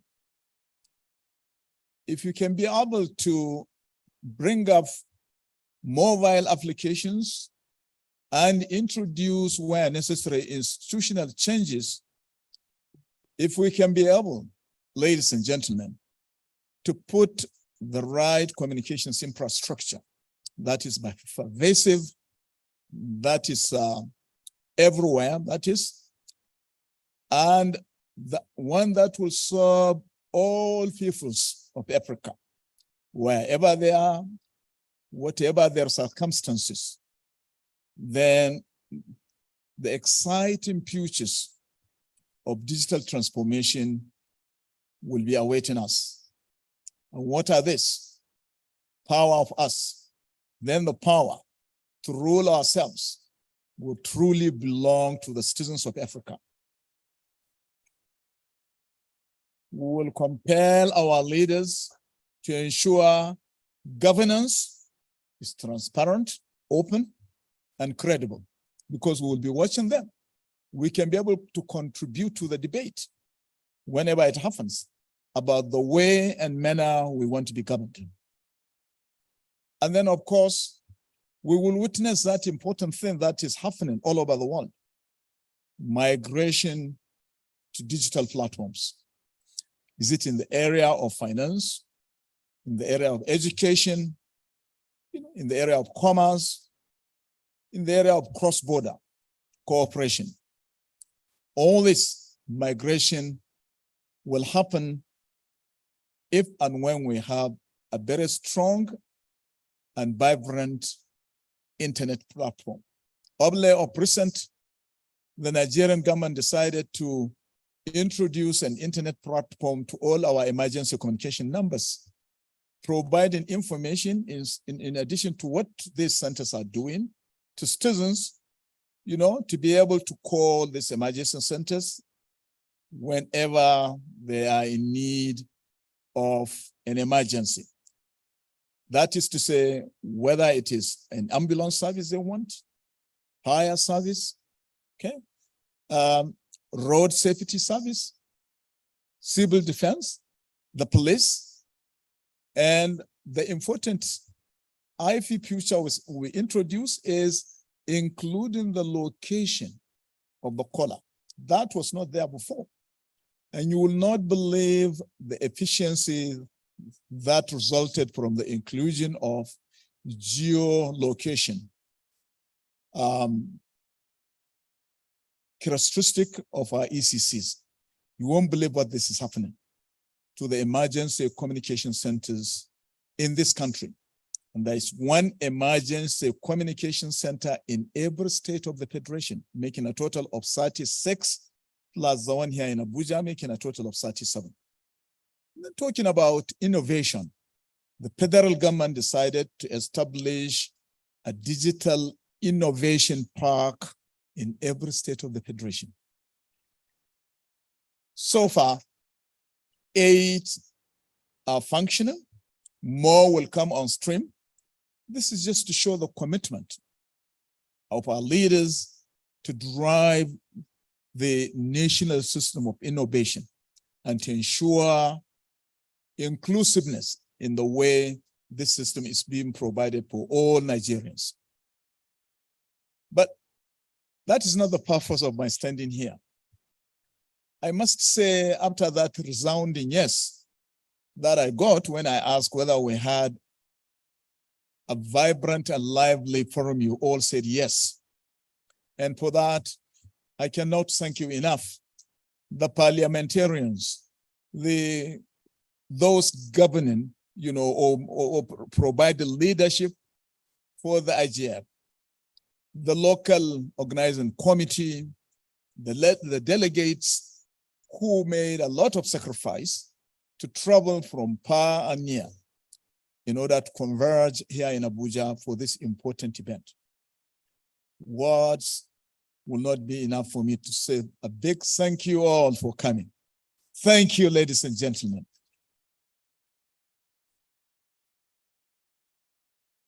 And we hope when we travel back to our individual countries, we will not forget what brought us here. We do not leave all the very, very laudable statements we have made in our communique.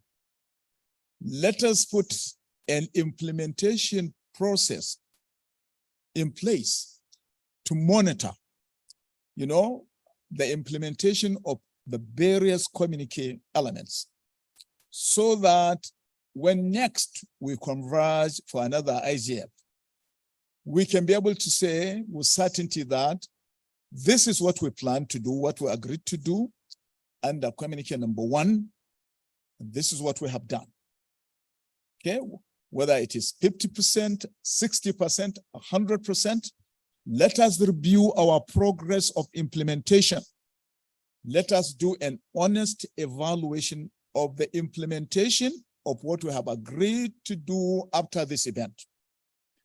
If we can do that, then I assure you, ladies and gentlemen, we will be able to make that meaningful progress that is so desirable. Okay, I'm sorry, my friend from Ghana, we are fortunate to have parliamentarians here, technocrats, leaders, and the most important thing is for all these categories of people to come together and to provide us with the transformational leadership that is needed in order to ensure translation of our communique items into reality. And this we can do by perhaps putting a committee in place to look at the implementation process, study this critically, and advise what progress we are making. Otherwise, we're going to have another IGF, we'll sit down, listen to big and constructive speeches, commend each other, speak in beautiful English, but the bottom line is we will not be making any progress. So this is my singular important recommendation to the IGF. Let us study those communique items very well. Let us come up with an implementation matrix consisting of immediate, short, medium, and long terms, and ensure we pursue the implementation of our communique items religiously for the betterment of our people in the African continent. Having said this, I would like to wish you successful trip back to your various countries. Those of you who plan to stay for another day or two, please take time to see our young capital. And I would like to assure you that this is not really how Nigeria looks. Be careful, do not take this impression with you home. This is a different Nigeria from the rest of the country. Our hope and prayer is for the entire Nigerian Federation to transform in the same way and manner that Abuja is transforming. And I do not think that is a tall order. It is doable, provided we do what? I remember the words of Idris Jara, the Malaysian economist, when asked, when he visited Nigeria in one of those rare visits, to this country, to attend a ministerial retreat inside the presidential villa. And he was asked, what did you do that led to the transformation of the Malaysian nation? I'm sure a lot of you are conversant with what is happening in Malaysia. He said, we did two things. Two, he repeated, not three. We changed the way we are doing things. Just change the way we do things for the better. And then we put transformational leaders in strategic positions. Those are what we did. Transformational leadership and changing the way we do things. Not the usual way, new ways. That is where innovation comes. Okay, that is where inclusion comes. And provided we can do this in a very secure environment, guaranteeing the security of all our students, no matter their circumstances and location, then we will witness the wonderful transformation that will happen in other places, in other countries. This will be taking place in the African continent. And that will be the African continent of our dream, ladies and gentlemen. Thank you very much.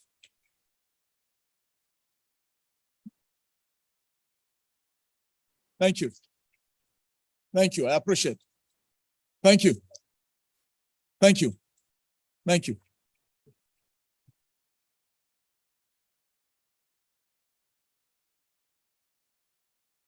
Thank you so much, AVC.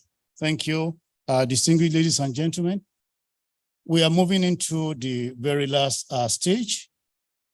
Our VIPs, our guests and participants, please be seated for just brief interlude from MTN 5G hologram.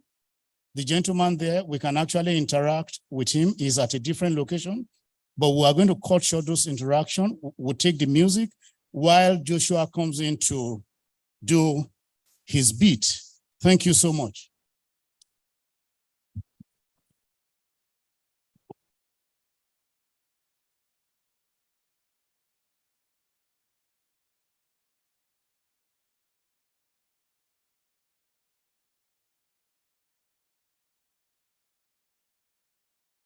For the next couple of minutes, I'm here to entertain you all.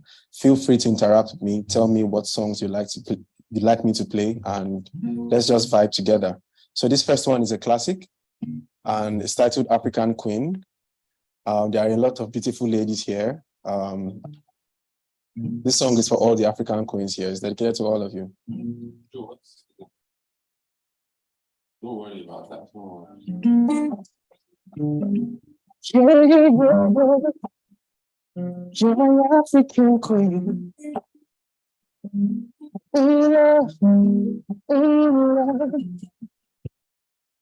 Just like the sun, like something light up my life.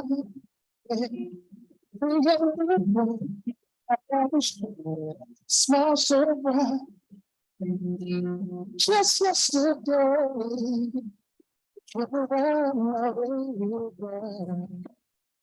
never see it. When you're astonishing beauty, the brightest, all the everything, supernatural being. The one that makes me smile, makes me feel like a wonderful and lucky.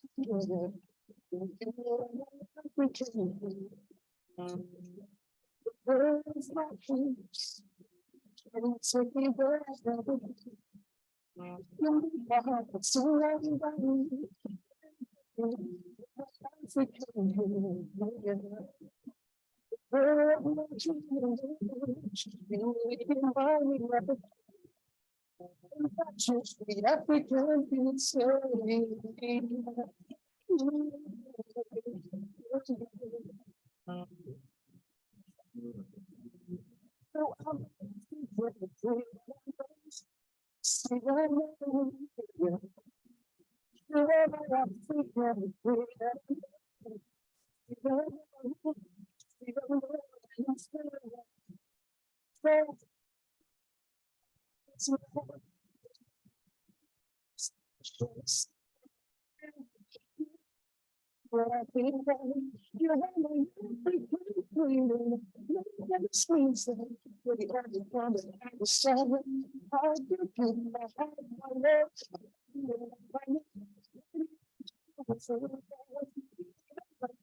Thank you.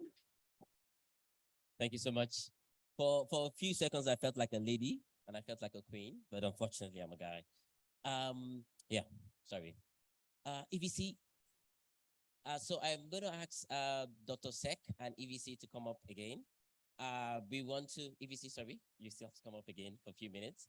We want to do a presentation of award to the partners for the event. And we wanted to say thank you to every single person who has helped us do this.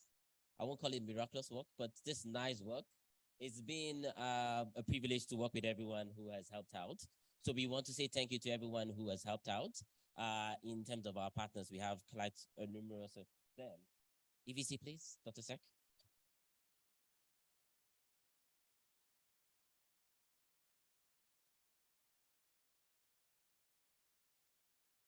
So we're calling ICANN. ICANN have been a very good partner from us from day one.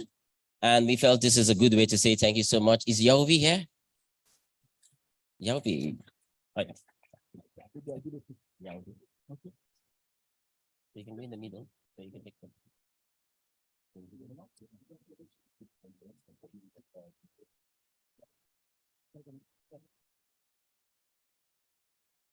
So we go with time. Meta also have been a good supporter. Fagani here. Fagani. Fagani is not here. The UK Commonwealth Office. Sam. The UK has been a very good supporter since last year, and they have gone a huge way to make us very happy and to get more young people involved in internet governance. But Team Sam is not around. GIZ should be the next.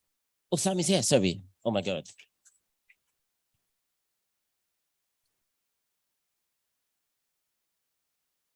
So GIZ next.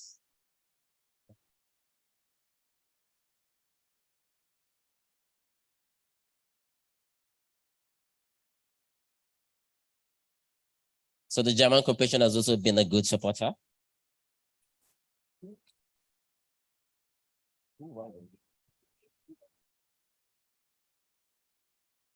Huawei.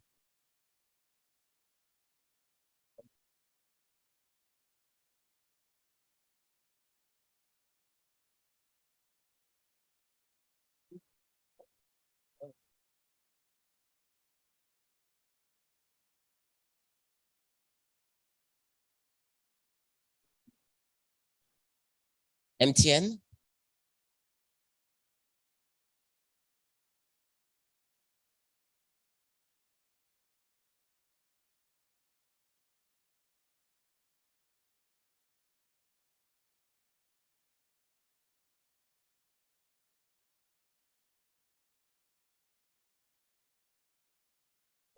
MTN.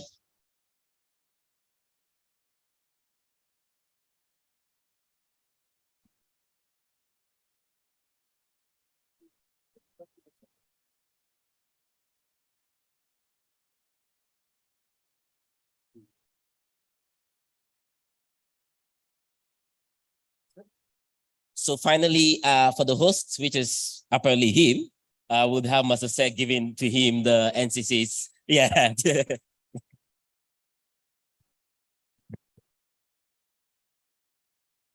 So thanks so much for that, EVC. Thanks so much, because it's grateful. I also wanted to use the opportunity to say thank you to everybody who contributed to this event. So I'll keep calling their names very fast. And what I expect you to do is to come up to the stage.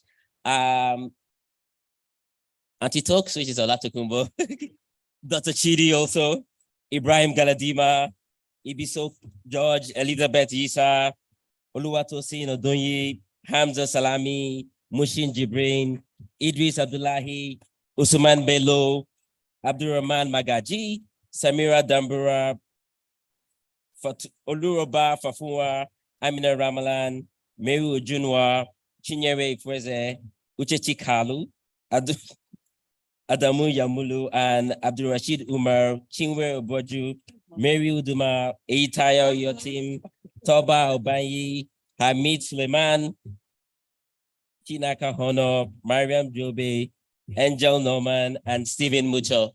These are all the people who kind of worked with us this year to make sure this event is a success. And it's really a Giwa is not here. Shaibu, Idris, I did call Idris. Umar, yes. It's been a privilege working with these people for the last couple of months. So you see those who organized this event. I have your certificate of appreciation. For now, for the pictures, maybe you take anyone you can have. Just for the picture. Thank you.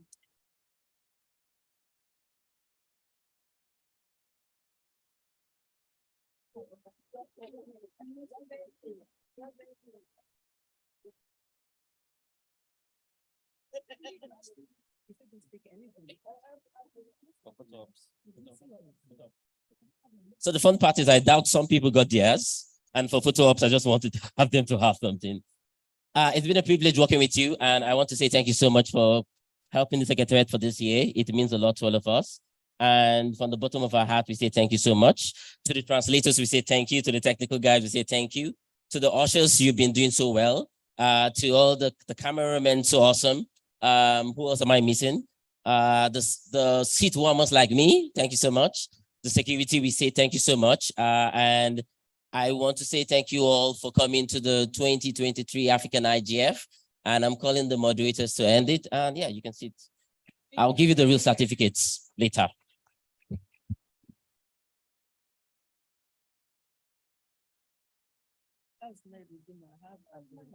Magaji.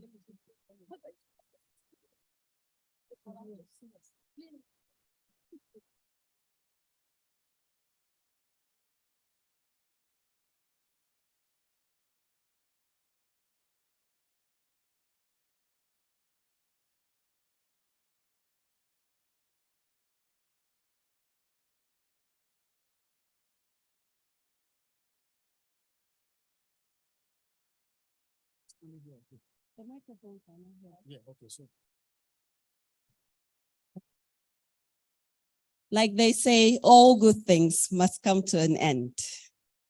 With all the fun we've had over the number of days that this forum has held, I'm sure everybody, well, I will speak for myself, is looking forward to the weekend to unwind.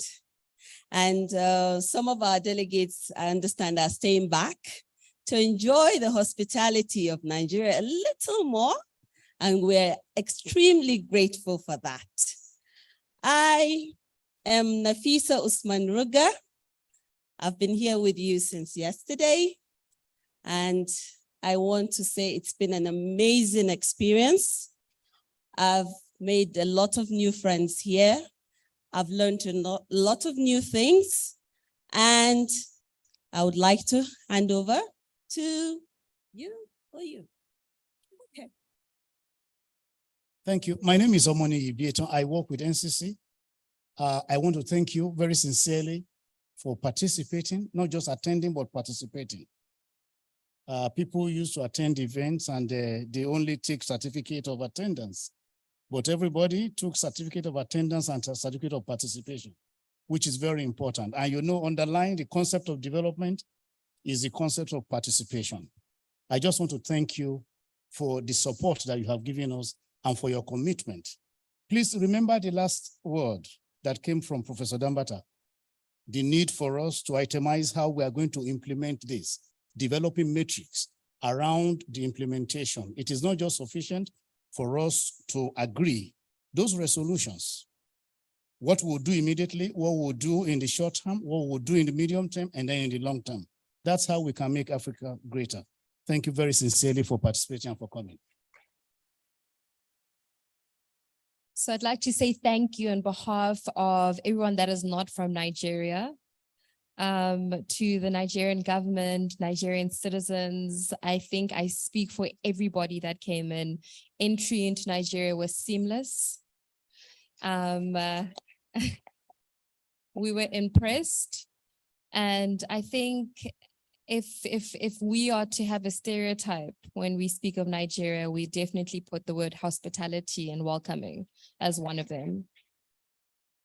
So on behalf of myself and my fellow anchors, we'd really like to say thank you for giving us the responsibility of walking you through this amazing and I think successful IGF.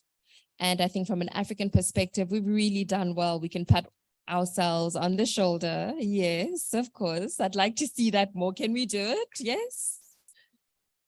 I really think we deserve that with all the knowledge, insight, and passion that we saw this week from the very beginning, from day zero with the youth events, starting with the intro day and yesterday and today. I really do believe that we can leave here feeling a sense of accomplishment for all and knowing that we do have a brighter future. We've seen intergenerational exchanges, we've seen knowledge dissemination, and I do believe that we have been inspired. I surely hope that, like myself and my colleagues have discussed, that the conversations don't stop here. I hope you've networked, and I hope that we see future collaboration. And at the next Africa IGF, we'll be coming back with stories of success of how we're going to conquer the ICT space and make Africa great through ICT. So on our behalf as the anchors, we say thank you. And in my language, Sesotho, and we'll see you again next year.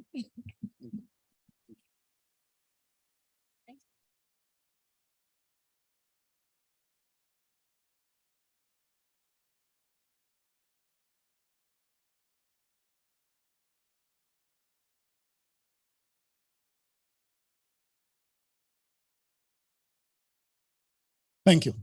Finally, may we rise for the Nigerian national anthem, please.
Thank you. Thank you.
What's around that man? Yeah.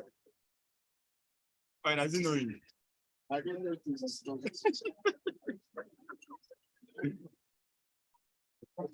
suppose I'm going to give you. Now you give me. Not two. How long one? Who short one? The short one, why I give you back? What's the guy's name? Mike. The guy will give me back. That's all that. I don't want to use them. I'm not going to I'm not going to use them. Hey, raise that. Now, why I give you back immediately? What's the guy's name? The guy will see that. Which guy? Yeah. The one going in around. Okay, Kato. Is Uche. Call Uche. Uche, no.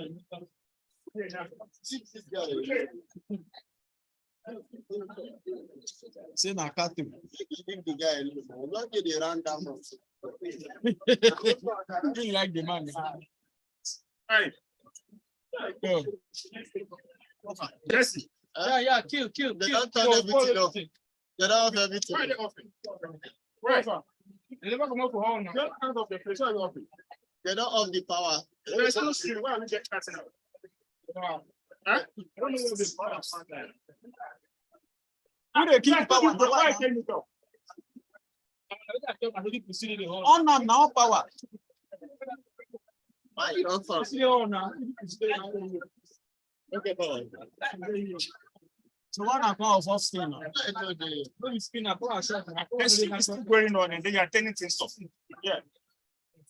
Power not do that thing. They don't off power. Don't worry. There is something.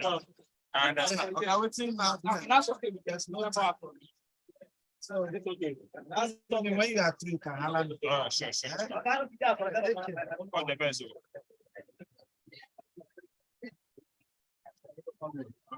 It's in the order now. Okay. You don't want to go. You go, you see it.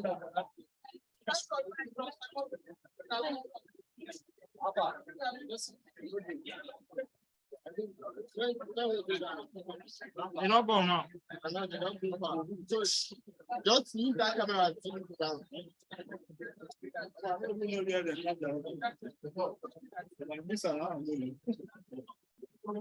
All the requests in there, then you can't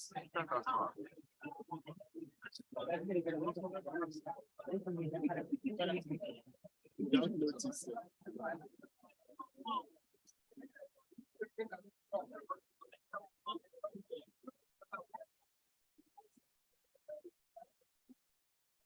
Look at showing the calculus.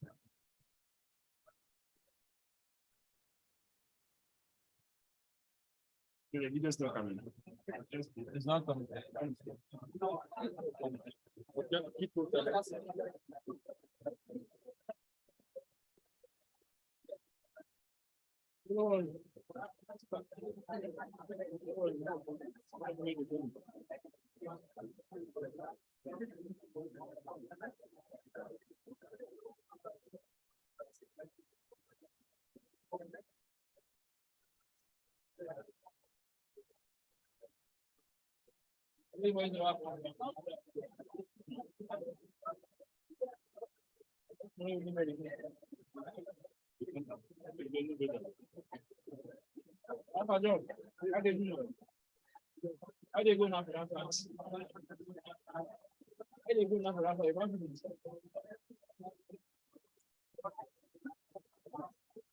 Yeah, man.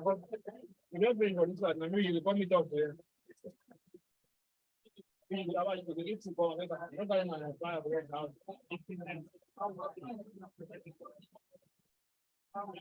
you don't call it out.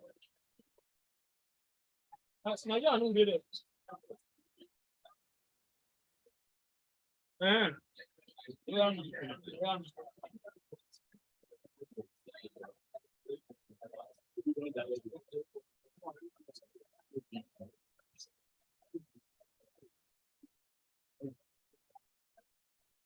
I'm gonna one that I give you, man. You know me.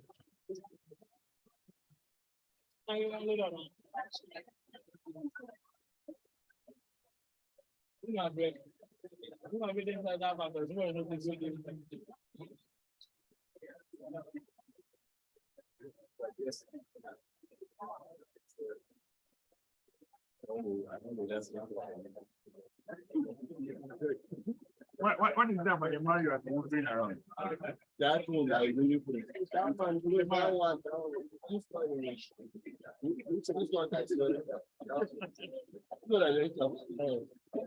I don't know. You know. Okay, me I say, I don't know, say that. That way around the months.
We get on John my young man.